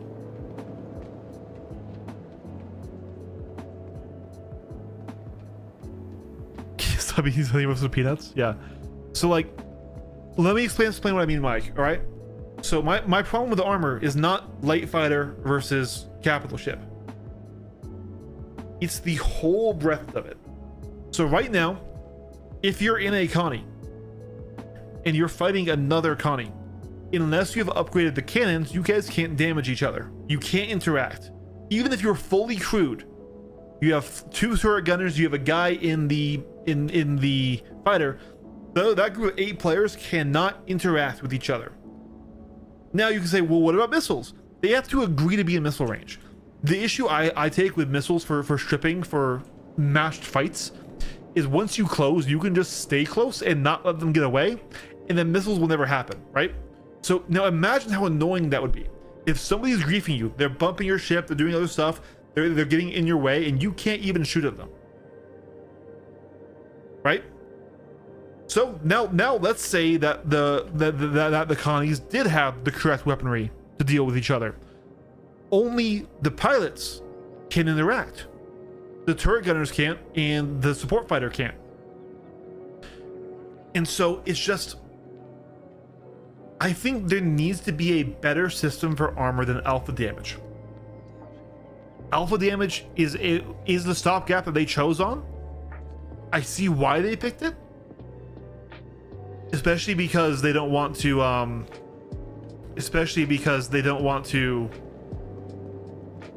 do size gating, which you can't do. But I think they need probably a gamier system that's more like, if on X chassis can do X thing. I know that sounds really bad, Vehicle selected. but like, Stand by. yeah. Your vehicle has been delivered.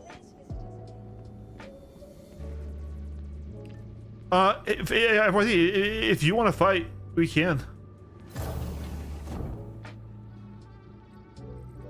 We can ignore the we can ignore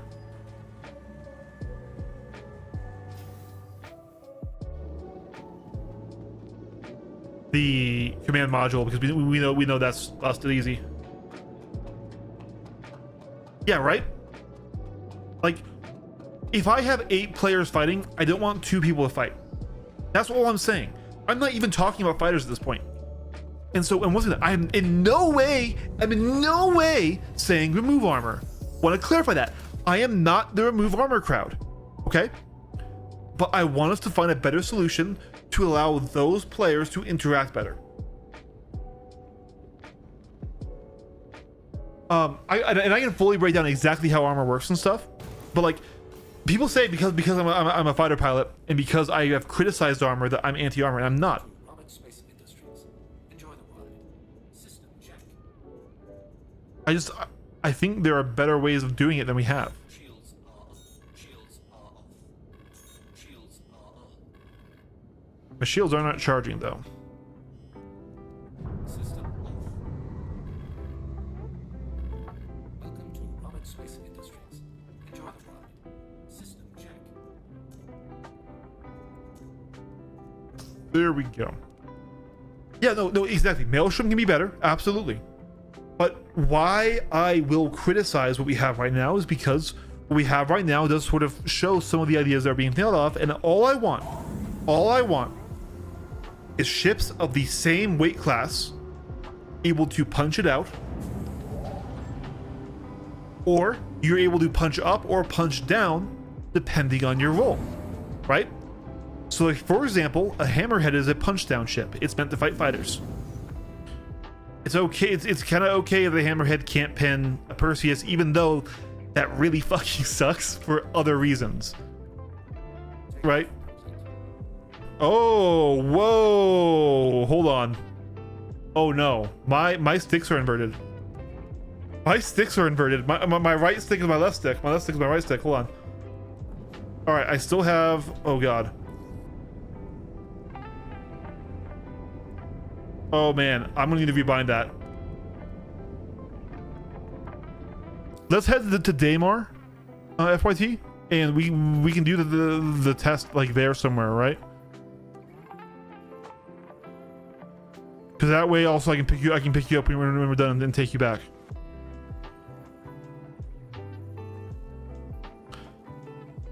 Like let's go to Brio's Breaker Yard.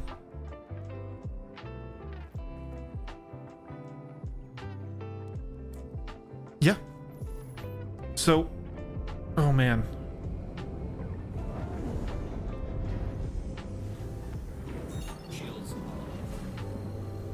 Oh, this is so weird. Auto drive is now on. Auto drive is now off. Landing gear raised. Oh my god, this is so weird. I'm just gonna fly mouse keyboard again.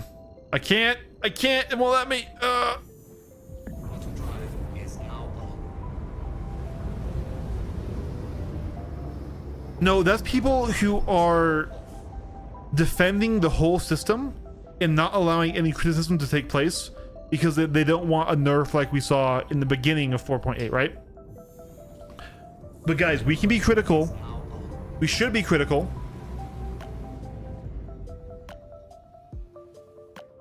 Because the Connie has never been described as anti-fighter. Let's just be real there, okay? The Connie isn't a punch down ship.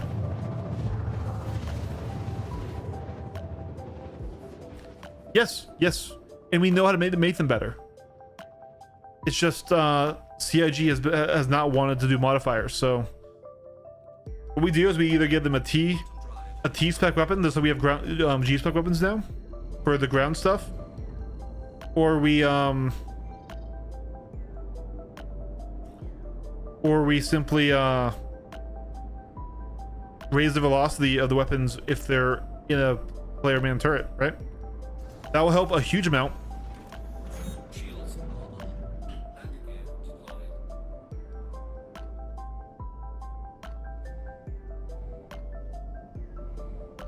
Jesus Christ, dude, this is so hard to have inverted controls. My sticks are just wrong.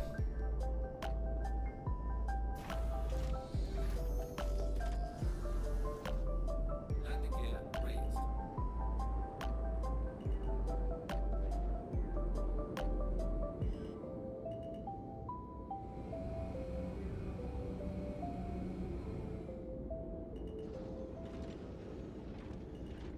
Landing gear deployed.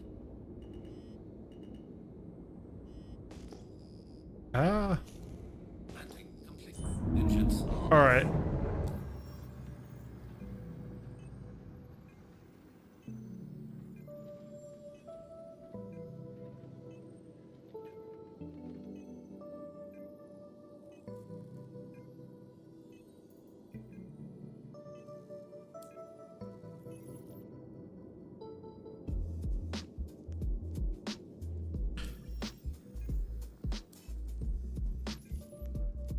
I'm just going to rebind my controls here. This is stupid because they're gonna swap their order eventually. I gotta fix this, guys. I'm sorry. This is gonna take a hot minute.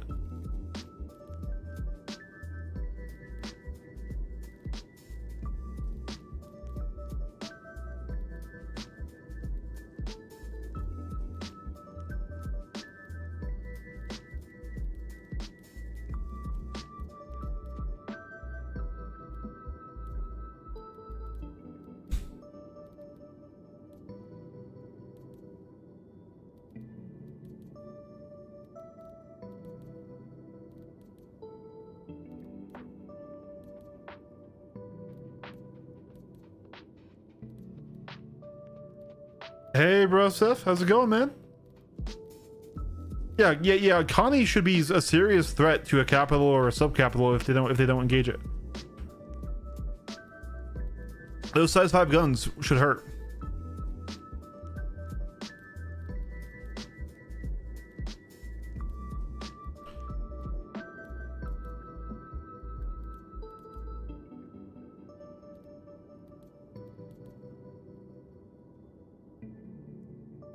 There we go. I'm so sorry, guys, but I need to fix this. Hey, Glass, good to see you, man.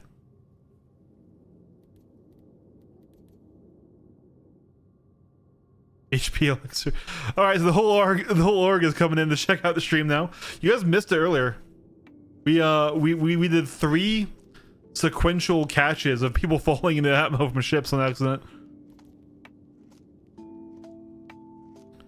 Well, here's the thing. You're right that the Paladin is a much newer and much probably smarter design overall for a gunship. That's totally right. But the Andromeda is labeled a gunship. It has size 5s, it has missiles, it has turrets. Yes, it also has cargo and it has some multi-role, but it is labeled a gunship.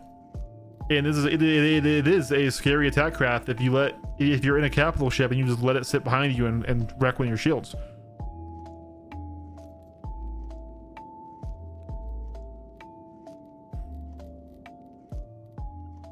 Yeah, so what's going on, guys, is it flopped all of our controls, so I got to go through and fix it. Because flying Southpaw was crazy. And then we're going to see let's see.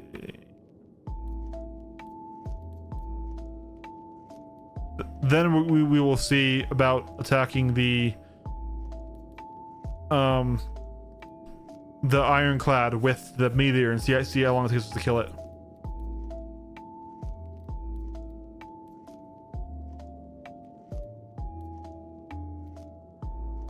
Actually, I don't want that. I want under reticle the same button, but then I also want I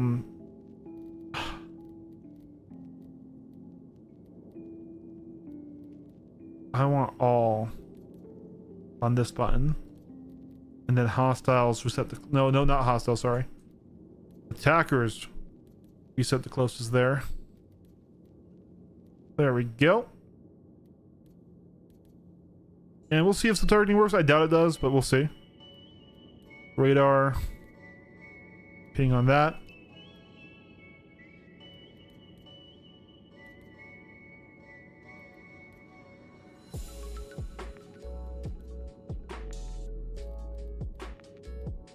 We don't need any of that stuff, though I will unbind it.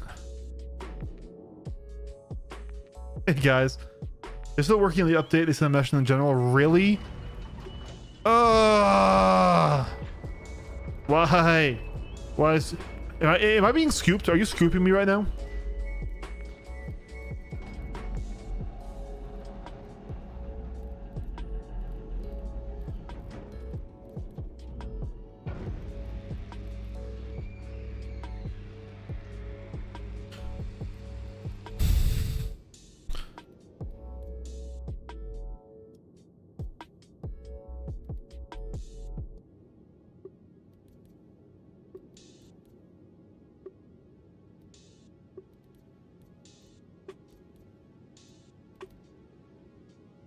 All right. Almost done, guys.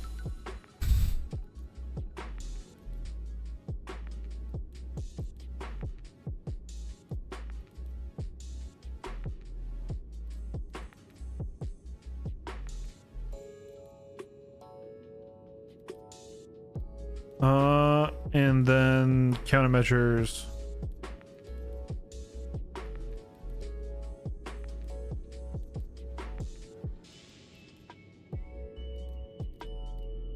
Okay, that should be everything. Engines are on. Take off complete. All right, here we go. Hey folks, it's past midnight in Austin and we're still working to release 4 as soon as possible. We appreciate your patience. I don't think anyone has patience anymore. The Ironclad with 4 size 3 shields, only 2 turn on. How does it have 4? So I don't believe it's glitched.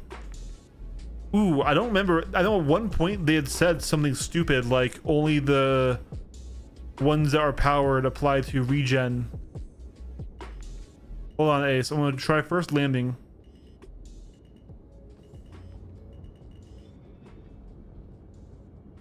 Landing complete. Okay, we should be able to repair. We should be able to repair the Mantis. But what I don't like is, look, where am I putting the repair supplies then? Because like I'm going almost all the way to the edge on both sides. So it's going to be really hard to also store your repair supplies, which is why I'm thinking like it might be. Oh, Take off complete. good sir. Landing. I'm going to be scooting forward.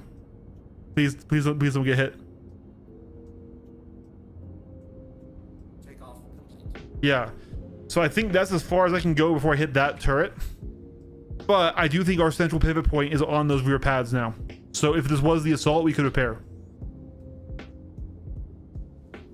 Hello, Stranger's Ghost.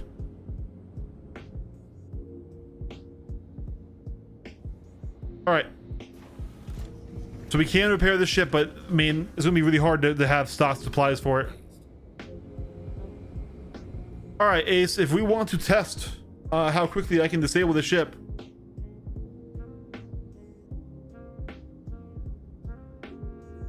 You have a pit bull? How many can you fit in it?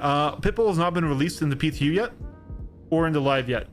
But I can tell you how many you can fit into it, Mad Mash. 100 with 100% certainty. First of all, we know how large it is because we've seen it in the 4.8 patch detail trailer that they released, right? The answer is 10. Okay? And why the answer is 10 is not because you can only fit 10 in the hangar bay. It's because there is literally a active vehicle limit on ships that was added in 4.7 that made it you can only have 10 vehicles of any kind on a ship, no matter how big it is. So even in my Polaris, where I used to be able to fit 30 Furies, I can now only fit 10. Because we know the pit bull is approximate in size to the Fury, we can fit 10. There's no way we can fit less than 10 because it's tiny. So that's the answer. There will be plenty of room for cargo, by the way. All right. So let's get his shields fully powered up. And I want to come over here and get some weapon group changing.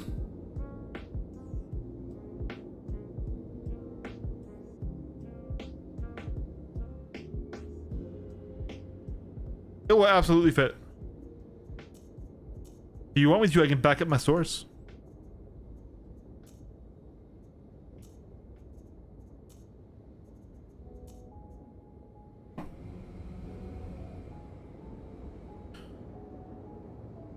I can 100% back up my source, my friend, if you want.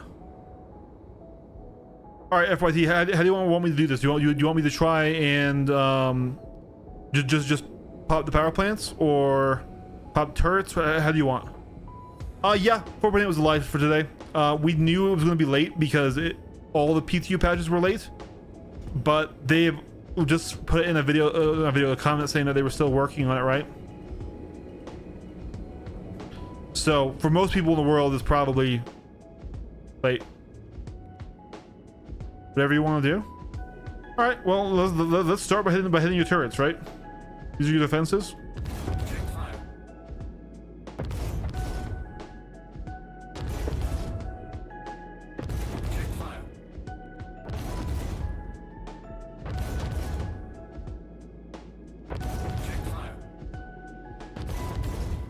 Okay, so that front turret is dead already. Let's see the remote ones. Check fire.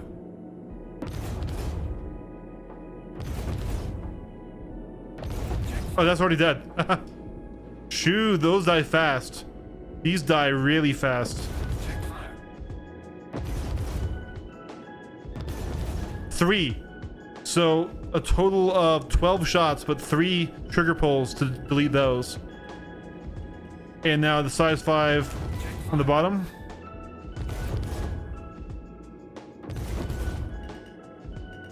Check fire.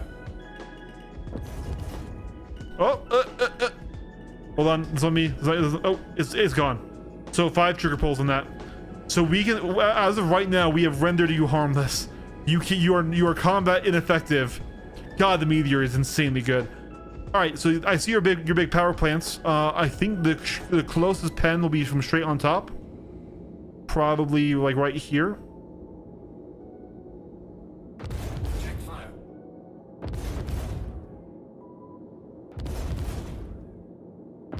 Check fire.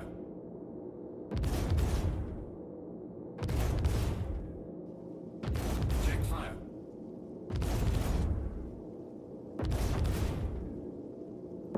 Check fire. Ship is going red. Check fire. Whoa, look at how fast I'm actually dropping his shields. Check fire. I'm actually surprised the shields drop that fast. Hold on. Let's drop his shields. That'll give us even more damage here. We're losing 40% damage, which is a lot of the Leonids. Hey, no running. Check fire. No running.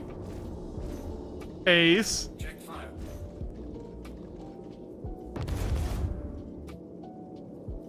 Check fire. I'm surprised that one Meteor can get a shield face low by itself, though. Check fire.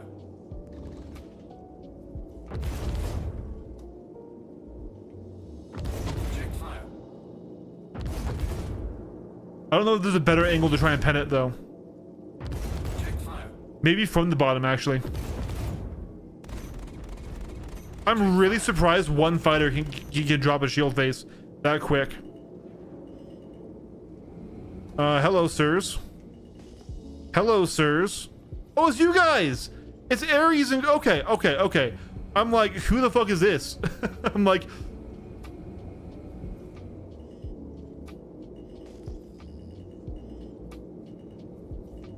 Check fire. Check fire.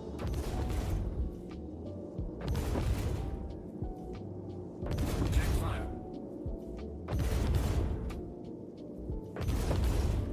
Dude, that's a good question. I'm not gonna lie, I was about to engage. Yes, all the armor belts were put in. Yes. However, Chief, we have to remember what the Meteor is, and it's what the Ares always should have been. It is an incredibly good ship, and these Leonids do 1600 alpha damage per shot. So there's no ship in the game this single seat medium fighter cannot damage. Stock. Which is why we need to criticize the armor system, and we need to criticize alpha damages as a pen mechanism. Because it is a little silly. So I don't think I can hit the power plants though. At least not from that angle. I can try penning something else. Ironclad tailgate? Heck yeah, glass, dude.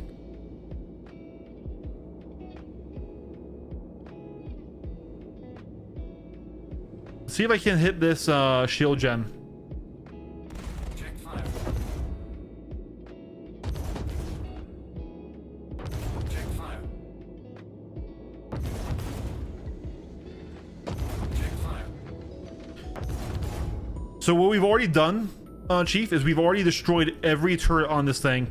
These turrets, the man ones, take 5 shots of this to kill, but the remote turrets on top only took 3 trigger pulls. So it was very easy to remove all combat capability from the ship. So yeah, not super great. Because remember, even with armor, they have half the armor value of the main. Let's test disabling engines. Check fire.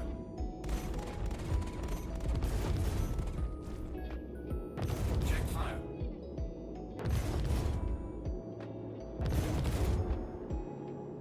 Check fire. So that one's starting to spark now. Check fire.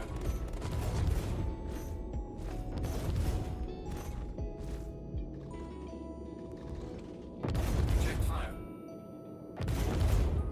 All right, that one's down.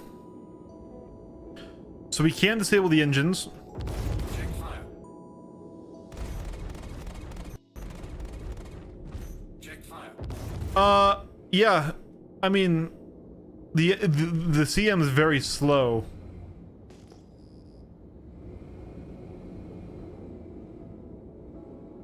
Check fire.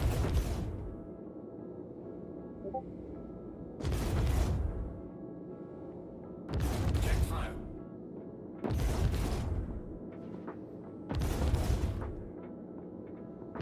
Check fire.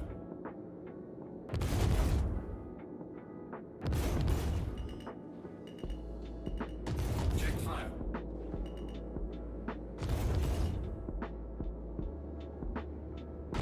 Check fire.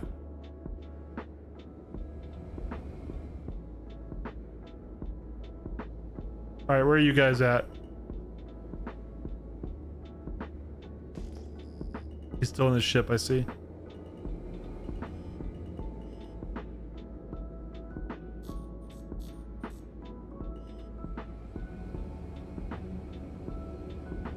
What do you open the hangar door? Can you get an angle on the comps?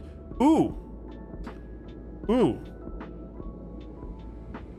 That's a great shout. I want to try this front ramp though first for boarding reasons. Check fire.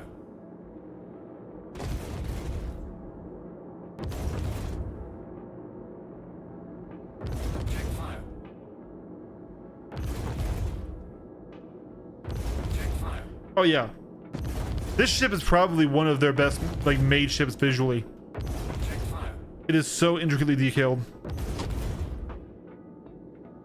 Check fire. So guys, this is how you know if you're penning, by the way.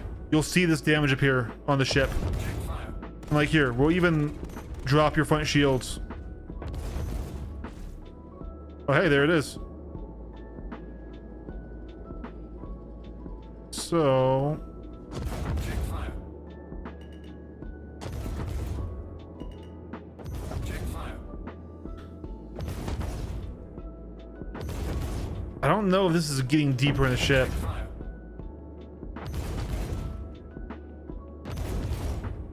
Oh wait, did that one just die? No, it didn't. Okay, never mind. Check fire. Right here.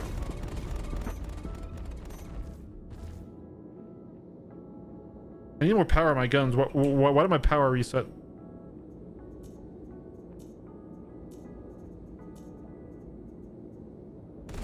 Check fire. Check fire.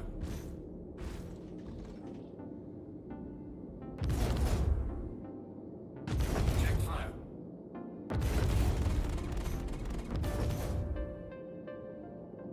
Check fire. Check fire.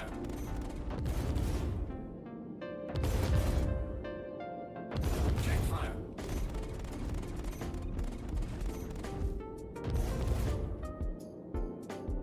Check fire.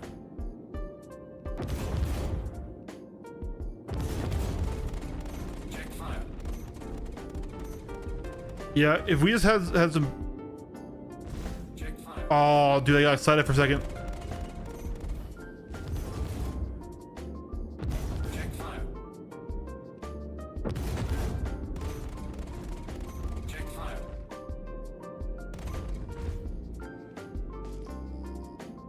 Hey, Ares. Oh, we shot it open. Oh, never mind. No, we didn't. It was a weird visual effect. Ares.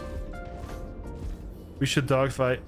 There we go. So now it's opening. Anyways, if we look at my lasers, Check fire. let's see a place where we'll go. Check fire.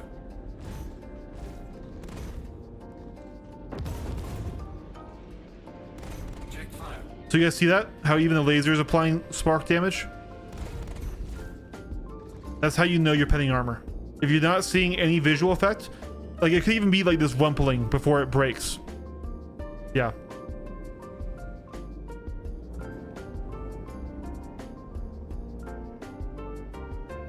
You should? All right.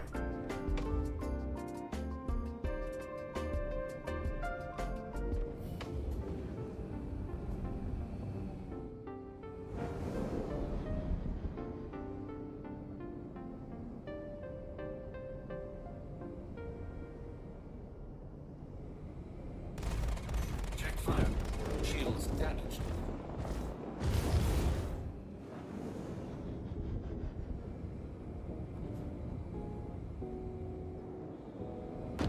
Check fire.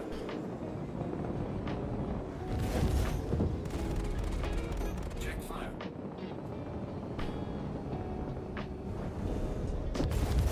Check fire. I think that did it. Yep, that did it.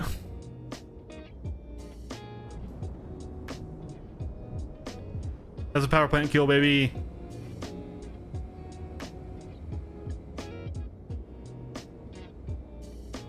Isn't this ship kind of scary?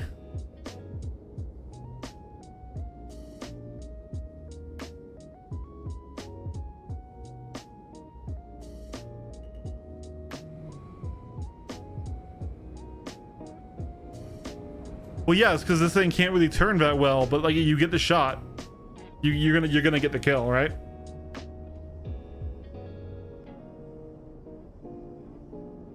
So go ahead and repair your power plant. You should be able to.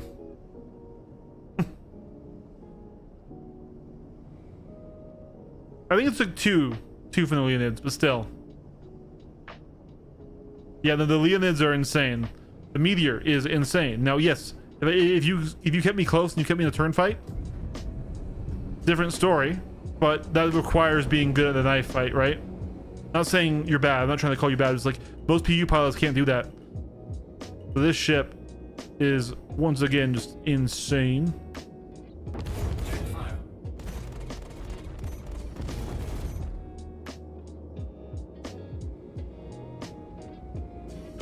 It does seem like, I will say this about the Ironclad.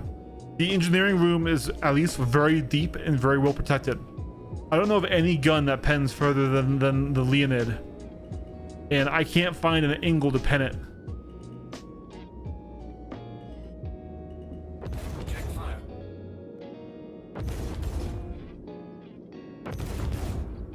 Check fire. Check fire.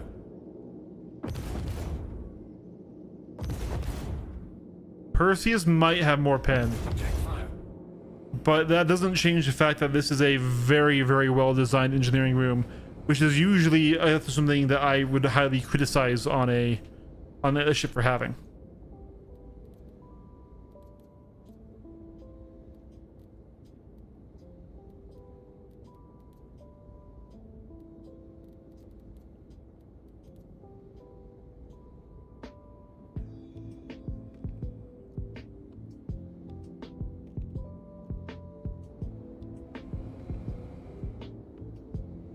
Oh yeah, no.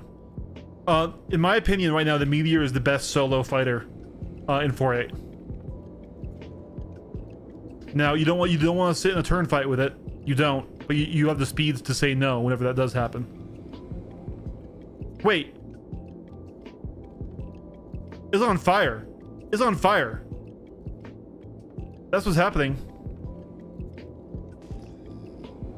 It is on fire, and that has killed it. Look, the engine's turned off, and you can see it's flickering. There's a fire on that ship. We'll investigate. Landing gear deployed. Landing complete.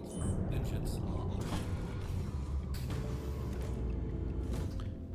Yeah.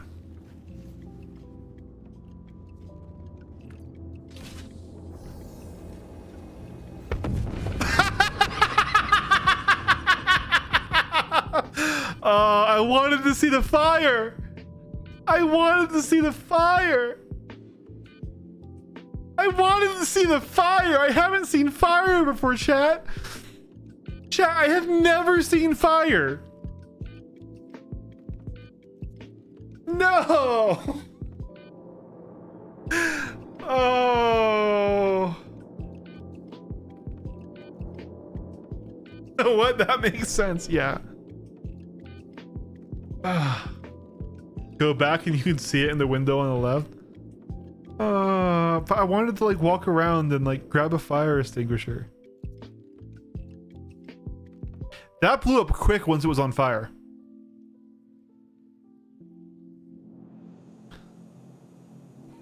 Hey, that work was not for nothing. We were able to save the Meteor and the sexy skin because of that work. Chat, when is this patch coming? Goodbye gun, apparently?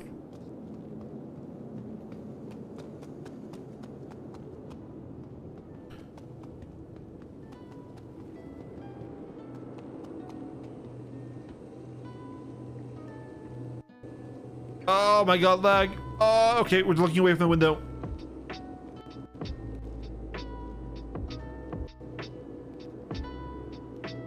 Oh my god, this lag. I really hope that the live version doesn't perform like this. Oh my god. Yeah, I really wanted to see it. I'm gonna be real with you, chat.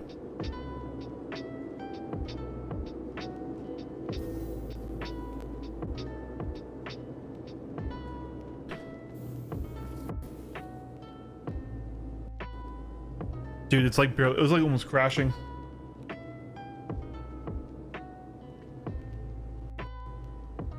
I spent all my time in a tiny ship. I've never seen fire. I've died plenty, but I've never seen fire.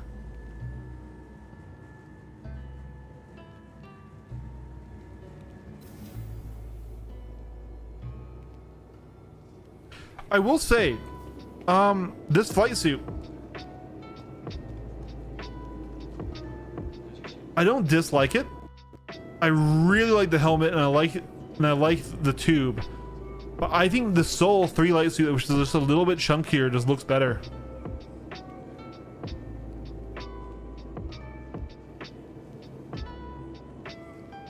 I will fly whatever is mid-air. Hey, Core. This isn't the stream lagging, this is the game. I just died. Caveman discovers fire stream when? What do you think of the G-force changes? Yeah. I live in the cockpit, Glass, you know. If it isn't a hole full of caulk, I'm not in it. Wait, what? No, I'm sorry. I'm joking. But, no, yeah. I am really strongly happy with these changes, and this game is struggling. Please come back. Please come back. I'm just gonna crouch and look at the Kel2 sign if I can get there. All right. Oh my god. But no, the flight suit changes are fantastic. I will literally only ever wear one from now on. And yeah, so buying this bundle to get well, even close Chrome, Core. Why are you lagging my game with your Chrome? Come on, man. To make sure I always have access to one, that was worth it, even though the red color is not my favorite. But here's the thing. Yes, this patch they did nerf fighters, but they also buffed it with the flight suits, because now you can take more G's and hold sustained maneuvers. Namely, the attacking the wing maneuver takes a lot of G's. So that's one that will help me out a lot. And I also like that it visually separates me from the rest, and also I have more of an excuse to say, if someone says, hey, come down and help, you know, do something, and say, yo dude, my job's in the spaceship, I got the spacesuit on, you know.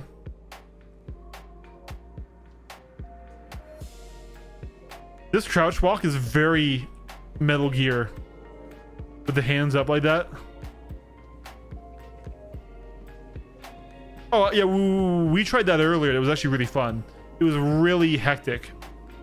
You had the John Wick hit basically, and any damage you took was really bad.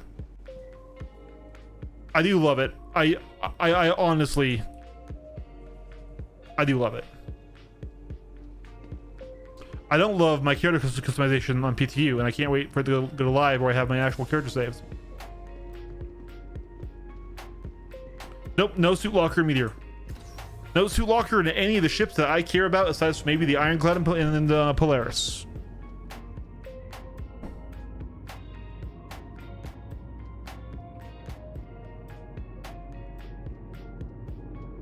I like the sheen of the helmet. Look at the reflections you can see on it. Isn't that cool? While we get 10 FPS. I assume it provides the same buff that we have seen on any armor set. So it would be probably just temperature resistance for the undersuit, right? I don't think the crafted undersuits do anything.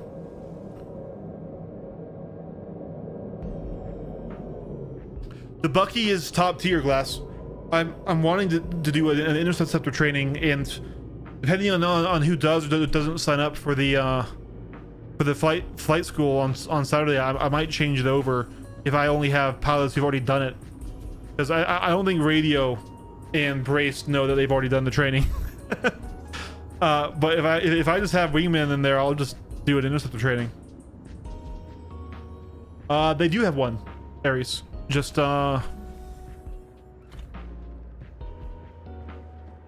this is the one that you could buy in the store.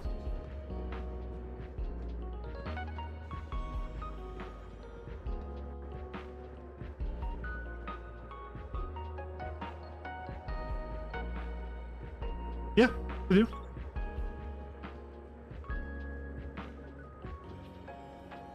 Actually, wait, it might be Anvil. No, it might be Anvil.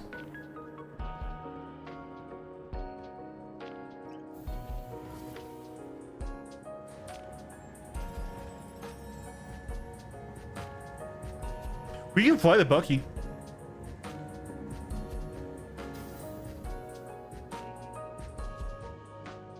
Let's see.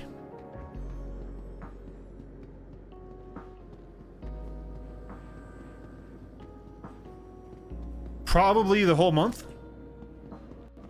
Same as any other monthly bundle, like the Shiv one. Yeah.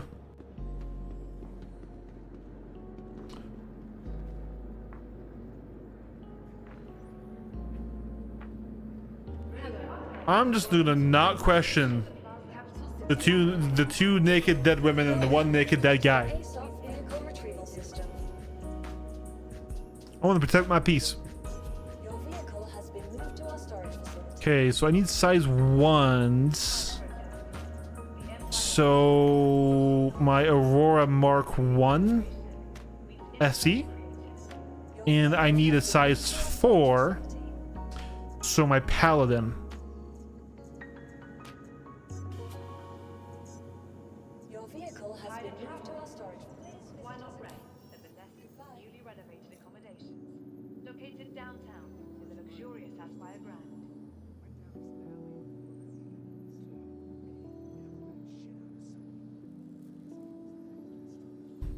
Okay, it was great talking with you. Looking for I a hope you good have a time? wonderful day. Be sure to visit Wally's Bar in Promenade. Only a quick ride on the metro.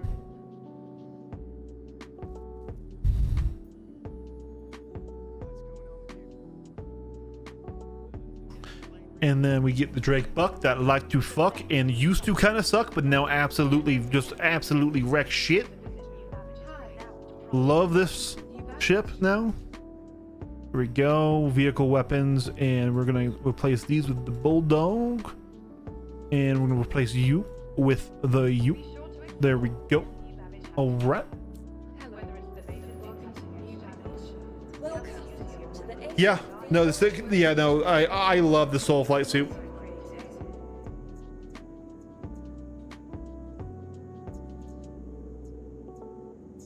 Vehicle selected. Stand by. Remember, your Your vehicle has been delivered to the following location. I want to give it a sec for it to get there. There's another dead naked lady there with variable skin color and a face that does not look like a lady's face. Wait, hold on. I didn't want to do that. I wanted to zoom in because I'm pretty sure I'm seeing stubble there. Why does that look like the actor from Breaking Bad and The Mandalorian, Giancarlo or whatever? I can't remember his name. All right. It was nice chatting with you. I hope you enjoyed the rest of your visit. Hi, and welcome to New Baggage.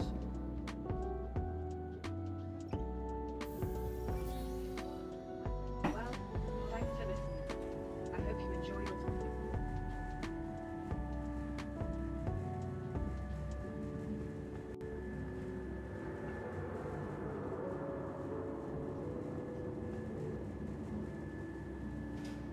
So guys, there's no way we get the patch before like 2 a.m., right?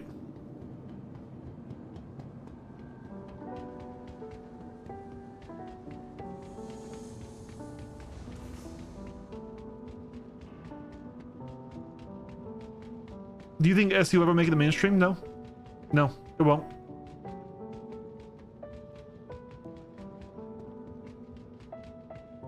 And I don't think we should want it to either. We want it to be successful.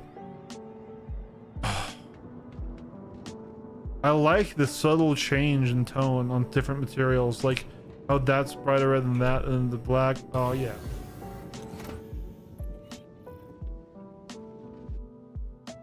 Dude, I want a Crusader fighter as well.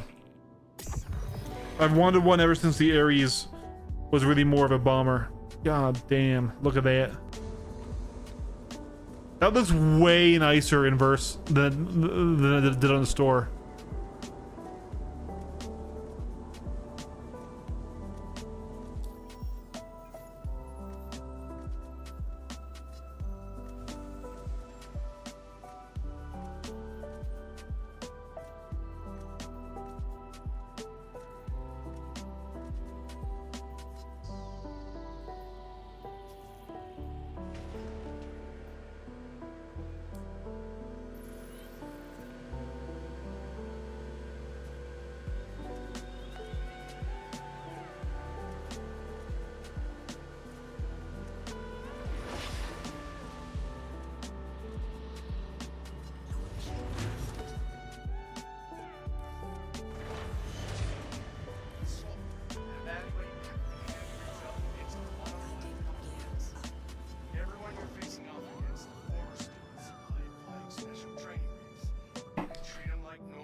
I'm so excited for patch 4 late.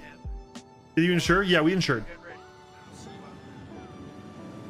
We insured.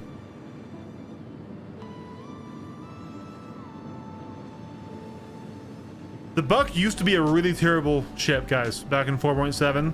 Sorry, 3.7? 17? My words, my brain. It was a bad ship last patch. No, it wasn't. It's been meta ever since Mastermost came out.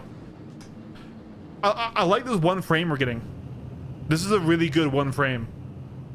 This is a, oh, 2 frames, 3. Oh, guys, we are so lucky with the amount of frames that we have.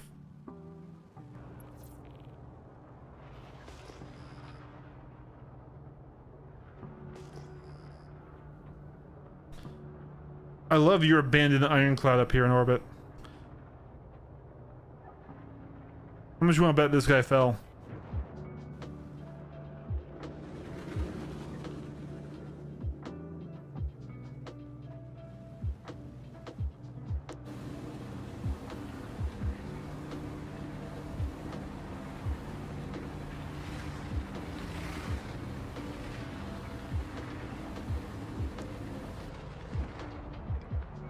God, this thing can boost forever.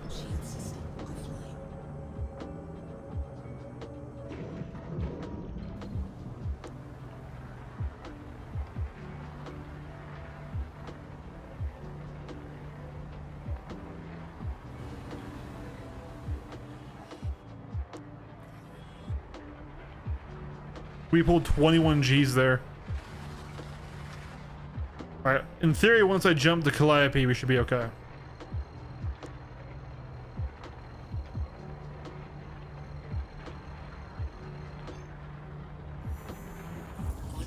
Yeah, the command modules are a problem. Does the paint come into the interior on that left beam there? Quantum drive is now off.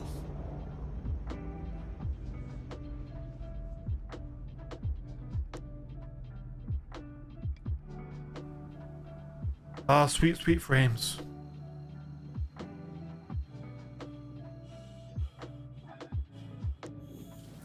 Quantum drive is now on.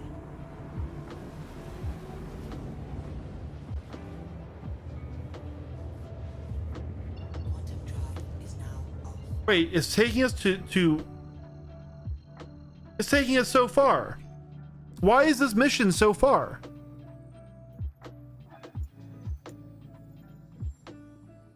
What?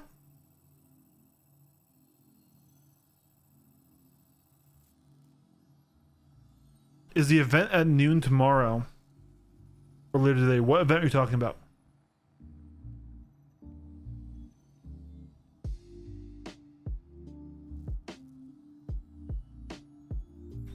That is atrocious.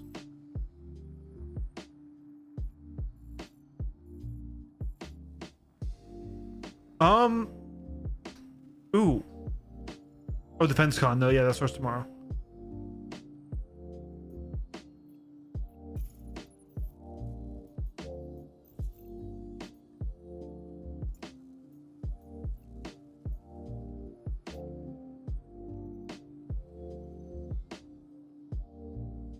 We're too far away now. So, do I think they'll ever give us a fighter-tuned fighter? Well, Drake's whole thing is big engines, right? Like even the Cutlass used to be all about that life.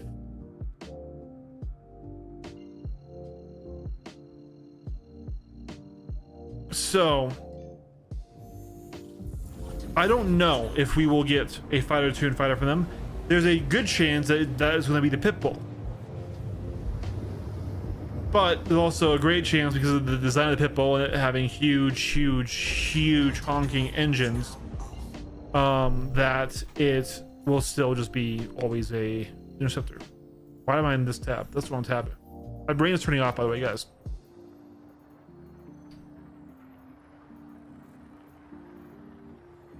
Why are we flying forward? Don't fly forward.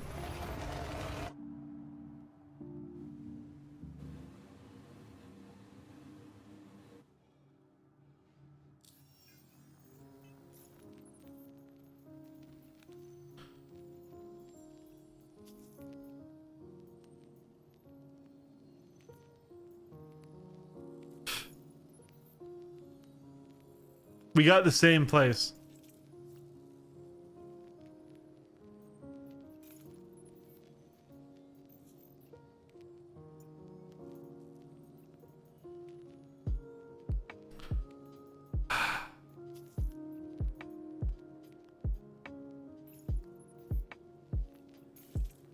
All right, we got something. But so yeah, so really the only hope for the light fighter is the Pitbull. Because otherwise, yeah, they don't really need to make an interceptor. And they haven't been trying to fill out every ship's category. Now,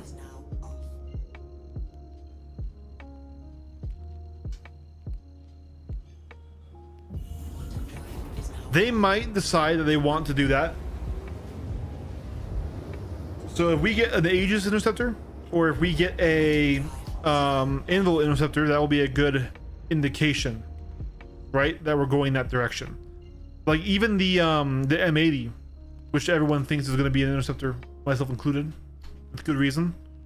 Like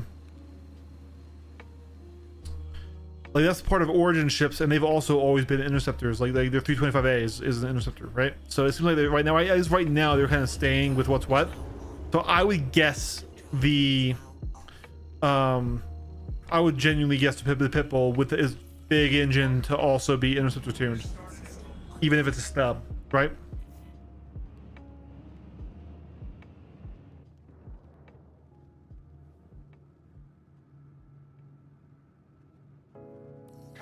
Contact, radio.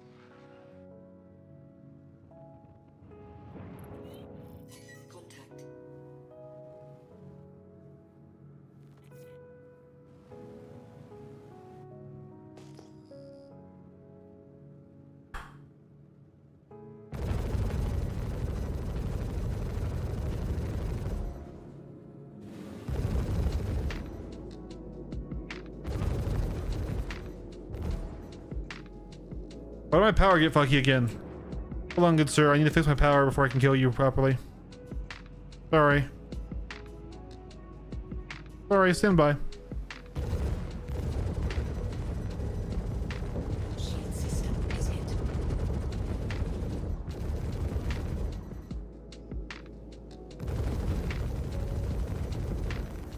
It's so annoying how long it takes to kill small ships with interiors after engineering came out.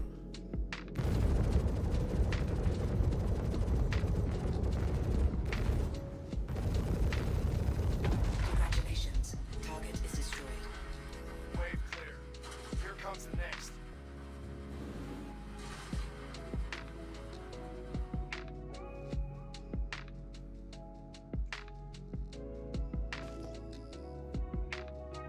Contact.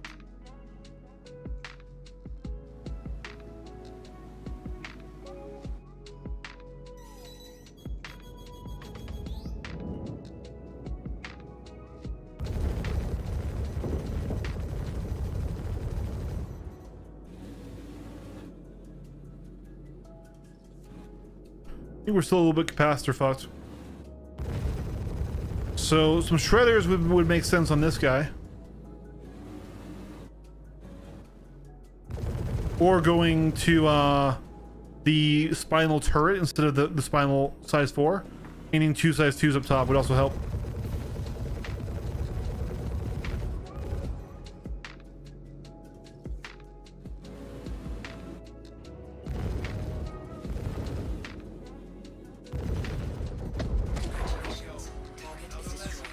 So yeah, with the interceptors being unable to turn well or have good strafes, they do struggle to stay in a close orbit. This is why they're not the best duelists, right? But they make up for it with just, oh, you're shooting at me, I leave now.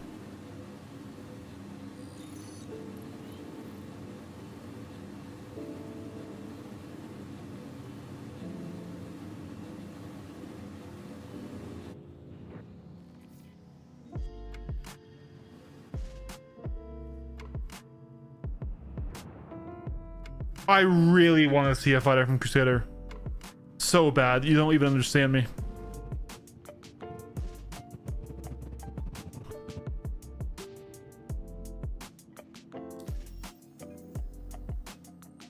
I really love the Crusader art style.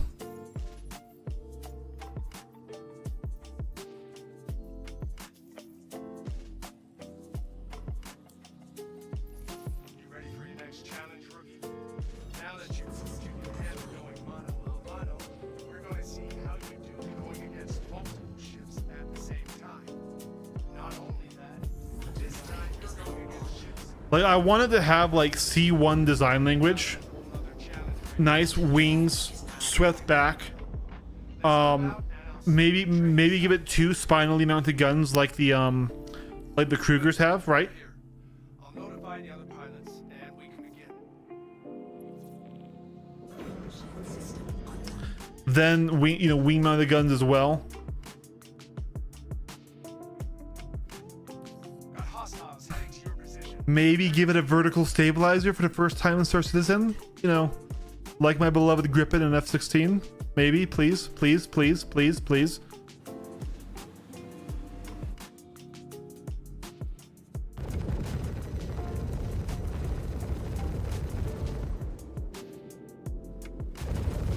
Anytime you'd like.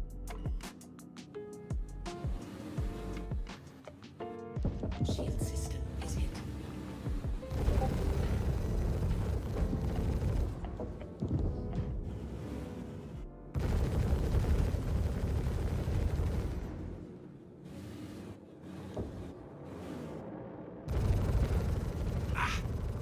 Congratulations. Target is destroyed.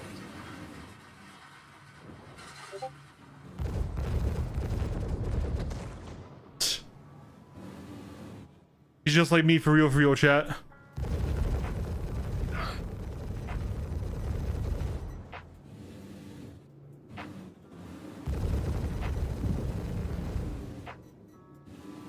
See, I can't really get close and then keep a tight orbit. I'll fall out of it like this because this is my max turn rate, right?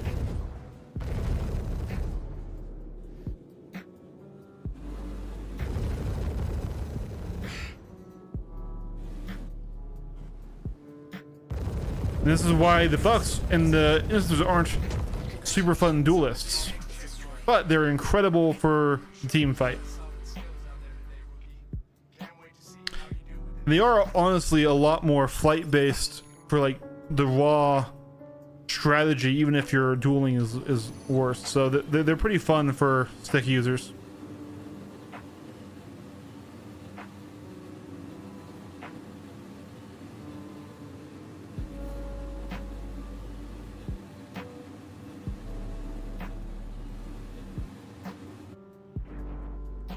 Check Discord. Right, Glass? Heck yeah, dude. So this is like the design language of the MSR and the Ares. Yeah, but it's very close. It's very close to, yeah. Just me personally though, like this is cool. I like it. Don't get me wrong. This is cool. I would want the C1 design language on the wings. We have a lot of swept forward wings in Star Citizen. Really? I want to be real with what I want, guys. I'm going to be real with what I want. I'm just going to be real with you. I know. I want delta wings, canards, and a vertical stabilizer. The fuselage can look different. I want a ship with these three features. I want delta wings, canards, and a vertical stabilizer. Just one time. Just one time. I'll take the canards we're getting on the M80. But goddamn, is this just such a sexy plane. I know it's not the CIG design language. I know. I'm just saying. Oh, dude, the fighter outfit though. Hold on.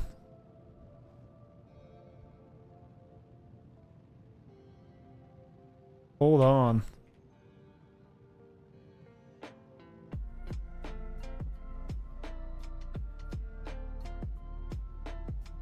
That looks really good in there.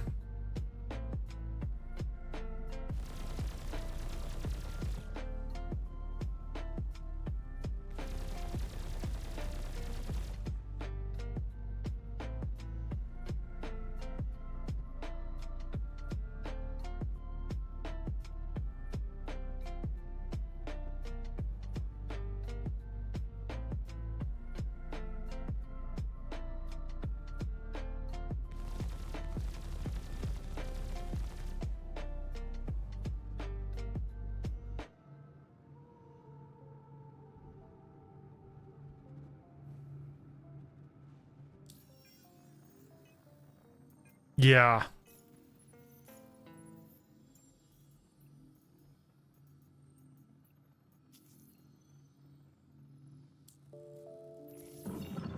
Welcome back. I've got a more tactical lesson for you this time. We know you can fight multiple ships at once, but now we're going to dive into the calculations that separate the average drive is now pilot on. from the great. Quantum drive is now off. Choosing which ship to shoot when. It can make all the difference when you find yourself up against a mixed squad. I also just really like the cockpit of the Buck. Quantum drive is now on. It's a good place to be in. Quantum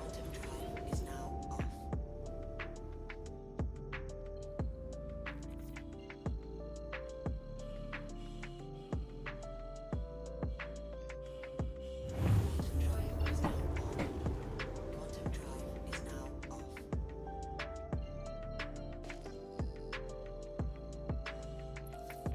Welcome to the training site. Get settled, and I'll let everyone know to scope.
Dude, these gun charges are really annoying me.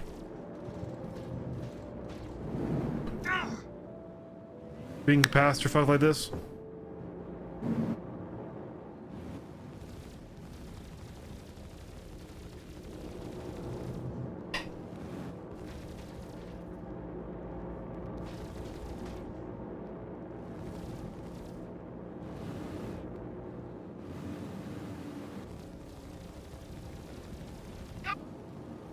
Okay, so is my power wrong again? Why? Why do you keep doing this? Jesus, I'm not even that capacitor fucked. It's just genuinely resetting my power literally every time.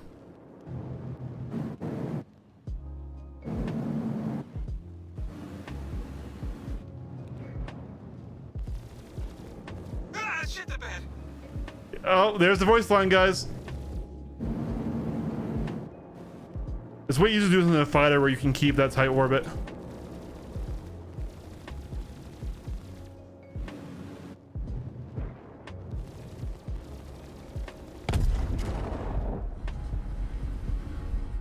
All targets neutralized. Catch your breath. The next one is on its way.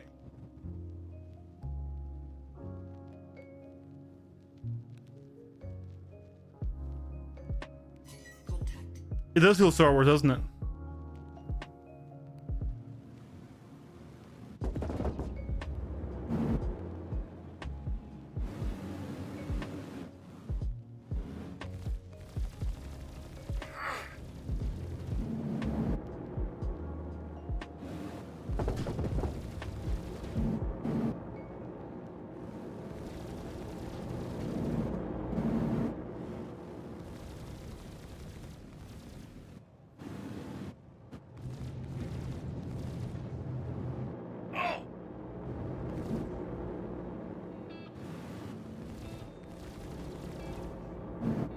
You know, in third person, you can really see how the AI ships just don't fly like players do.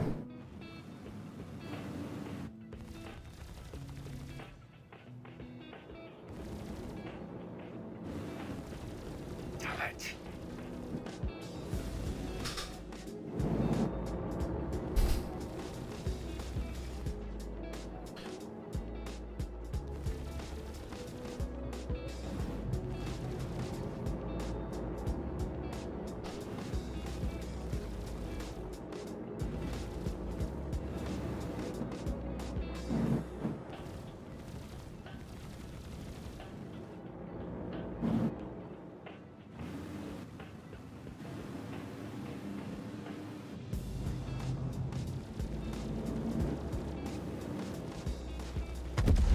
That's it. Lesson complete. Good work today. Hopefully, I'll see you soon when you're ready to keep training. Yeah, a lot more difficult to do that in the Buck than in a Gladius. You just can't stay close. All right, well, guys, it's midnight. The patch ain't here. We've been live for 5 hours, and I dropped my dinner on the floor.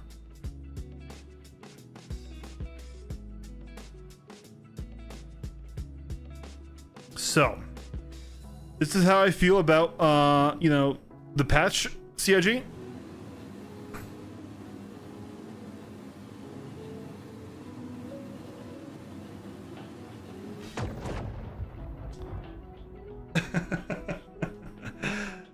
We tried. We did. We sat here for 6 hours.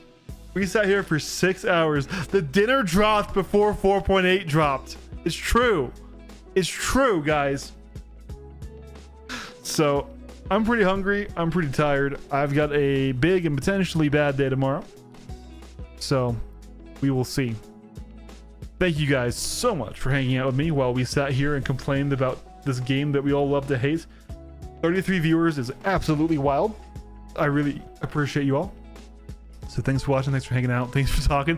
FYT, thank you so much for letting me onto your Ironclad. Those shenanigans were hilarious. Everyone who dueled earlier, that was really fun. Kicked my ass. That was a really difficult free fight lobby that time. So always a place to improve. And yeah, so have a good one, everyone. Peace.